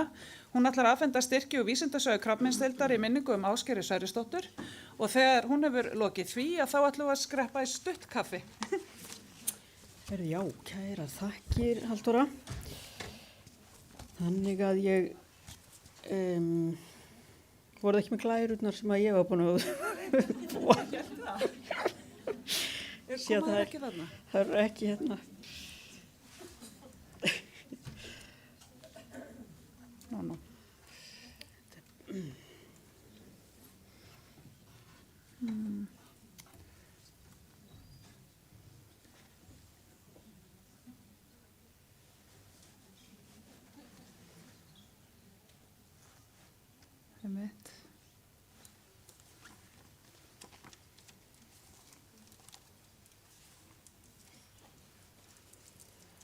Ekki þetta getum alveg gert það án þessara glæra heldilega. Það er ekki svo þar. Hefur ekki bara að Viltu ekki bara byrja? Já. Já. Jæja, ég sem sagt er fyrir hönd stjórn sjóðs, vísindasjóðs krabbameinslækningadeildar ætla að afhenda styrki, en mér langaði fyrst að fá að segja ykkur aðeins frá sjóðnum. Og það eru 30 ára á næsta ári síðan þessi sjóður var stofnaður og ég ætla að sýna ykkur hérna nöfn stofnenda sem eru allir mætir karlmenn og krabbameinslæknar þegar maður stofnar hérna fyrir 30 árum. En tilgangur sjóðsins hefur verið að efla rannsóknir á sviði krabbameinslækninga og einnig að stuðla að menntun bæði lækna og samstarfsmanna. Og það er þannig að styrkhafar þurfa annarkvort að starfa þá við lyflækningar, krabbameina, geislalækningar eða líknalækningar og við erum að veita styrki bæði fyrir vísindarannsóknir og eins ferðastyrki. Og nú fer fram fyrsta styrkveiting úr sjóðnum í mörg ár og með þessari úthlutun viljum við sérstaklega heiðra minningu Ásgerðar Sverrisdóttur. En hún lést langt aldur fram síðasta sumar. Hún Ásgerður var mjög vísindalega þenkjandi, mikill vísindamaður, var á Karolinska í 15 ár og lauk þaðan doktorsgráðu í brjóstakrabbameinum. Hún starfaði sem krabbameinslæknir í 20 ár á Landspítalanum og stundaði áfram rannsóknir á sviði brjóstakrabbameina, blöðruhálskirtilskrabbameina og annar krabbameina og birti yfir 30 ritrýndargreinar. Og hún var formaður sjóðsins allt þar til hún lést, mörg ár, og hún brann fyrir því að fé sjóðsins yrði nýtt til góðra verka. Og nú gerum við það hérna í fyrsta skipti í mörg ár. Það er mér langaði til þess að biðja ykkur að minnast Ásgerðar, lúta höfði og við höfum stuttað þögn.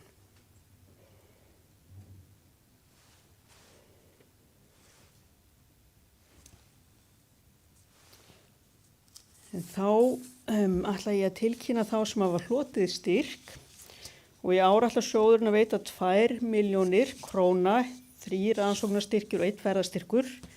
And first I would like to call to stage Dr. Antoine Ellen.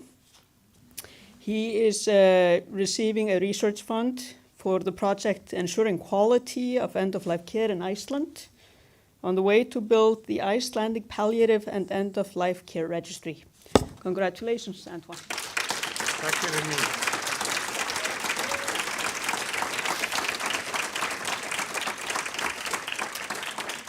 Síðan ætla ég að kalla á sviðið Þórunni Sævarsdóttur, en hennar hópur á 11B hlýtur ferðastyrk til þess að fara á Ríkisspítalinn í Kaupmannahöfn núna í apríl í heimsókn. Gjörðu svo vel, Þórunn. Takk fyrir.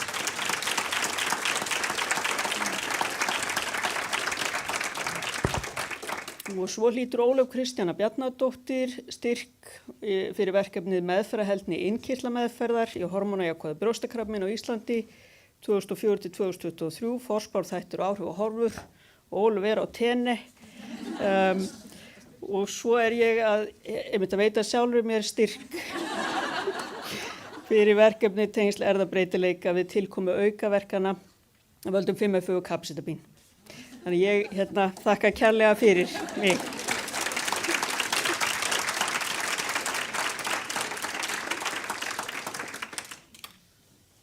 Heyrðu, takk kærlega fyrir þetta. Ég legg til að við förum núna í kaffi og byrjum aftur 15:30. Við stýrurnar kíkjum aðeins á röðunina og svo glærum.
Landspítalanum. Þess vegna er ég hissa. Já, þess vegna er ég hissa.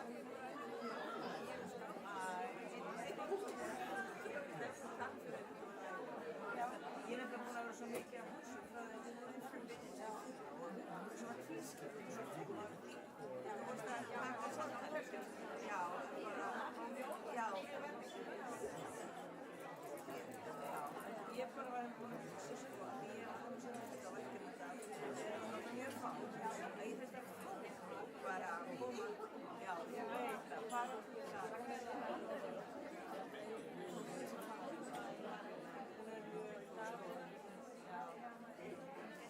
Ég sagði að þetta getur breytt.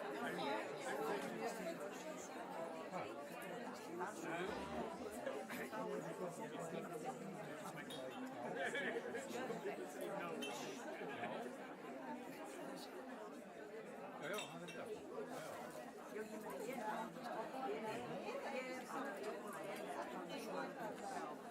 En ég er alltaf búin að vera með spurningar. Það sér maður sem næma. Það er bara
Við getum ekki bjargað því. Þetta er reyndan daginn sko, að við óskuðum ekkert sörfu sko. Svo voru fontar í blöðrunum sem voru ekki í minnitunum. En ef fólk er að fanda fontar, þú veist, þau sér fontar, þá gengur það ekki að leika þarf í það.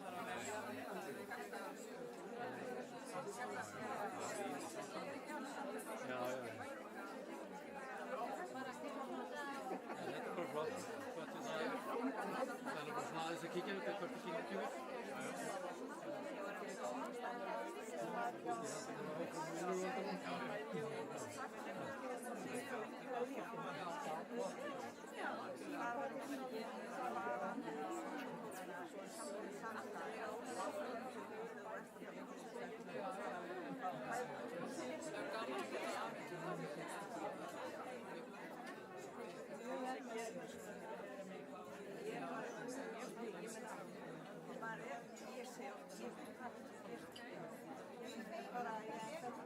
Ég veit að ég er ekki með neina þarna, það er bara rekstur sem ég hef, þannig að þess vegna er það að sjá það. Já.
Ekki krabbamein, hvort sem þeir eru læknaðir eða lifa með sínu sjúkdómi.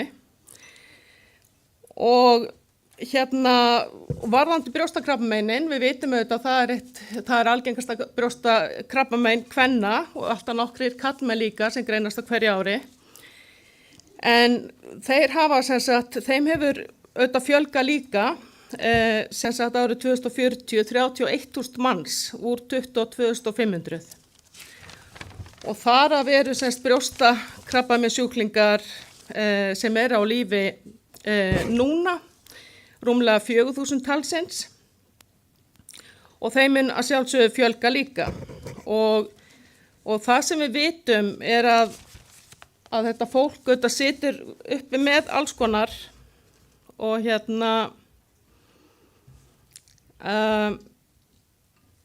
ætlaði nú ekki að fletta þessum glærum sko. Ég skal bara tala.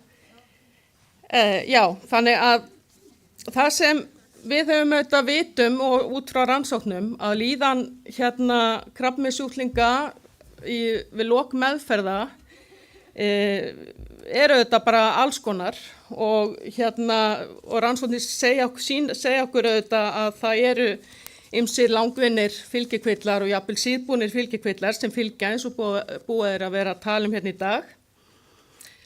Líðan kvenna að krabbameinsmeðferð lokinni vegna brjóstakrabbameins hefur auðvitað verið rannsakað eins og annað og margar upplifa bara mikið óöryggi við lok meðferða.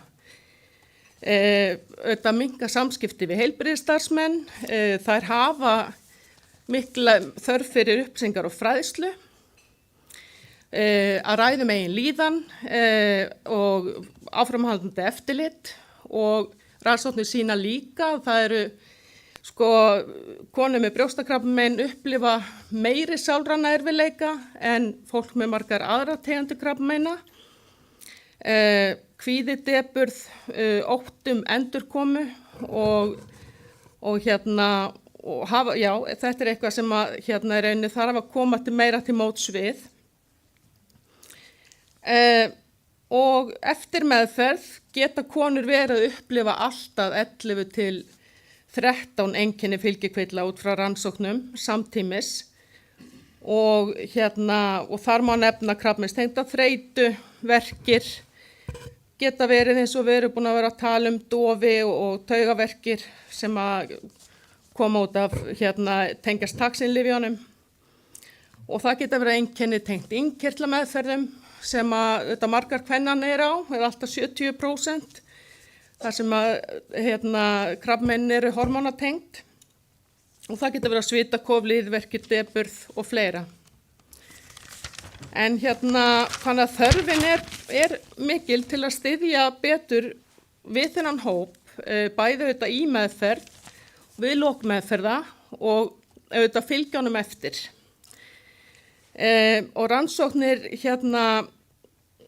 og það sem við vitum og það er verið skortur á svona skipulögðum mats- og stuðningsviðtölum við lok meðferðar með svokölluðu vegabréfi sem svona margar þjóðir sem við viljum miða okkur við hafa verið að taka upp og það þarf einmitt að meta betur út frá líðan áhættu hvers og eins þarfir fyrir áframhaldandi stuðning og eftirlit og fagna ég þetta rannsókn Krabbameinsfélagsins sem að lífsskeiðarannsókninni sem hefur verið í gangi og auðvitað verið að vinna úr og hlakka til að sjá þær niðurstöður sem munu auðvitað hjálpa okkur að sinna þessum hópi enn betur.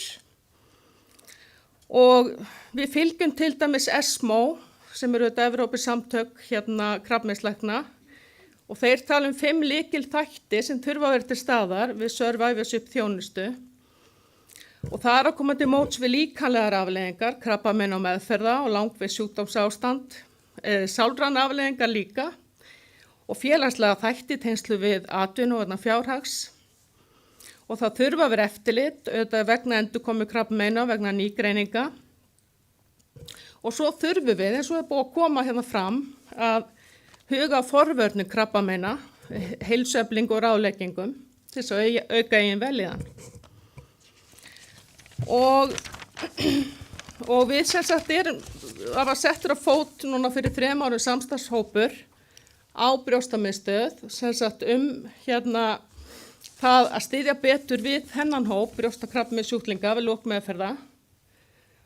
Og ásamt mér og Helgu, Tryggvadóttur krabbameinslækni, eru Kristín Sigurðar og Þóra Þórsdóttir sem eru líka sérfræðingar í krabbameinssjúkrun og vinna brjóstamiðstöð. Og Ragnheiður Kristín Þorláksdóttir kom líka að vinnu í þessum hóp, en hún farin til starfa hjá Heru, söknum hennar á brjóstamiðstöð. Og við semst höfum byrjum fyrir 2 árum með stuðningsviðtöl við þennan hóp við lok meðferða og nú finnst mér rosalega erfitt að geta ekki sýnt glæruna því að það er að sýna aðeins ferlið eftir hverju við erum að fara. En það má eiginlega segja að þetta hafi gengið bara vel. Það eru komnir núna sem 60 sjúklingar sem hafa rúllað þá í gegnum þetta nýja ferli hjá okkur. Og það snýr þá bara því að viðkomandi hittir sem sagt krabbameinslækni eins og hann vanur að gera, kannski 2-3 mánuðum eftir að krabbameinslyfjameðferð lýkur og þá erum við í rauninni að einbeita okkur að fólki sem að fara í krabbameinslyfjameðferð í æð. Það er svona hópurinn sem við ákveðum að velja inn í þetta verkefni til að byrja með. Og sem sagt hitti sinn krabbameinslækni sem þá afhendir honum fræðsluefni, svona útskrifta fræðsluefni, sem hann þá tekur með sér inn í næsta viðtal, sem þá viðtal hjúkrunarfræðings. Útbýr semst vegabréf sem þá nýjungin sem í gangi hjá okkur. Og við afhendum þetta vegabréf síðan í næsta viðtali hjá hjúkrunarfræðingi og förum yfir það með viðkomandi. Og það sem þetta vegabréf innifelur í rauninni að þetta þá yfirlit sjúkdóminn, sjúkdómsgerðina, yfirlit meðferðinar, hvaða skurðaðgerð fór ég í, hvaða krabbameinslyfjameðferð fór ég í og lyfin þá upptalin og var geislameðferð og þess háttar. Svo farið yfir stuðningsúrræði líka sem ég fékk meðan ég var í meðferðinni, hvort sem það sálfræðiþjónusta eða næringarráðgjöf eða það sem ég fékk. Og síðan upplýsingar áframhaldandi eftirlit. Og þetta vegabréf í rauninni ætlað markmiði að einfalda sjúklingi, í rauninni hann hafi yfirlit yfir sinn sjúkdóm, meðferð og eftirlit og að heilsugæslan, hann geti sýnt sínum heilsugæslulækni, þetta rafrænt, þannig að þetta geti nýst þá fyrir hann til að bara tala sinn sjúkdóm og meðferð og það sem hann gekk í gegnum. Og í rauninni fræðslubæklingurinn sem við gerðum líka þá að styðja við sjúklinginn, að hann sé svona öruggar sig, viti hvernig hann að fylgjast með sér, hvenær hann að hafa samband, hvenær hann að hafa samband við heilsugæslu, hvenær ætti hann að hafa samband við okkur á brjóstamiðstöð. Og þannig að það svona verða að vera svona hjálpar þættir með vegabréfinu sem fræðsluefnið og síðan það sem kannski má segja með vegabréfinu nýjungin, þetta viðtal við hjúkrunarfræðing sem þá 4 vikum eftir svona viðtal við lækni þar sem útskriftaráætlun. Og síðan 4 vikum eftir viðtal við hjúkrunarfræðing þá svona loka innan gæsalappa viðtal læknis eða útskrifta viðtal sem að fylgir þá áfram eftir spurningum viðkomandi, fylgir eftir aukaverkunum, fylgir kvillum og eftirfylgdin þá rædd áfram. Og svo vitum við það að mörgum fylgt lengur eftir að lækni, kannski út af einhverju viðbóta meðferðum, geta verið töflumeðferðir, getur verið eins og Herceptin eða Fesco eða eitthvað slíkt og þá læknirinn að fylgja fólki lengur eftir. En síðan það sem tekur við einstaklingshæft eftirlit og oft það á brjóstamiðstöð röntgenmynd í 5 ár, einu sinni ári, myndgreiningar, getur verið beinþéttni, mælingar líka. En það sem við erum núna að vinna líka ofan á þetta sem sagt meira svona einstaklingshæfa eftirlitið. Nú fá allir símtal sem hafa gengið í gegnum krabbameinslyf í æð, ársfresti frá hjúkrunarfræðingi til að fylgja eftir meðferðum eins og til dæmis innkirtlameðferðinni sem eru andhormónin og allt upp í 7 ár. Þannig að við viljum svona einstaklingshæfa það en betur og erum að búa til ferla til þess og það þýðir það að kannski þarf þessi sjúklingur 2 ára eftirlit og annar 5 ára með þessum símtöl eða 7 ár. Þannig að við viljum svona meira klæðskera sníða það líka. En hvað í þessu viðbóta viðtali hjúkrunarfræðings? Það viðtal sem svona tekur svona innan við klukkutíma en frekar svona drjúgt viðtal og rannsóknir sýna í slíku viðtali þar sem afhent vegabréf mikilvægt að nota matslista eins og vanlíðanarkvarðan sem okkur tamt að nota á krabbameins sviðinu og ESAS sem matskvarði líðan frá 0 til 10 algengustu aukaverkana. Þannig að við förum yfir þessa listi í viðtali, við förum yfir vegabréfið, förum yfir fræðslubæklingin og erum með vinnublað með áætlun heilsueflandi lífstíl sem enn og aftur við þurfum alltaf að koma að spítalanum þó að sé kannski ekki alltaf okkar að vera með fyrsta stigs forvarnir, þá þær gríðarlega samt mikilvægara alltaf að koma að þeim. Og tökum svona saman með sjúklingi, hann setur saman bara hvar hann stattur, sín markmið og áætlun framundan eins og endurhæfingu og annað þess áttar. Og skráum námskeið mín leið sem stuðningsnámskeið sem hefur verið haldið núna í 8 ár sem samstarf á milli Landspítala og Krabbameinsfélagsins. Og svo bjóðum við hjúkrunarfræðinga símaviðtal eftir 4 vikur til stuðnings. Og svo hitti hann læknið þá 2 mánuðum frá þessu viðtal okkar. Og við höfum svona gert í rauninni svona þjónustukönnun sem hefur verið að koma bara ágætlega út. Þetta þetta ekki margir einstaklingar. En hún sýnir minnstakosti að það að bæta við hjúkrunarviðtalinu virðist skipta máli fyrir skjólstæðingana. Og bara mjög spennandi ef við getum eitthvað rannsakað bara enn betur hvaða áhrif svona stuðningur getur haft. Og við erum bara að halda áfram innleiða og nú erum við 6 hjúkrunarfræðingar og 1 læknir sem erum að sinna þessu viðtölum. En núna árinu erum við að bæta þá við hinum 2 læknanum og fleiri hjúkrunarfræðingum. Og þetta það þannig að það alltaf áskoranir við að íta einhverju svona nýju vör og ein áskorun þetta mannafli.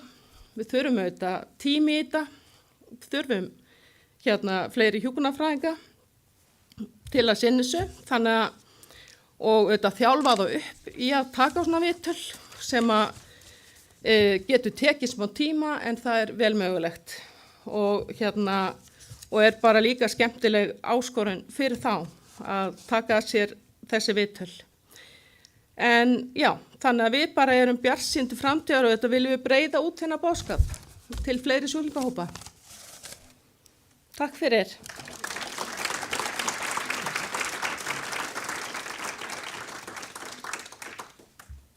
Takk fyrir Rannveig. Þá langar mig að bjóða Sigurdísi aftur á svið. Hún ætlar núna að segja okkur, að upplýsa okkur einstaklingssniðna heilbrigðisþjónustu á Íslandi. Gjör svo vel, Sigurdís. Takk fyrir.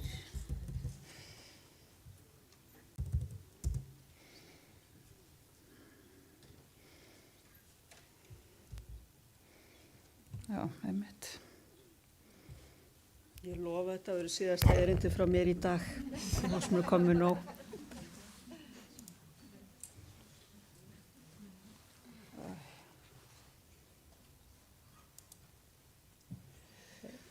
Finna þig hérna.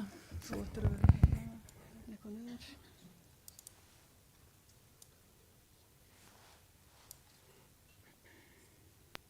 Jú, fannst þetta ofar? Aðeins ofar, já. Ég sé, sko ég sé náttúrulega ekki neitt með gleru og viltu ekki bara finna þetta? Já, þetta er hérna þetta. Ekki? Já. Hvernig setjum ég þetta í fullmót aftur? Er það hérna? Já. Nei, já, byrju, ok, ég skil. Ok. Já, takk fyrir.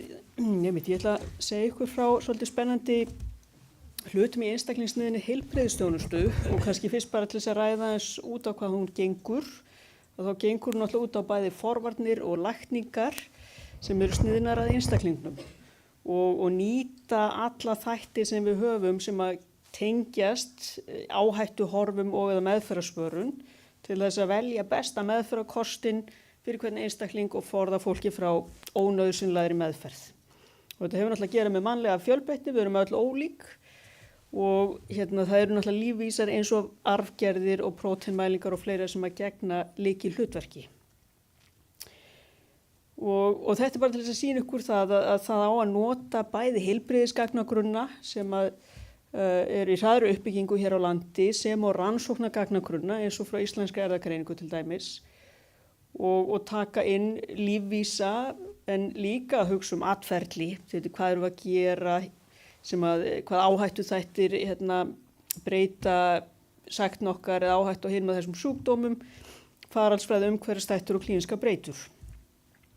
Og við erum náttúrulega mest raðgreinda þýði í heimi, það er engin spurning og við eigum alveg ótrúlega merkilegar ættfræði upplýsingar sem er ekki til í öðrum löndum í gegnum ættfræðigagnagrunnin og Íslendingabók og þetta þurfum við að nýta. Og kostunum við að nýta arfgerð er að hún er náttúrulega til staðar frá fæðingu. Á meðan að erfðabreytileikinn hann getur eins og til dæmis í familial hyperkólesterólemíu þá hækkar kólesterólgildið með aldri en við viljum auðvitað ná að grípa inn í og setja fólk á kólesterólækkandi lyf áður en það fær að fá æðakölkun og svo kransaða stíflu. Ekki satt. Og það er, American College of Medical Genetics hefur gefið út lista með þessum svo kalluðu meðferðarbæru arfgerðum. Það er að segja hvaða arfgerðir eru það sem að við getum haft áhrif á og á þessum listu eru 73 gen. Og ég er náttúrulega að tala kólesteról því að þarna eru mörg hjart- og æðasjúkdóma tengd gen. Gentengd krabbameinsáhættu líka og til dæmis járnoflæðslu og illkynja háhita. Og eins og Runólu minntist á í morgun að fyrir 2 árum kom út rannsókn frá Íslenskri erfðagreiningu sem sýnir það að 1 af hverjum 25 Íslendingum ber eina af þessum meðferðarbæru arfgerðum. Og þetta eru til dæmis BRCA-genin og linsheilkenni, krabbameinstengd gen sem að ég hef mikið rannsakað og ætla að ræða aðeins meira En við höfum þetta rifist það í mörg ár hér á landi hvort það eigi að veita upplýsingar erfðasjúkdóma. Og við höfum rætt það að virða réttin til að fá að vita eða fá að vita ekki. Og það er alveg klárt að þetta þurfa að vera alvarlegir og lífsóknandi sjúkdómar og við þurfum að hafa forvarnir eða meðferðir til staðar fyrir fólk. Og ég bara aðeins að rifi upp hér að það hafi verið starfshópur á vegum landlæknis og svo starfshópur á vegum velferðarráðuneytis sem að skilaði skýrslu og gerist ekki neitt. En núna í fyrra kom skýrsla við starfshóps heilbrigðisráðuneytisins og nú þetta loksins að þokast mjög þetta mál. Og það líka mikilvægt að vita það að það ný löggjöf í Evrópu sem heitir European Health Data Space sem að er EES-tæk, þannig að hún verður tekin upp hér á landið og verður að vinna í því nú þegar. Og það er reglugerð heilbrigðisgagnasvæði en þar er innleidd skylda vísindamanna til að láta þáttakendur vita af mikilvægum heilsufarsupplýsingum. Þannig að þetta verður ekki lengur það að þáttakendur þurfa að leita eftir að fá slíkar upplýsingar, heldur er þetta okkar skylda að láta fólk vita. En það verður þetta mikilvægt sem hluta þessu að fólk fái svo kallað opt-out tækifæri, það er að segja eða vill alls ekki vita að þá geti það látið vita því bara eins og við látum vita hvort við viljum vera líffæragjafar eða ekki, að maður geti þá skráð það ef maður vill alls ekki svona upplýsingar tilbaka.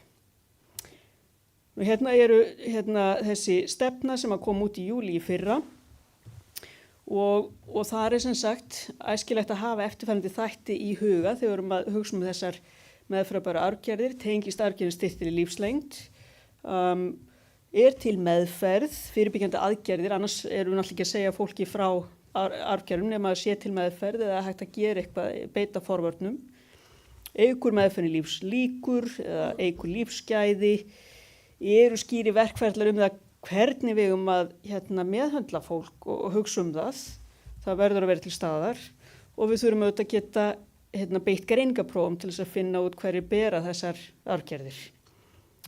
Og eru upplýsingar líklegri til að valda skerðingu lífsgæða, þannig að segja já, nei, af því að auðvitað getur það valdið streitu þegar maður fær fyrst upplýsingar það að maður beri einhverja arfgerð sem að eykur líkurnar á hinum og þessum sjúkdómum, en yfirleitt snýst það svo við í jákvætt hugarfar, því að við erum þá allavega að beita forvörnum og við reyna að gera það sem við getum til að draga úr líkum á sjúkdómi.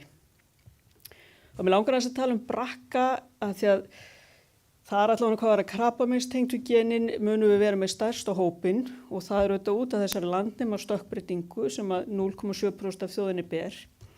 Og þetta er ríkjandi, BRCA 1 og BRCA 2 eru DNA viðgerða gen og þannig að sjáum það að BRCA, þessi eina tiltekna landnema stökkbreyting veldur stóru hlutfalli allra krabbameins-tilfella, 8% brjóstakrabbameina til dæmis, og þannig að sjáum við lengst til hægri heildar áhættuna á því að fá til dæmis brjóstakrabbamein til 80 ára aldur, svo hún er mjög há, 60-70% ef maður ber þessa arfgerð. Og það er klárt að þessar arfgerðir í BRCA 1 og BRCA 2 að þær tengja styttri lífslengd. Það sýndu þeir vel fram á þarna í þessari grein frá Íslenskri erfðagreiningu fyrir 2 árum. Og við vitum hvers konar eftirliti og forvörnum við eigum að beita hjá þessum hópi. Það er mjög vel skilgreint. Þannig að það er brjóstamyndgreining, kvenskoðun, húðlæknir, bríseftirlit sem við komum að fót fyrir 2 árum og hjá körlum eftirlit með blöðruhálskirtli. Og þetta aðgerðir í fyrirbyggjandi skyni, svo brotnám á brjóstvef og eggjastokkum. Og bjargaskimun lífum, já, hún gerir það hjá einstaklingum með BRCA. Við vitum það að brjóstamyndgreining greinir brjóstakrabbamein á fyrri stigum, eykur lifun, fyrirbyggjandi brjóstnám lækkar áhættu á brjóstakrabbameini og fyrirbyggjandi brotnám eggjastokka lækkar áhættu á því krabbameini en líka áhættu á brjóstakrabbameini og eykur heildarlifun. Nú Arna Rut Emilsdóttir sem var deildarlæknir á erfðadeildinni að hún tók saman hversu mikið af þessum arfberum sem að við áætlum að séu hjá þjóðinni byggt á gögnum frá Íslenskri erfðagreiningu, hversu margir eru nú þegar komnir inn á Landspítala, búnir að fara í erfðapróf hjá erfðadeild og þarna sjáðu það svona helmingur BRCA 2 arfbera eru nú þegar komnir inn í heilbrigðiskerfið, vita af sinni arfgerð. Og svo er önnur gen þarna það sem að hlutfallið er mun lægra eins og linsheilkenni, það er það nær 10-15%. Og við tökum öll þessi krabbameinstengdu gen að þá er 1/3 af þeim komin inn í heilbrigðiskerfið, vita af þessum upplýsingum. Þannig að það er auðvitað mikið verk óunnið. Nú heilbrigðisráðherra hefur auðvitað alveg sérstakann áhuga á þessu og var að leggja fram, held að bara hafa núna bara fyrir viku drög að þingsályktunartillögu einstaklingsmiðna heilbrigðisþjónustu, þannig að núna fer boltinn til þingsins. Ætlum við að gera þetta, er þingið með því, verður pening veitt í þetta og þannig að ég held að þetta sé alveg gríðarlega mikilvægt að við höfum þjóðina með okkur í þessu og við þurfum náttúrulega að undirbúa heilbrigðiskerfið. Og ég náttúrulega minna á það að þetta hefur verið gert áður með þessa BRCA 2 landnema stökkbreytingu og Kári Stefánsson fór af stað með þetta arfgerð.is 2019, tæplega 50.000 manns skráðu sig, 34.000 manns fengu niðurstöður og 1% bara þessa breytingu, 352 einstaklingar. Og þegar þessi grein er skrifuð þarna árið seinna þá hafði rúmlega helmingur sett sig í samband við erfðaráðgjöf og svo hafði þetta náttúrulega fullt af ættingjum líka haft samband.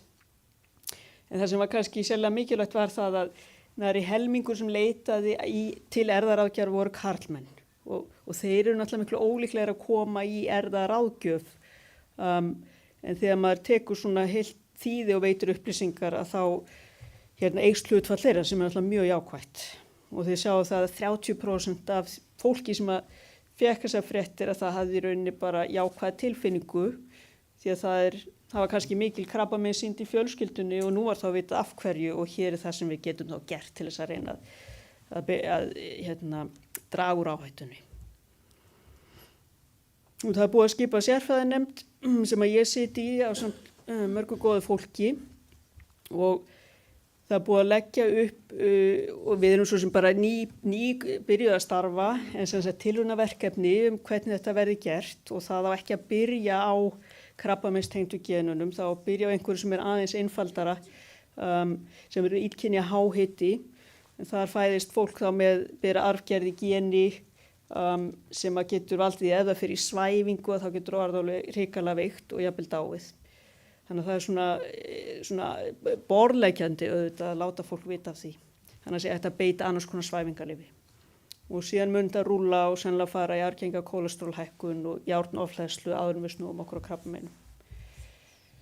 Og það þarf að stofna miðstöð þetta og því það er náttúrulega erfðaráðgjöf á Landspítala og svo kölluð miðstöð sjaldgæfra sjúkdóma var stofnuð fyrir 5 árum og ég vinn í raun í henni einu sinni í mánuði í göngudeild en því ég held við þurfum ekki endilega margar miðstöðvar, þetta verður með einhverjum hætti örugglega gert í gegnum erfðaráðgjöf Landspítala og það þarf náttúrulega að halda utan margt og það þarf rauninni aðkomu margra sérgreina og eins og við auðvitað vinnum þetta núna þá er náttúrulega verið að senda fólk til húðlækna Landspítala, sumt þarf að gera út í bæ eins og kvenlíffæraeftirlitið og þvagfæraeftirlitið og svo náttúrulega brjóstamiðstöðin gríðarlega mikilvæg, hún heldur utan allt brjóstaeftirlit og það eru skurðlæknar, brjóstaskurðlæknar sem sjá það.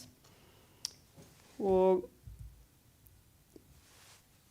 og við erum núna, sem sagt, gerum þá ráð fyrir því að þetta var náttúrulega fólk á fullorðinsaldri sem að kemur, núna eru með 61 í eftirlit vegna linsheilkennis en þegar þessar upplýsingar verða gefnar út að þá er þetta næst 600 mann sem þurfa til dæmis að fara í ristilspeglanir reglulega.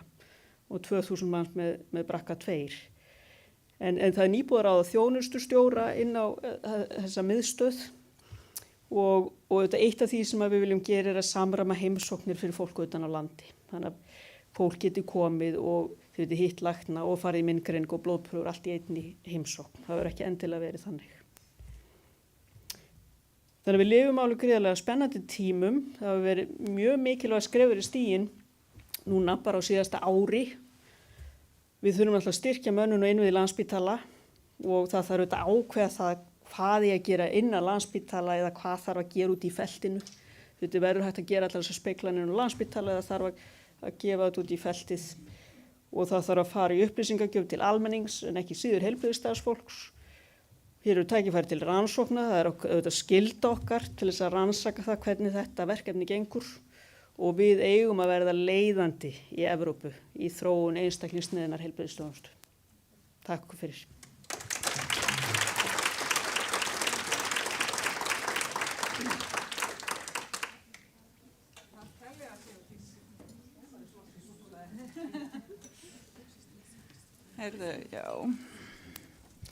Heyrðu, þá langar mér næstan að bjóða á svið Jeroen Hendricks. We switch into English now. Jeroen is our friend. He has been here before.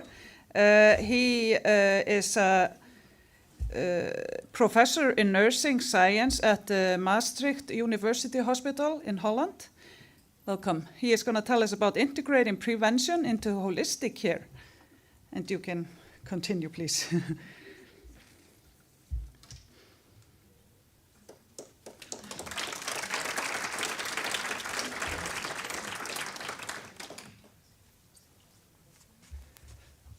Thank you very much for the nice introduction, and thank you for the kind invitation as well. It's great to be back in Iceland again and to enjoy the snowy weather and to enjoy your hospitality as well. So thank you so much. Good afternoon, everyone. It's my pleasure to talk about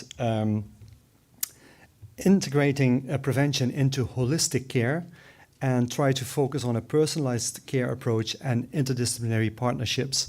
So this is quite a mouthful, and I'll try to incorporate that in the next 30 minutes or so. If we look at the current healthcare delivery, then we face a number of issues. We're facing an aging population, and with the aging population, there's a higher increase of multimorbidity. And if you look at the figure here, we can see that along the ages increasing, the prevalence of multimorbidity, so 2 or more conditions at the same time, is increasing.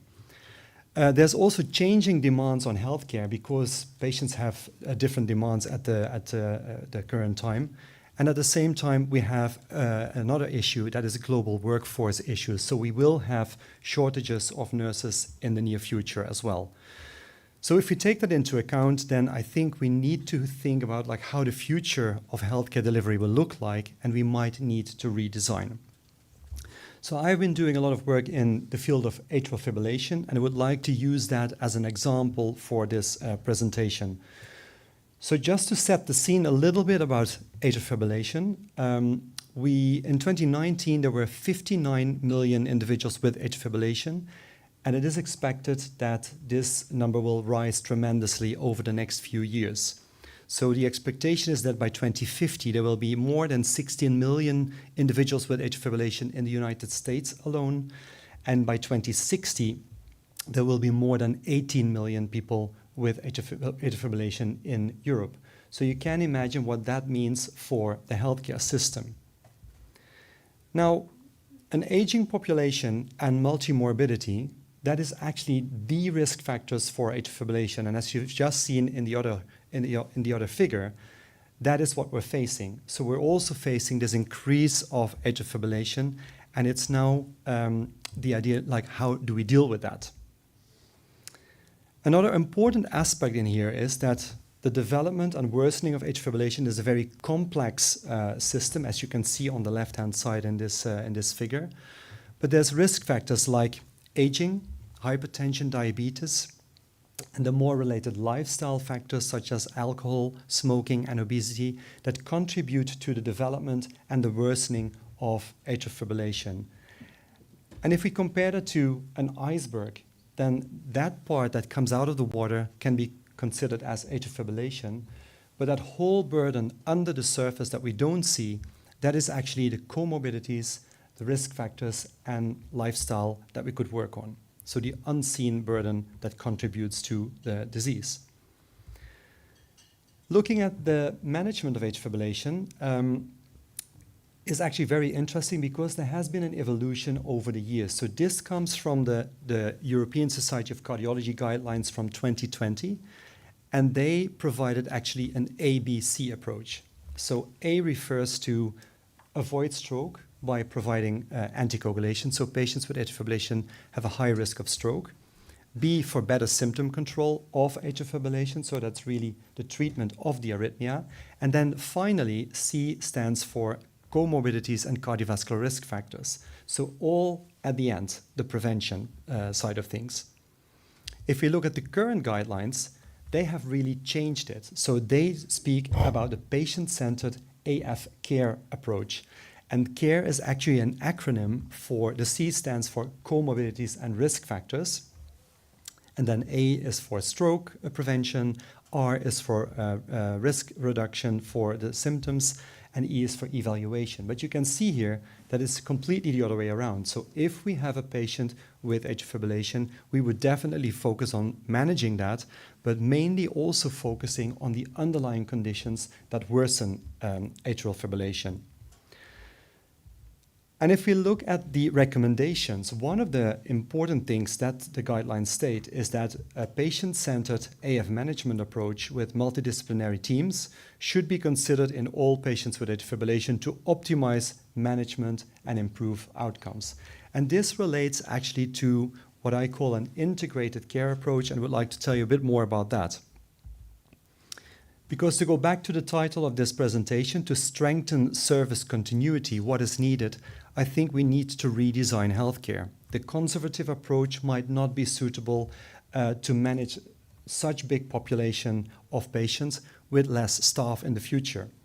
So we need to focus on a holistic care delivery, which should be personalized, tailored to the needs and values of the patient, and that goes beyond the primary condition. So also very much focuses on the underlying things in the iceberg, as I just showed you.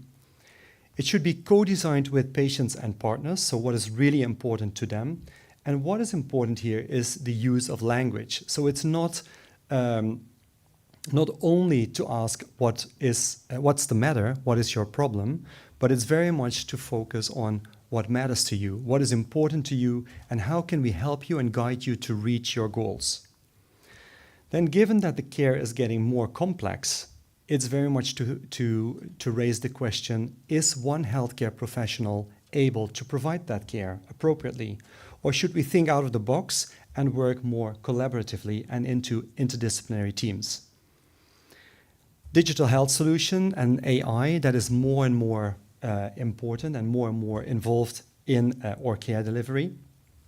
And I think if we take this all together, that is fused, all these elements are fused into innovative models of care delivery that focus on quality of care and improvement of outcomes, anticipating on capacity and sustainable access to care in the near future.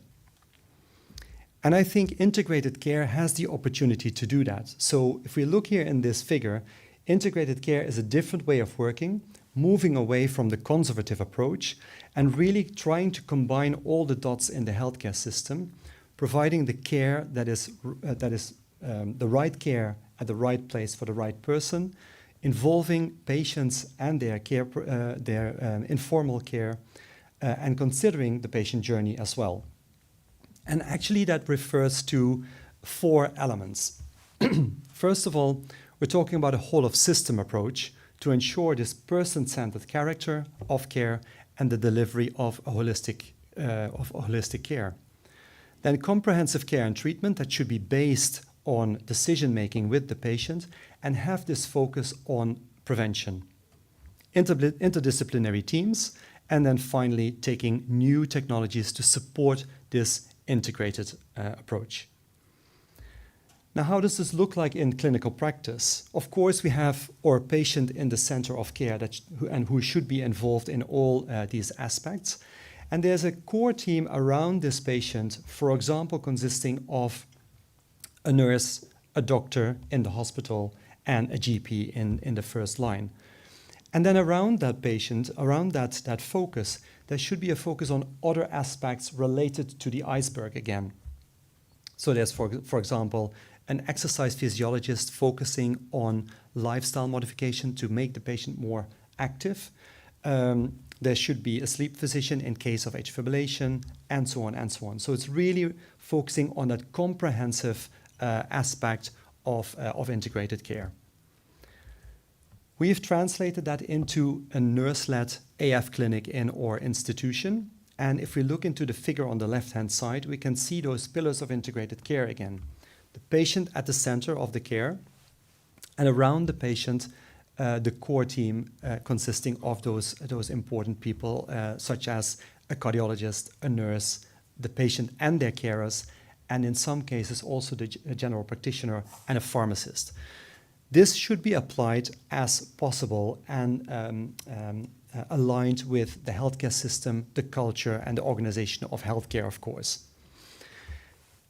Around this core team, there's in blue, there's the digital technology that could support the patient, but could also support the healthcare team. So the support of patients is really to provide them with an application where you can provide education to focus on what is atrial fibrillation, how do you recognize your symptoms, what is the treatment about, but also to provide guidance in the lifestyle support.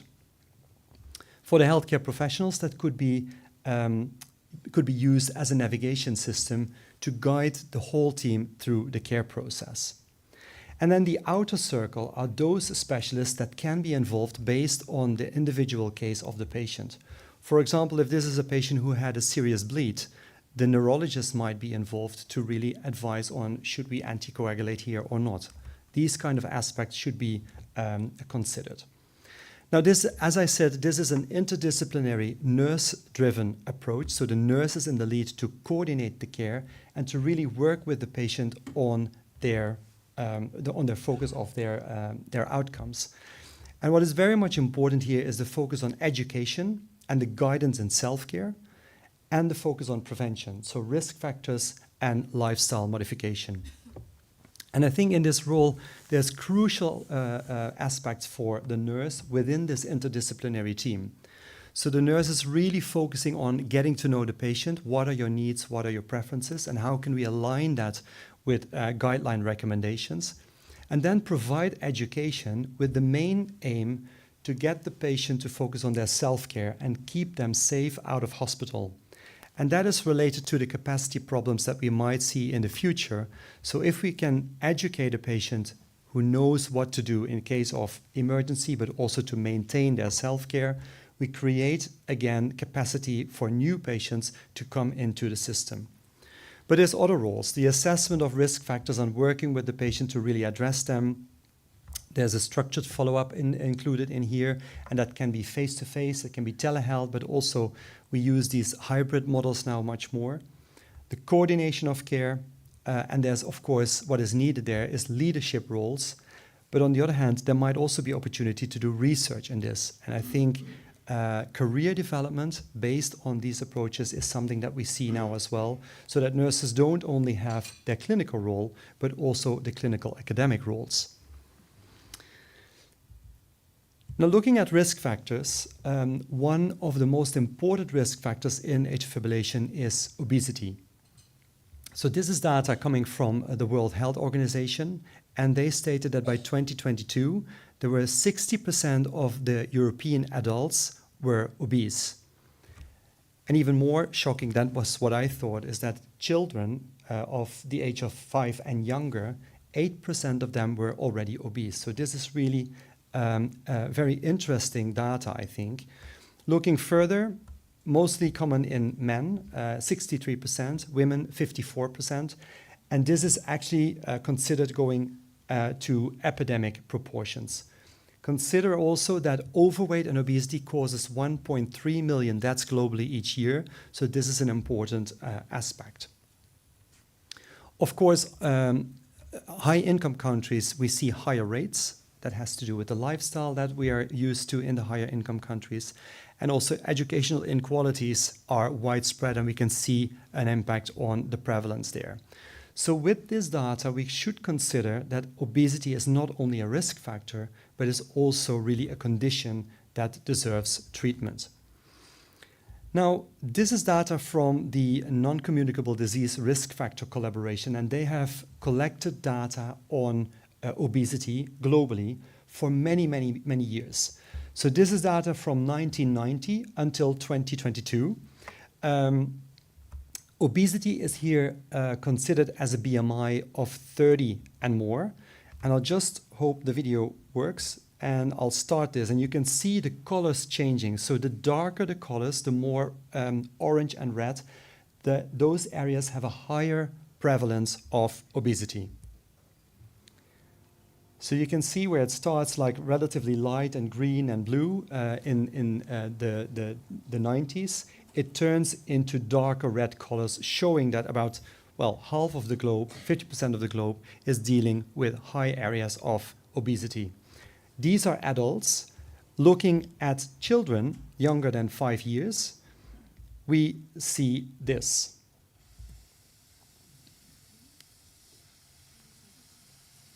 And again, you see it's not that bad as in adults, but these are children of 5 years of age, and you would not expect that here. So this is really something that we need to focus on. And this is not only secondary prevention, but we should also think out of the box how we can provide primary prevention through innovative models of, well, care, you can say, or community models to really further prevent this.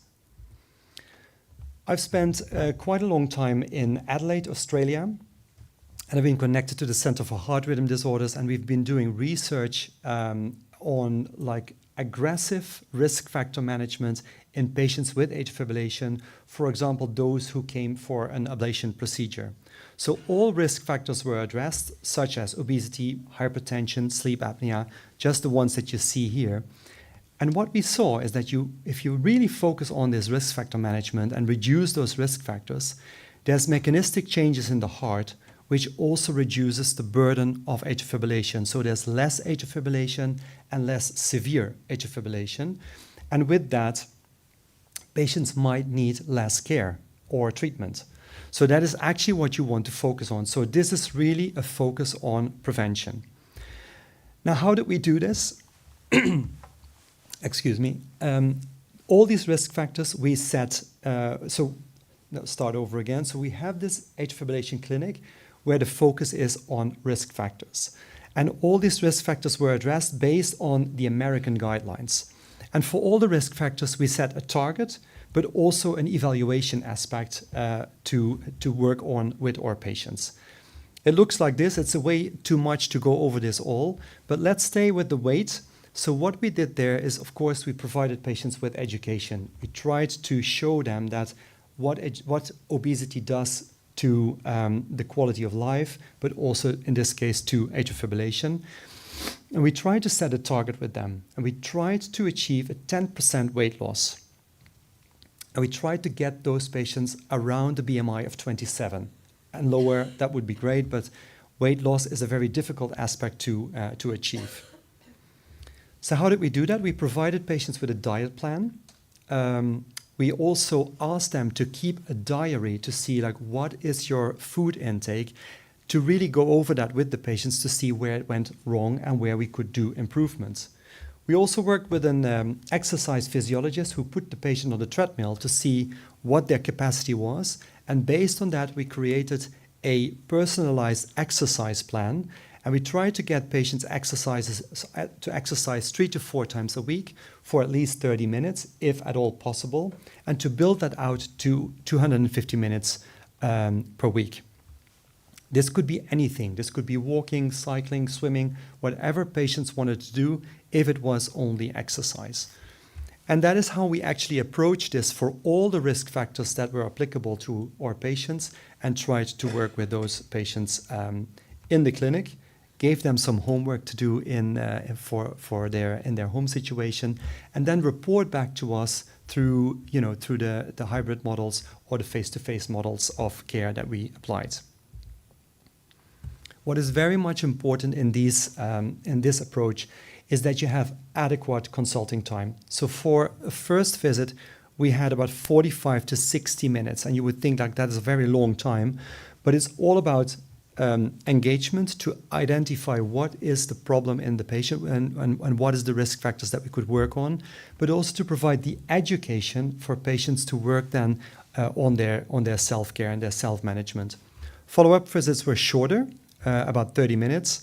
And another important aspect was to set realistic goals. You could say, well, we have to, lose, I don't know how many kilos. But if that is not realistic, that will not motivate the patient to work on that. So it's really important to stay close to the patient and guide them in their own decision-making. Again, the structured follow-up is crucial. In the beginning, that will be more frequent, more often, to really get the patients into their self-care, but it's about reinforcement and continuous education to support them in their approach and to adjust goals. And then, of course, technology and AI is there again to support patients in that. What we did there is we developed an application for patients that they could download on their phone. And this is actually what I mentioned just before. It's really to provide education on their condition, but also education on their lifestyle program. What can you do to add to your reduction of risk factors?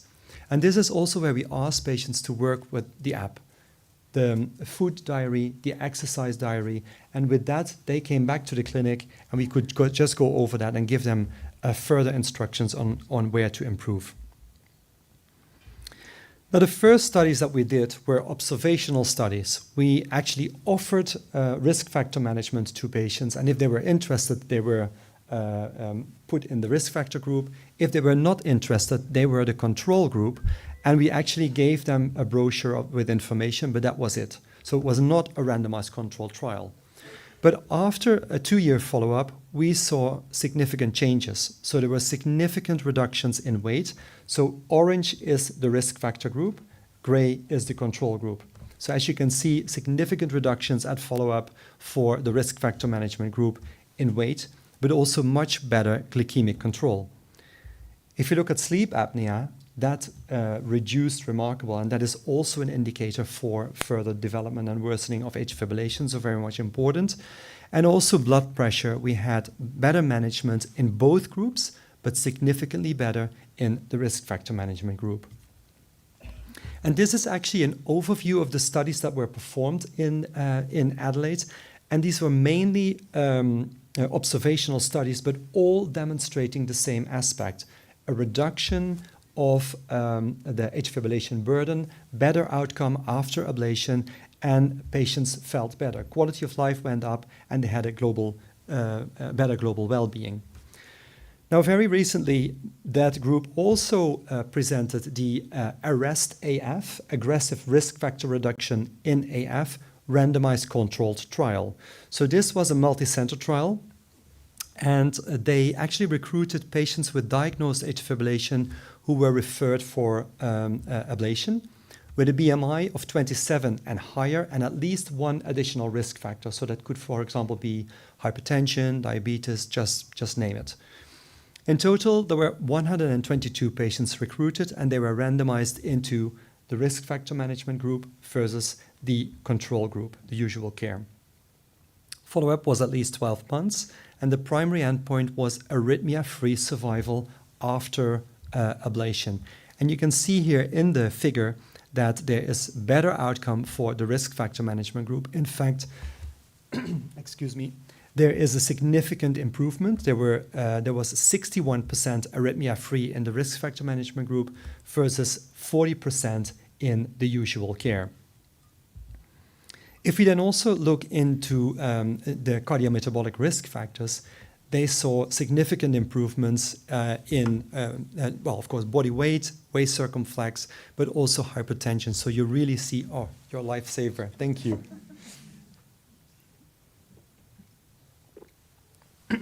That's much better. So you really see that it's not only the primary outcome, but it really works on all the other risk factors, and that in total works on the burden of atrial fibrillation.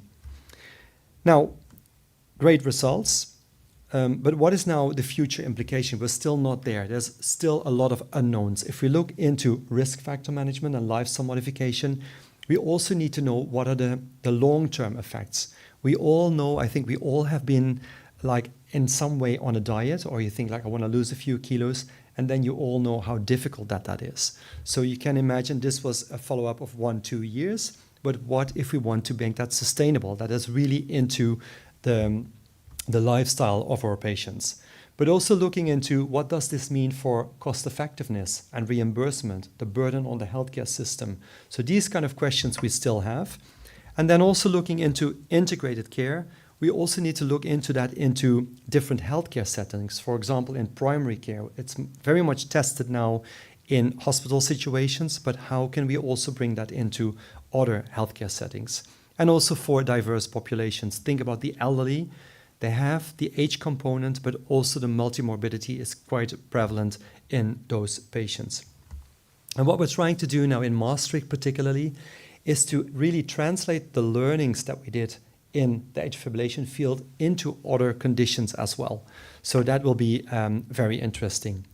Just to come to a conclusion, I think if we look at the future roadmap for integrated care delivery, we have to work together. It's not only that we see our patients in the clinic and we provide them with a prescription, but we need the patient as an active team member, and then we need to have primary care and tertiary care as well collaborating to really get this improved.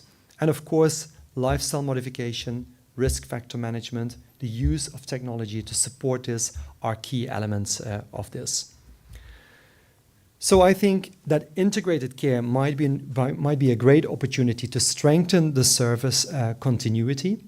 We need such approaches to meet the care demands of an emerging population. I just gave you the perspective of atrial fibrillation, but you can imagine that there's multiple other conditions where this is the same story, so to speak.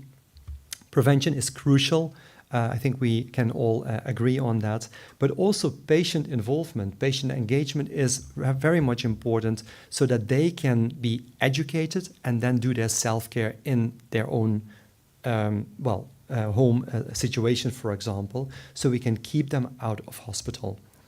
Interdisciplinary partnerships with crucial roles for nurses, I think I made that already clear. But that is not only that, but also the career development that these roles give for nurses are really emerging. So with that, I think we look into sustainable, future-proof care delivery and very much to reduce the burden on our healthcare system. Thank you very much for your attention.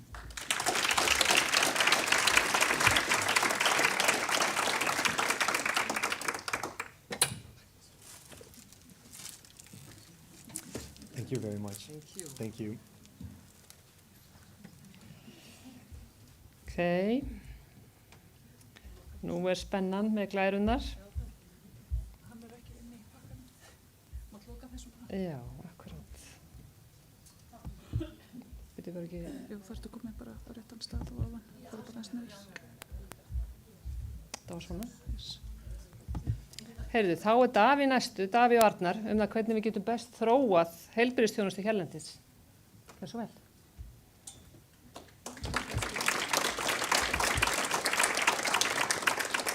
Svo.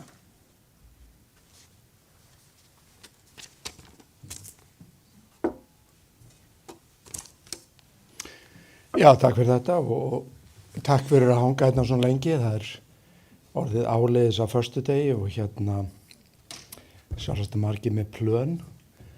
Ég var spurður hvort ég gæti talað ekstra hratt, hvort ég gæti talað hraðar heldur en Sara. Svarið við því er nei, en ég skal reyna mitt besta. Ég er búinn að velta því töluvert fyrir mér í langa tíma hvernig við getum þróað áfram heilbrigðisþjónustu á Íslandi og það nokkuð ljóst held ég að með öldrun þjóðarinnar og fjölgun þeirra sem eru með langvinna sjúkdóma að það verður erfitt fyrir okkur að viðhalda alveg sömu nálgun. En vandinn sá að heilbrigðisstarfsfólk frekar íhaldsamt og við viljum gjarnan gera hlutina með okkar sniði, en ég held að við neyðumst til þess á næstu árum til þess að íhuga hvernig við getum sem best notað tæknina og aðra hluti til að veita góða þjónustu gert hingað til. Hvar íslensk heilbrigðisþjónusta stödd í dag? Ef að maður vill trúa fjölmiðlum að þá eru við næstu því að helja þurrum. Alltaf yfirfullt af bráðamóttökunni, en þessi umræða, hún tekur ekki tillit til þess að það eðli bráðamóttaka að þar sé mikið af fólki. Hafið einhvern tímann komið inn að bráðamóttöku þar sem allt í röðu reglu, frekar fái sjúklingar og starfsfólki hefur nógan tíma.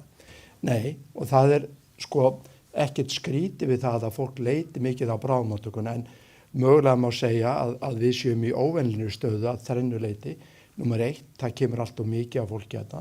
Númer 2, húsnæðið mjög gamalt og númer 3, það erfitt að koma fólki á deildir. Svo fannst mér þetta að vera mjög áhugaverð umræða núna mánaðamótin nóvember, desember þegar allt fór að hliðina því sjúklingar voru vistaðir einn dag eða kannski rétt rúmlega það í bílageymslu. Þetta gerðist þegar var mikill faraldur af slæmri influensu og nóróveiru á sama tíma. Og við hverju býst fólk ef að bráðamóttakan yfirfull alla daga? Hvað gerist þá ef það kemur skyndilega faraldur? Hún yfirfyllist og mér fannst reyndar, og þetta hefur ekki komið mikið fram í umræðinni, mér fannst þeir sem tók þessu ákvörðun sína bara ákveðið framsýni þarna með því að taka þá sem voru með smitsjúkdóma og vista þá frá öðrum, þó að það sé náttúrulega ekki gott að þetta þurft að vera í bílageymslu. En þannig að umræðan verður stundum dálítið sérstök og þarna var umræðan mjög mikið það að þetta væri mjög skýrt dæmi Ísland væri loksins orðið eða orðið þriðja heimsríki, en það var ekki alveg svo. Svo náttúrulega eru langir biðlistar en þeir eru stundum ekki eins langir maður heldur. Gamall og úrsekjengin tækjabúnaður, ég kannast reyndar ekki við þetta, við erum með mikið að tækjabúnað á hjartdeildinni og það er ekki þar gamallt úrsekjengið. Skortur og hjúkrunarrýmum fyrir aldraða, þetta er staðreynd, og svo sívaxandi kostnaður. Og það er dálítið vandamál fyrst mér þegar við erum að tala kostnað við heilbrigðisþjónustu. Það er alltaf litið á okkur sem hít sem er alltaf að taka til sig meira og meira, en það er mjög sjaldan minnst á þá miklu framleiðni og það mikilvægi sem að það að meðhöndla sjúklinga sem komast aftur út í lífið gerir fyrir samfélagið. En það er fullt af áskorunum og það er hverfa sennilega sjaldan og við höfum heyrt núna frá fyrirlesum að það eru áskorunni varðandi svona óhollan lífstíl sem að leiði til vandamála sem að geta ítt undir fullt af langvinnum sjúkdómum. Það er þessi öldrun þjóðarinnar. Hún náttúrulega hefur verið fyrirsjáanleg mjög lengi en við látum alltaf eins og þetta hefur svona læðst upp á okkur. Það er aukin byrði einstaklinga með langvinna sjúkdóma og það er kannski fyrst og fremst vegna þess að meðferðina voru betri, við erum að halda fólki lengur í lífi og púlía fólk sem getur verið með langvinna sjúkdóma, hún stækkar. Það er áhyggjuefni að heilbrigðisstarfsfólki virðist vera að fækka, allavega afstætt og ekki í takt við fjölgun sjúklinga. Það er fullt af umhverfisvandamál sem eru kannski ekki stórkostlegt vandamál á Íslandi sem stendur. En svo náttúrulega er þessi krafa endalaust á okkur að auka virði í þjónustunni, gera meira fyrir annarkvort sama pening eða jafnvel minna. Og ég held að þessi komið að því að við þurfum að fara að skoða það verulega eins og við skoðum fram í fyrirlestri ég og rétt á hann, að auka þáttöku einstaklinga í eigin heilsu miklu meira. Mér finnst sjúklingar hafa verið alltaf passífir að mörgu leyti og kannski er það ekki alveg þeim að kenna en þeir koma til heilbrigðisstarfsmanns sem að gefur línur og sjúklingurinn, hann í sjálfu sér fer það annarkot eftir því eða ekki en gerir kannski ekki svo mikið sjálfur til að taka þátt í að bæta í heilbrigði. Og svo held ég að við séum komin að því eins og ég íjaði upp að við þurfum að fara að hugsa nýja leiði, við þurfum að fara að hugsa út fyrir þennan fræga kassa hvernig við ætlum að reyna að bæta hlutina enn meira. Og ef ég tek hjartadeildina eða hjartaþjónustuna eins og hún heitir núna á Landspítalanum sem dæmi, að þá myndi ég segja að styrkleikarnir og ég held að þessi að spegla þetta áfram á mjög margar einingar í heilbrigðiskerfinu er tiltölulega góður klínískur árangur, ánægja hjá skjólstæðingunum, þokkalega góð aðstæða, kannski ekki að bráðamóttökunni, starfsánægja, alveg mjög góð og framsækin vísindavinna og mikil kennsla nema í heilbrigðisvísindum. Og það er þetta gaman við hjartdeildina að það er allt morandi í nemum eins og væntanlega á mörgum deildum og þetta er eiginlega eins og umferðarmiðstöð og þetta gerir þetta rosalega spennandi vinnustað. En hverjir eru veikleikarnir? Já, það er kannski skortur og gögnum góðan árangur. Við erum ekki að nota öll gögn sem við getum og það er erfitt að gjörnýta heilbrigðisupplýsingar sem kem aðeins inn á eftir. Við erum ekki að gjörnýta öll úrræði. Það er svona 25% af deildinni hverju sinni fast í viðjum sjúklinga sem eru búin að ljúka meðferð en komast ekki heim.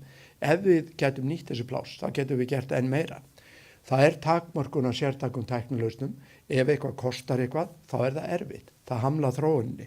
Og svo er að mínu mati stórkostlegu skortur á heildrænu skipulagi heilbrigðisþjónustu hérlendis. Og mér finnst þetta að vera alveg lýsandi fyrir íslenska heilbrigðisþjónustu. Það eru rosalega mörg síló. þar sem lítil samvinna á milli, inn í hverju sílói, þar gengur þetta kannski ljómandi vel. En það vantar meiri samskipti, meiri samvinnu og við þurfum að skipuleggja betur hvað á að vera hvar. Og ef þetta erfitt fyrir okkur sem erum að reyna að reka þjónustuna, að það eru svona mörg síló, hvernig skildi þetta þá vera fyrir sjúklingin? Þetta bara hálfgjört völundarhús fyrir hann og fyrir sjúklingi þá kannski gullsíkildi að eiga fulltrúa innan kerfisins sem getur leiðbendunum, en það ekki næstu í allir sem að eiga það. En hvað getum við gert að bæta úr þessu? Og þetta mynd sem að sýnir fyrirmynda veruleika varðandi meðferð hjartasjúklinga. Og þarna erum við að taka inn í þetta 3 síló, 3 af kannski mikilvægari sílónum í heilbrigðiskerfinu, Landspítalann, einkareknastofur og heilsugæsluna. Að mínu mati ætti heilsugæslan að vera algjör lykilþjónustuna fyrir öll grunnatriði, en þá voru hann útbúin að standa undir því. Einkarekna læknastofur geta nýst rosalega vel fyrir hálfbráð vandamál og þannig mögulega létta bráðþjónustunni eða bráðmóttökunni og fyrir vandamál sem eru flókin en ekki það flókin að þau þurfi þjónustu til þess að 3. stigi eins og á Landspítalanum. Landspítalinn hann einbeitir sér af alvöru bráðavandamálum og að hafa eftirlit með sjúklingum sem eru flóknir og krefjast þverfaglegrar nálgunar og sáfjöldi fyrir vaxandi. Sjúklingurinn sjálfur miðpunkturinn í þessu og hann flæðir á milli eininga eftir umfangi vandans hverju sinni. Og sem dæmi, ef við tökum kannski dæmi sjúkling með kransæðastíflu.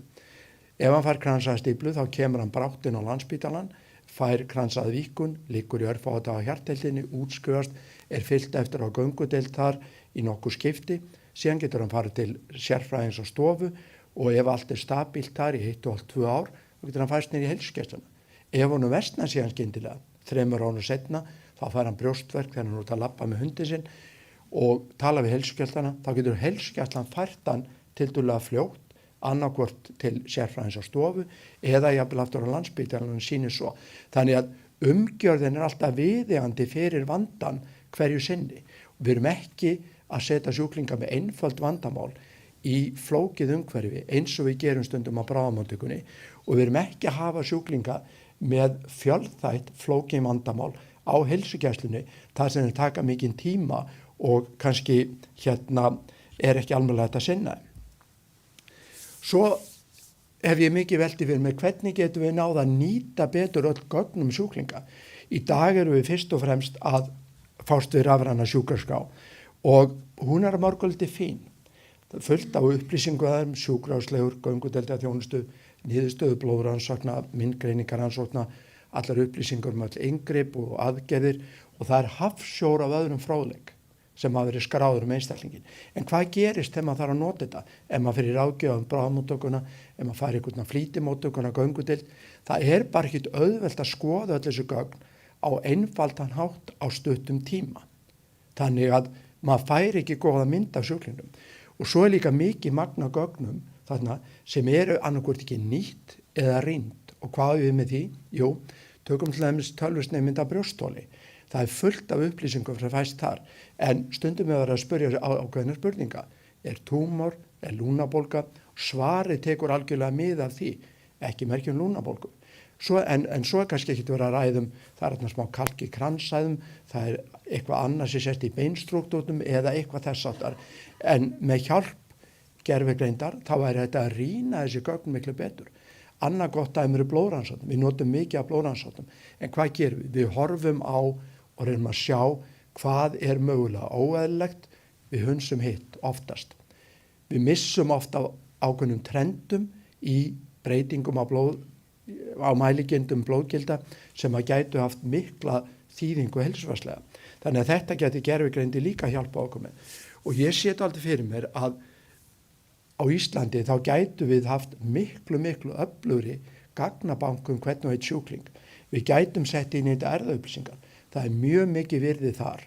Við gætum sett inn í þetta upplýsingar sem að sjúklingarnir sjálfur eru að afla og safna úr upp og ýmislegt annað og með því að setja þetta allt saman og nota gervigreindin að vinna úr því sem þá getum við fengið miklu betri upplýsingar, jafnvel eins og við gerum núna þegar við sláum inn í gervigreind spurningu, þá fáum við smá rapport. Þarna getum við fengið samantekt allt sem skiptir málum sjúklingin á stuttum tíma og þetta getur hjálpa okkur gríðarlega. Vegna þess að ef við finnum ekki eitthvað og við byggjum með fleiri rannsóknir, við byggjum með rannsóknir byggt á gögnum sem við fundum ekki neyrir til staðar, þá erum við að skapa sóun. Og sóun kostar rosalega pening og það svona áætlað að 30% af því, 30% sem við setjum í heilbrigðismál í Íslandi sé vegna sóunar. Við erum í einstakri stöðu hér að við erum með erfðaupplýsingar mjög stóran hluta fullorðinna Íslendinga og fyrir þá sem við höfum ekki erfðaupplýsingar þá getum við spáð fyrir arfgerð mjög margra. Og þetta hefur skapað alveg svakalega áhugaverðan vísinda gagnagrunn og íslensk erfðagreining hefur verið algjörlega framúrskarandi í að búa til alls konar vísindagreinar sem að hafa hjálpa okkur í mörgum tilfellum að skilja meinmyndun sjúkdóma og í mörgum tilfellum benda á nýja meðferðarleiðir. Og þetta allt saman gríðarlega áhugavert og þetta ekki síst tilkomið fyrir vilja íslensku þjóðarinnar til að taka þátt í vísindaverkefnum og gefa lífsýni og leggja til mikið í þekkingu okkar. Og þá spurning, akkur erum við þá ekki að nýta þetta betur og þetta akkurat vandinn. Við erum ekki að nýta erfðaupplýsingar eins mikið í klínískri þjónustu eins og við getum gert á Íslandi og miklu betur en allir aðrir. Og hvernig getum við reynt að byrja að brúa þetta bil? Sigurdís myndist á einstaklingsniðina heilbrigðisþjónustu, hún ein leiðin og við erum búin að ræða þetta í mörg ár. Þessi greini frá 2018, þar sem við Runólfur Pálsson vorum beðnir að skrifa svona opinion piece fyrir JAMA Internal Medicine því Ísland tókti standa tiltölulega framalega en síðan liðin 8 ár, næstuð áratugur og það mjög lítið gerst. Við erum enn að tala hvað að felast í þessu mörg tækifæri og við megum ekki láta þetta tækifæri renna úr greipum okkar. En við erum að gera akkurat það. Þannig að við þurfum aðeins að skoða þetta og hvað þýðir einstaklingsniðin heilbrigðisþjónusta? Jú, hún þýðir það að í dag erum við að byggja svo mikið af því sem við gerum á vísindarannsóknum, slempuðum meðferðarprófunum og öðrum vísindarannsóknum sem kannski ekki alveg sömu gæðum. Og við setjum þetta til grundvalla því að búið til klíníska leiðbeiningar og klíníska leiðbeiningar segja okkur hvernig við hafa okkur ef eitthvað kemur inn til dæmis með kransæðastíflu. Og ef eitthvað kemur inn með kransæðastíflu þá segja klíníska leiðbeiningar gefa blóðþynningu, það þarf að leysa upp blóðsegan sem fyrst og þetta miðast allt við það. En vandinn þar að þessi nálgun sem kallast í raun one size fits all medicine, hún hönnuð fyrir meðal sjúklingin og það falla mjög margir utan þeirra skilgreiningar og þó að það sé mjög gott að við gefum sterka blóðþynningu ef eitthvað kemur með kransæðastíflu, það kemur fólk stundum með kransæðastíflu af annarri ástæðun að við myndast blóðsegi í kransæð. Til dæmis það að það alvarleg blæðing í meltingavegi og blóði getur ekki flutt nægilt súrefni til hjartavans. Þá getur líka komið kransæðastífla. En hvað gerist ef við gefum sterka blóðþynningu undir þeim kringumstæðum? Getum drepið sjúklingin. Þannig að við þurfum að flokka sjúklingana betur og við erum alveg að standa okkur aðeins betur í því. En lykilspurningin gæti heilbrigðisþjónusta orðið enn betri ef við miðum við prófíl hvers og eins sjúklings við hverja ákvarðanatöku. Og það það sem við vitum kannski ekki, en það það sem við þurfum heldur betur að fara að koma stað vegna þess að við höfum næstu öll gögnin til að byrja á þessu, en það íhaldssemin, það tregðan, það peningarnir sem kom í veg fyrir að við stígum þetta skref. Hvað felur einstaklingsmiðið heilbrigðisþjónustu í sér? Já, bara að hafa þetta stutt, þá erum við búin að ræða aðeins að gjörnýta erfðaupplýsingar. Þetta tekur líka tillit til ýmissa umhverfisþátta, þetta tekur tillit til þess að lífstílsval hvers og eins skiptir sköpun við heilbrigðans og þannig líka komið sá möguleiki á því að nýta stafræn úrræði til að meta sjúklinga betur, fylgjast með þeim, mæla ákveðna hluti og vera í miklu betri samskiptum við þá. Og talandi stafræn úrræði, þá náttúrulega hefur þessi þróun á alls konar nemum sem mæla lífmerki verið ákveðin bylting og þetta hefur eiginlega leitt til þess að það komin ný sérgrein stafræn heilbrigðisþjónusta en við höfum ekki verið að nýta þessar upplýsingar sem næstu allir að safna til þess að bæta heilbrigði og þarna náttúrulega ákveðin vandamála. Við viljum fá upplýsingarnar sem gagnast, við viljum síður fá upplýsingarnar eða hringinguna frá einhverjum sem að sá að úrið fór upp í 120 í púls í nótt. Hvað gæti þetta verið? Þú veist, við þurfum með öðrum orðum að finna góða leið til að greina kjarna frá hisminu hvað þetta varðar. Og við á hjartadeildinu höfum verið að vinna með heilbrigðistæknifyrirtækinu Sidekick Health að alls konar rannsóknum á stafrænni heilbrigðisþjónustu. Við birti eitthvað að þessum greinum og niðurstöðurnar á mörguldi mjög áhugaverðar. Ég ætla ekki að eyða tímanum í að fara í þetta í smáatriðum, en mér langar aðeins að sýna ykkur appið sem við höfum verið að nota með. Og frá ykkur séð frá vinstri, þar lífstílstátturinn, þar sem að eru mjög áhugaverð stutt velgerð vídeo hvernig þú átt að bæta þitt heilbrigði með efla lífstílinn, hlutin eins og að hreyfa þig, borða vel, reykja ekki, svefnvenjur og streitustjórnun og einstaklingur skráir þetta og síðan heilsumarkþjálfi sem að gefur honum feedback. Í miðjunni hluti sem að mér finnst mjög áhugaverður sem að snýrað fjarvöktum sjúklinga. Þarna í þessu liði hjartabilun fjarvöktu við einkenni sjúklinga með því að fá þátt að svara 5 einföldum spurningum einkenni hjartabiluna daglega og setja inn stafræn lífsmörk, vikt, blóðþrýsting, púls og svo framvegis og síðan þetta sendt inn í gervigreind að forrit sem að stigar svo sjúklingin eftir hans grunnmynd og ef hann stabil þá fáum við grænan punkt fyrir framann hans þetta rauðaspjald eða gula? Já, hvað þýðir það? Það eins og rétt. Já, ok. Klukkan nú ekki, maður kortir í 5.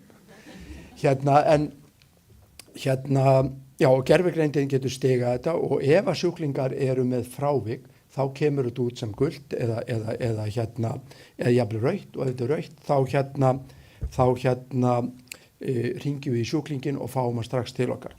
Og svona þess að stytta mál mitt í þessu, fullt að djús í hlutum sem þið missið af, kannski var þetta á langt hjá mér, ég veit það ekki, ná ekki alveg til að viðurkenna það samt.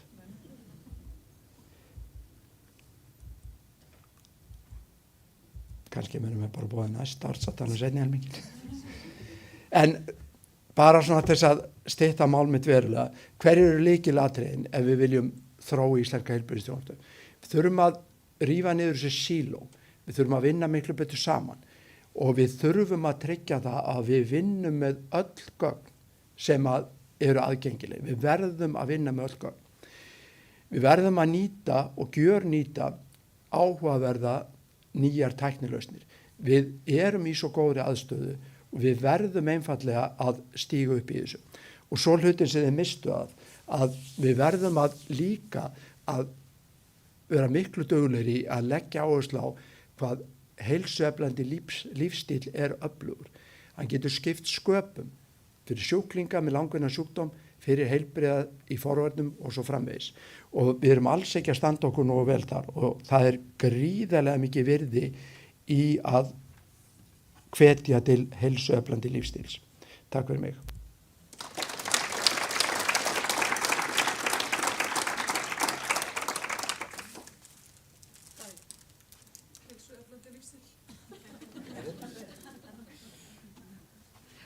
Einmitt, við fengum það nú í fyrri part dagsins með heilsueflandi lífstíl, svo þetta nú, við getum nú, það er kannski bara snjó yfir það. Hörru, ég ætla að biðja hann Gunnar Ármannsson, hann kemur hérna inn sem fulltrúi, hvað ég var að segja, notenda. Og hann er því miður hás, valdi sér daginn, og leitt, þannig að þú varst eitthvað að spá í nota. Sjá til. Þetta er flott. Og ég fer.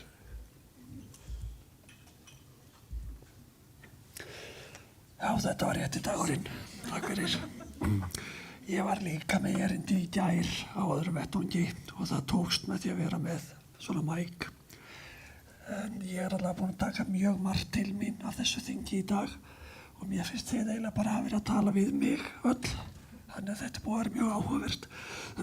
En almennt þá ég svona típiskur hvítur karlmaður á miðjum aldri og þetta svona mínar helstu tölur. Ég hef ákveðna reynslu af því að nota kerfið. Ég með 7 króníska sjúkdóma. Ég byrjaði á því að greinast með Waldenströms makroglobulinemia blóðkrabbamein. Fór í fyrstu meðferð 2006, önnur meðferð 1921. Ég með gáttatif, datt úr hjartslætti, takti sig 2012, 13 og svo fór ég í sem sagt nokkrar rafendingar. Haustið 2014 fór ég í hjartabrenslu. Fyrir þann tíma hafði ég dottið 87 sinnum og takti frá 2012. Síðan þá hef ég dottið 19 sinnum og takti eftir hjartabrenslu. Það svona, ég hef gaman að skara á hluti og ein dagbóki mín hjartsláttardagbók. Það þetta nokkuð áræðilegt. Ég á 3 lyfjum, heyriði, eitt af þeim blóðþynning. Ég með laskað ónæmiskerfi sem afleiðing af blóðkrabbanum og ég fæ inngefið ónæmisglóbulín. Ég með lófælskreppu, ég með iljafælskreppu, vélindalömun eða vélindakrampa og svo fekk ég kæfisum, það var svona til að toppa þetta. Og aðeins til að nefna það því að það kom fram hérna af tvennu illu, hvort viltu vera með hérna blóðkrabbamein eða gáttatif og ég vil hvorugt. Það langversta það þessi bölvaða vélindalömun, hún afskaplega hvimleg og leiðileg og ég sést átt að fara í aðgerð meðferð 2019 þar sé við blóðkrabbanum og fara síðan í aðgerð út af vélindalömunni og ég bað að þessu snúi við og ég hef rætt þetta mikið í foreldra mína og það tölvöld mikil skyldleika ræktun í ættinni og sennilega mikil. En við sjúklingar, við erum auðvitað ekki allir eins. Þið þekki það auðvitað þjónandi sjúklingum. Þið viti aldrei hvað þið fáið inn til ykkar. Og sjálfsagt fyrirmynda sjúklingurinn ekki til. Þetta til fullt af erfiðum sjúklingum, ég veit það. Ég hef svo stundu velti fyrir mér hvernig sjúklingur ég sé. Og ég held að ég sé svolítið þar sem að Calvin Ef þið lesið þetta þá sjáum við það hann fyrst allir að fókusa á hann, þar sé mig. Hætta þessari sjálfselsku og verða að hugsa sjálf ykkur, þegar ég bara ætla að hugsa mig. En sem sagt, 4 dæmi þáttöku í eigin meðferð. Ég ætla að byrja á gáttatifinu og ég setti þetta með, það bara framþróun í lyfjameðferð. Það ótrúlega munur að vera laus við það að fara í þessar endalausu blóðmælingar ef maður á kóar. Og fara þá sér nýju betri lyf. Ég náttúrulega þannig að það erfitt að ná með blóði og ég hef nokkuð skiptilendi því að vera stungið 7 sinnum og allt það 4 með mismunandi starfsmanna og þetta hundlegilegt. Nú, ég fór á nýtt lyf við gáttatifinu nýverið og það hefði alveg bölvalega áhrif á mig af því að þetta betablokkari og þetta truflaði mig í hlaupum. Þannig að ég var, hjartsláttur var lægri og ég mættist miklu fyrr og ég gat hlaupið miklu hægar og ég ekki tilbúin til að sætta mig við það. Þannig að ég ræddi það með hjartalækni og þetta tölvupóstur sem hann sendi mér og ég á bara að prófa mig áfram og ég hef verið að því og ég að því og stundum núna fyrir svo 2 erfiðustu æfingarnar í vikunni þá sleppi ég pillunni alveg daginn og undan en tek svo pillu eftir æfinguna og það að ganga ágætlega og þetta bara flott samstarf og ég mjög ánægð með það. Ónæmiskerfið, það nú það sko. Til að byrja með þá vildi ég alls ekki þiggja meðferð. Ástæðan var kannski sú að ég þurfti að fara inn á krabbadeild til þess að fá meðferðina. Þangað langaði mig alls ekki til að koma. Ég var búinn að fara þar sjálfur í gegnum meðferð og ég fylgdi eiginkonu minni heitinni í gegnum hennar meðferð sem hún tapaði og mér langaði bara alls ekki að koma þarna inn og sitja á meðal alvöru sjúklinga menn ég var bara að fá mig búst. En það sem var náttúrulega leiðilegt við þetta var það að ég fekk reglulega kvef 2 ári, fyrst í 6 mánuði og svo aftur í 6 mánuði. Þannig að það endaði með því að ég fór eina krabbadeild og fekk búst og það var líka alveg hundleiðilegt því að sko ég þeirra gerðar þegar ég þannig inni, mér langar ekkert að tala við aðra sjúklinga. Svo þegar ég lendi í því að sitja við hliðina á sjúklingi sem þarf að tala, þá eru báðir í mjög vondur stöðu. Ég hundleiðilegur að svara illa spurningum og hinn alltaf að bögga mig. Þannig að þetta ekkert skemmtilegt. Þá kom að því að mér á boðið að gefa mér þetta sjálfur, þetta er húð, að kjörbreyting, allt annað líf. Nú ger ég þetta einu sinni í viku, ég ræð nokkurn veginn að ég ger þetta yfir daginn, ég get fært dagana til, ef ég þarf að fara til útlanda, segjum 7-8 daga, 9 daga, þá bara slepp ég þess á meðan. Það er ekkert mál að taka þetta með sér og ég hef í einhver skipti setið út á svölum og dælt þessu í mig og fengið mér eitthvað af því sem má ekki, sem er rauðvín. Ég lærið það í dag. Það er mjög gott að sitja í sólinu og dæla í sig ónæmislyfjum og drekka rauðvín. Ég mæli með því. Nú, ok, krabbameinsmeðferðin, ég kem aðeins betur inn á það. Það eru 3 atriði sem ég skipta mestu máli þar og það er hreyfing, hreyfing og hreyfing. Og ég setti kæfisvöndin bara með þarna því að þó svo allir séu með svefngrímur að þá er þetta undir hverjum og einum sjúklingi komið hvernig að nýta þær og hvort það er ná að venja sig vel við þar. En hlaupin, þau eru alveg klárlega meðferðar úrræði að mínu mati á ekki bara krabbamein, heldur að mjög marga aðra sjúkdóma, til dæmis gáttatifið. Nú, sko, þetta er tilfinningi fyrir sjálfum mér. Eftir meðferðar 2006, þá þyngdist ég. Ég er oftast 85 kíló, ég var orðinn 95 kíló og ég upplifði mig eins og þessi að efri myndinni. Svo ég fór að hlaupa reglulega. Þegar seinni meðferðin byrjaði 2019, þá upplifði ég mig eins og þessi sem er þarna á neðri myndinni. Þá er ég líka búin að hlaupa 39 maraþon og meira sig í öllum 7 heimsalunum og 39. maraþoni hljóp ég vorið á henni fór ég þessa meðferð á Suðurskautinu.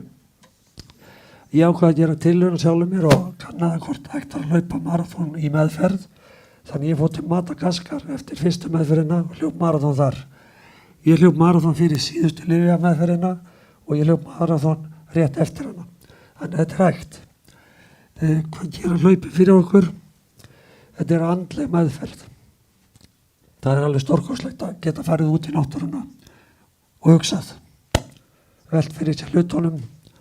Eða hitt að hugsa bara alls ekki. Fara bara út og tæma hugan, hlaupa út í náttúrunni. Það er alveg meira áttur. Mér auðnaðist það á þessu hlaupum að breyta hugsuninni úr af hverju ég í af hverju ekki ég. Það eru svo ofboðslega margir sem fá eitthvað á lífsleiðinni og flesti fá eitthvað og því ekki ég. Og ég komst að þeirri niðurstöðu að krabbi væri betri sumt annað en krabbi er auðvitað ekki saman krabbi og ég þekki það vel sjálfur. Gáttatif er betra margt annað, margt sem er verið það. Þetta er auðvitað líkamleg meðferð, maður fylgist með líkamsástandinu. Í aðdraganda þess að ég greindist 2005 þá voru skýr einkenni að heilsu minni væri að raka og ég einfaldlega fattaði það ekki. Fyrir með þannig 2019 þá vissi ég nákvæmlega á árinu 2018 að nú væri þetta farið að stað. Það að fara að há mér hlaupunum. Þannig að það bara vissi ég þetta og ekkert mál. Þannig að það er miklu betra að fylgjast með sér en að æfa reglulega.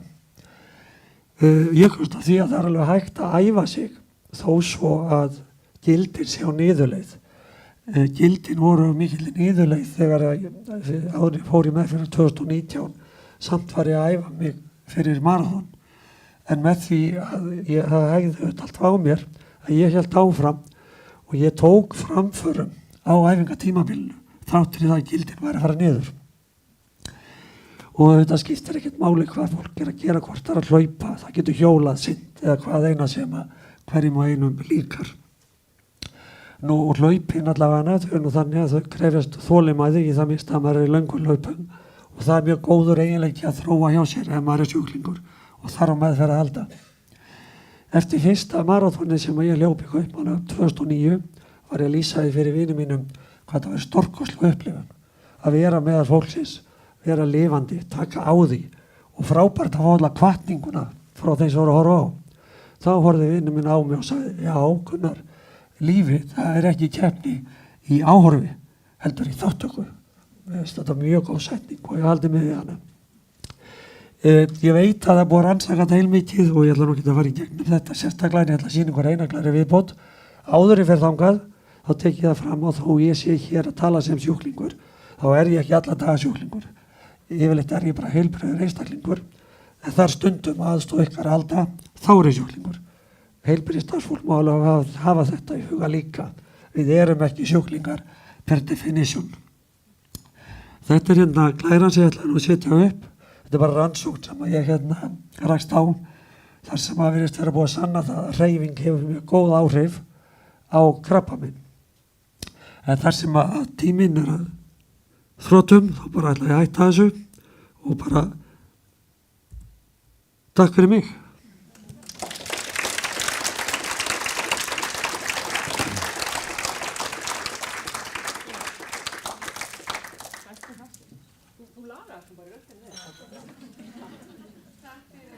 Kæra þakkir.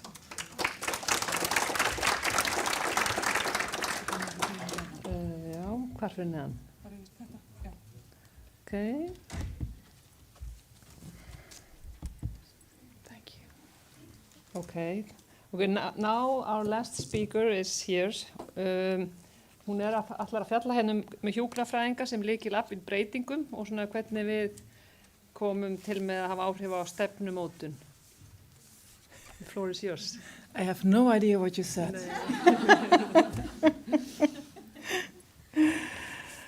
Hello, everybody. It's a privilege for me to be here with you on this Friday afternoon and to have the honor to be the last speaker today. So I hope I can keep your attention because it's quite late. But on this inspiring conference about cardiovascular care, I would like to share my journey in building a strategic nursing ecosystem. And in a field where collaboration determines outcomes and where every discipline plays a vital role in improving cardiovascular care, it is truly meaningful that nursing leadership is a part of this dialogue. Because strengthening heart and vascular care is not only about advancing technology or advancing medical care or interventions, it is about strengthening the system, the teams and the professionals who translate innovation into everyday patient care. And that is where nursing leadership becomes essential. I am Marjolein Hemels. I'm the Chief Nursing Officer at the Maastricht University Hospital, and I'm also lecturer at the Erasmus Center for Healthcare Management for teaching nurses in leadership roles. I have a background in oncology nursing, and with a Master of Health Administration, I focus on strengthening professional identity, governance, and the strategic positioning of nursing in healthcare. And at heart, I am a very passionate nurse, and I am a strong advocate for nursing leadership. I believe that when nurses are empowered and strategically positioned and given a clear professional voice, that they really become key drivers of change. I'm deeply committed to person-centered care, and I'm also an ambassador of the Mango Moments philosophy. Who of you knows the Mango Moments? Does anybody know it? No. Then I'll advise you to Google it afterwards. It's really inspiring also for you here in Iceland.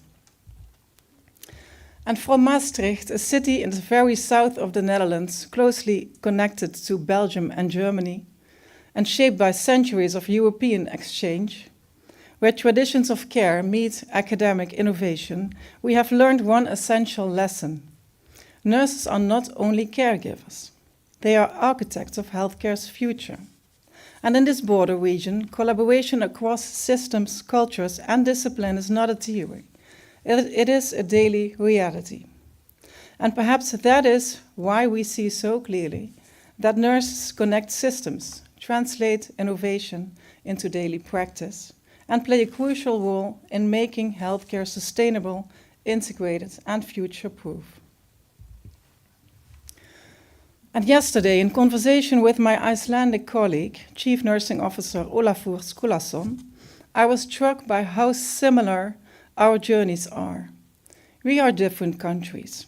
We have different healthcare systems, but yet the same professionalization route and the same ambition to strengthen nursing governance. We have the same challenges around workforce, about positioning, about innovation, and it confirmed something important. This is not only a Maastricht story or a Netherlands story. It is a shared European movement. And it is from that perspective that I would like to share our story with you today. As nurses, we are not only caregivers, we are also the closest observers of how care is delivered and experienced by patients. This unique position allows us to see every day where care can be better, faster, safer, and more human. Nurses are the largest professional group in healthcare, with unmatched proximity to patients, teams, and processes. Yet too often, nurses are still positioned as implementers rather than co-designers or co-creators of change. But if we truly and really want sustainable, future-proof healthcare, we must unlock the innovative capacity of nurses, strategically and not accidentally, and recognize them as drivers of change and of transformation. Nursing is complex, it's specialized, it's essential to the quality and to the continuity of care.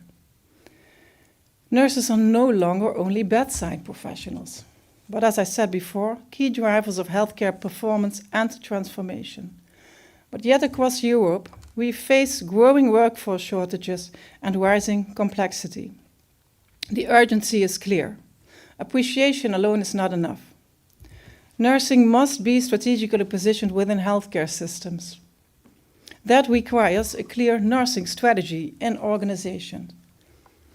A strategy that connects frontline expertise to leadership decision, that strengthens governance, and translate ambition into structural change across workforce development, digital transformation, and person-centered care.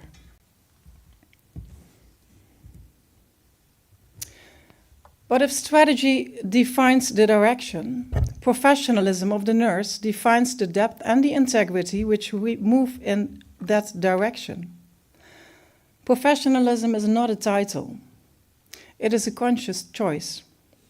It is a choice to take responsibility for the quality of care we deliver, for the standards we uphold, and for the future of our profession. And true professionalism requires two essential conditions. First, a learning organization, one that creates space for reflection, development, and continuous improvement. And second, it needs a strong collaboration with professional peers to reflect, to develop, and to continuously improve. And the result of this is that if we really develop a strong professional identity, authority and autonomy develop. They develop in practice and in decision-making. The future of nurses is not only shaped by ambition and vision, but also by the realities we face every day. Workforce shortages, rising complexity of care, increasing expectations and systems that are not always designed to support nurses in their full potential. And these are not obstacles to step back from, but challenges to step forward into together. And the shortage of nurses is not a distant risk. It is a rapidly growing global challenge. Across the world, across Europe, and in my own country, the numbers are clear and urgent. These figures are not just statistics. They represent pressure on teams, risk on quality and safety of care, and limits to what healthcare systems can sustain. If we want future-proof care, we must close this gap, strategically, collectively, and with nurses at the center of the solution. Iceland also faces ongoing nurse shortages, with several hundred additional nurses needed, up to 523 nurses to fill funded positions and reach safe staffing levels. Here you see an iceberg, also an iceberg model. If we look at the workforce challenge through this iceberg model, we see that what is visible, staffing shortages, dissatisfaction, daily pressures, but it's only the tip, the surface. Beneath that surface, the position of nurses is shaped on 3 deeper levels. First, it's behavior, how nurses work, how they communicate, how they collaborate and respond to problems in daily practice. The second one is authority, how nursing is valued, whose voice is heard, and how professional influence is positioned within organization. And the third is autonomy, the professional space nurses have to make decisions, to lead and to shape care. And research on the work environment in Dutch hospitals shows that sustainable change only happens when we address all these 3 layers together. So when we look beneath the surface at behavior, authority, and autonomy, one thing becomes clear. None of these develop in isolation. They grow in interconnected environments. And that is where we can learn from nature. In a forest, trees are interconnected beneath the surface. Through invisible networks, they share nutrients, information, protection. They strengthen one another. It's an incredible world. They are not separate entities. They are part of a living, interconnected system. And within that lies the lesson. Resilience is not built on interdependence. It is built on being interconnected. And perhaps the future of nursing and the future of healthcare depends on the same principle. And that is exactly why I take nurses not into standard classrooms, but into nature. Because leadership does not only grow in boardrooms, it grows in reflection and connection.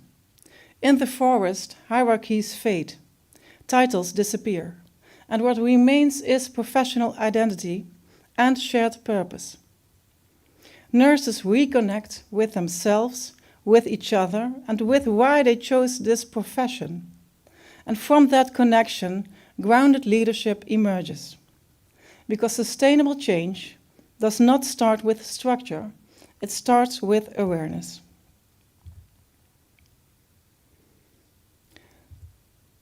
And that is exactly why I take nurses into nature, as you can see in this picture. And if we truly want system change, we must shift our mindset. And for too long, healthcare systems have been built around ego, around hierarchy, around ownership, control, and who is in charge. But sustainable change does not grow from ego.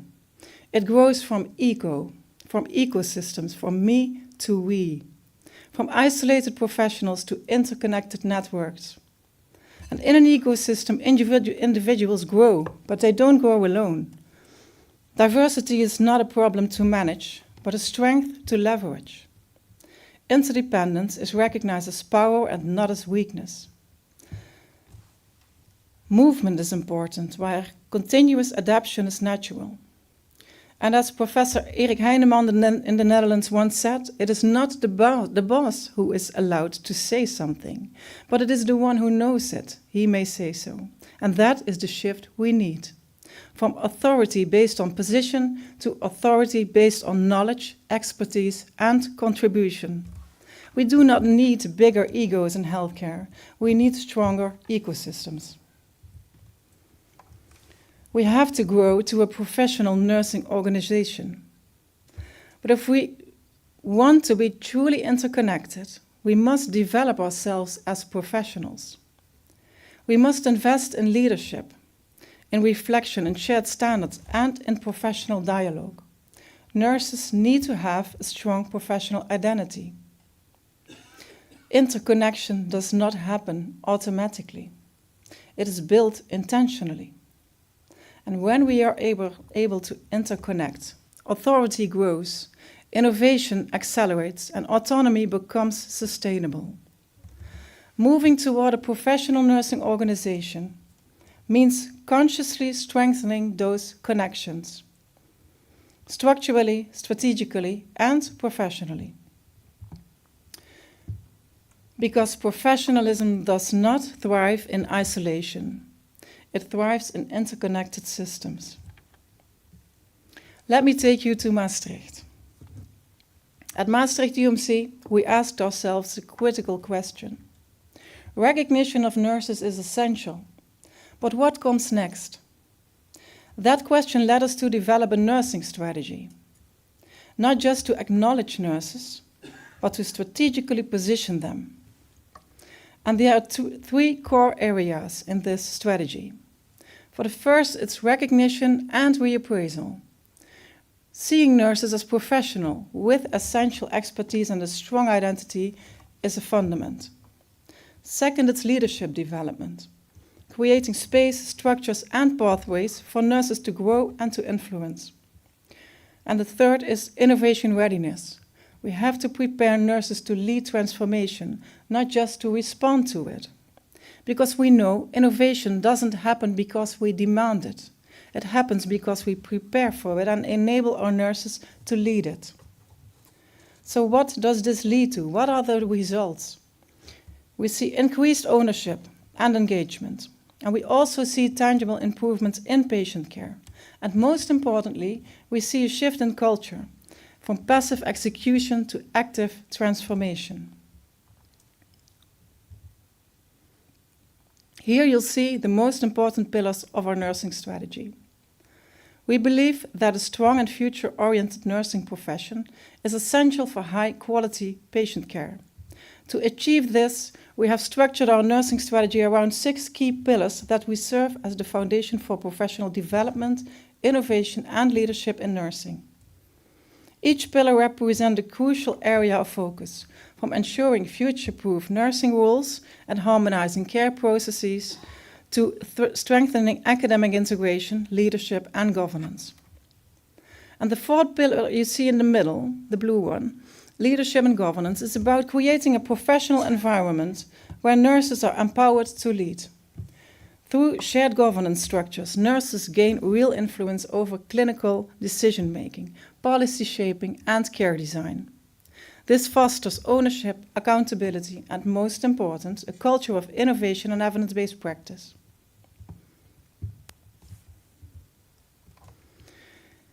This slide shows how our nursing strategy has moved from ambition to implementation. These are not isolated projects. They are interconnected building blocks of a strategic nursing ecosystem. From leadership development to governance structures.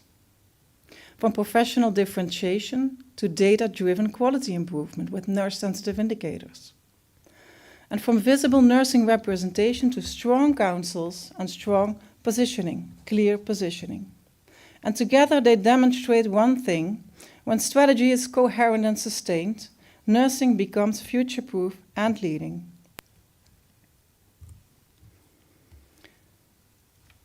And I think inspiring example for Maastricht as a practical embodiment of professional governance or shared governance in nursing is the implementation of nursing councils at 3 organizational levels. These councils are based on examples from magnet hospitals. We have implemented councils at the unit level, the center level, and the hospital level. Through these councils, we empower professional autonomy and decision-making among nurses. Nursing leadership and the professional work environment foster a positive mindset toward change and innovation. These elements are essential in making teams more innovation-ready and allowing them to better embrace technological advancements and innovation.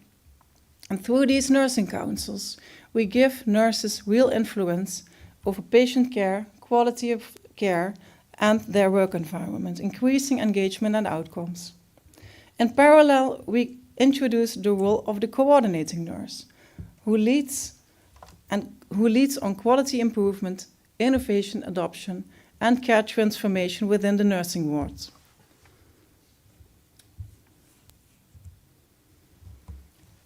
When I imagine nursing in 2035, nursing will remain true to its core values: care, connection, and advocacy. But our position will be transformed. We will work across hospitals, homes, and digital platforms. Technology and AI will support our decisions. But the biggest shift will be in culture. Nurses will be co-designers of healthcare, not only executors of it. More autonomous, more strategic, and ultimately more human. Because when routine is reduced, what remains is matters most: meaningful connection.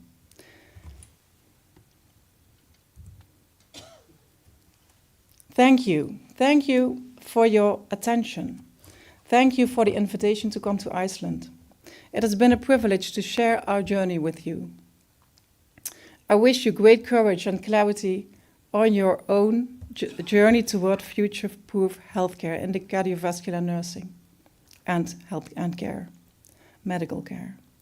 May you continue to strengthen connection, leadership, and professional voice within your own organization. I look forward to continue collaboration and meaningful interconnection across borders, because together we shape the future of care. Thank you. Also for my colleagues, Sarah and Jeroen. As you can see, we enjoyed the Golden Circle yesterday. And today we enjoyed being at your beautiful conference. So thank you. I have a summary of our nursing strategy right there at the back on the table. So you can take it if you are interested in more background information. Thank you.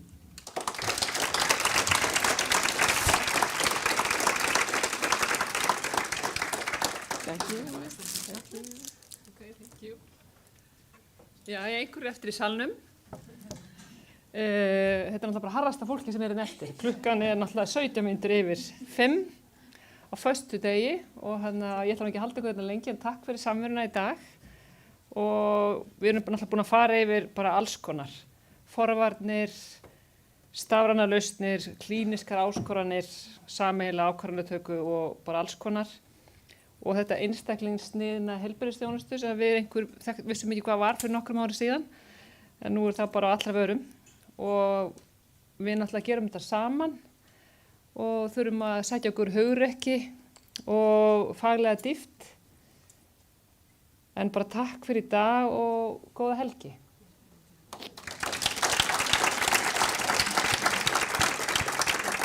Og safe journey home for you three, and thank you for coming.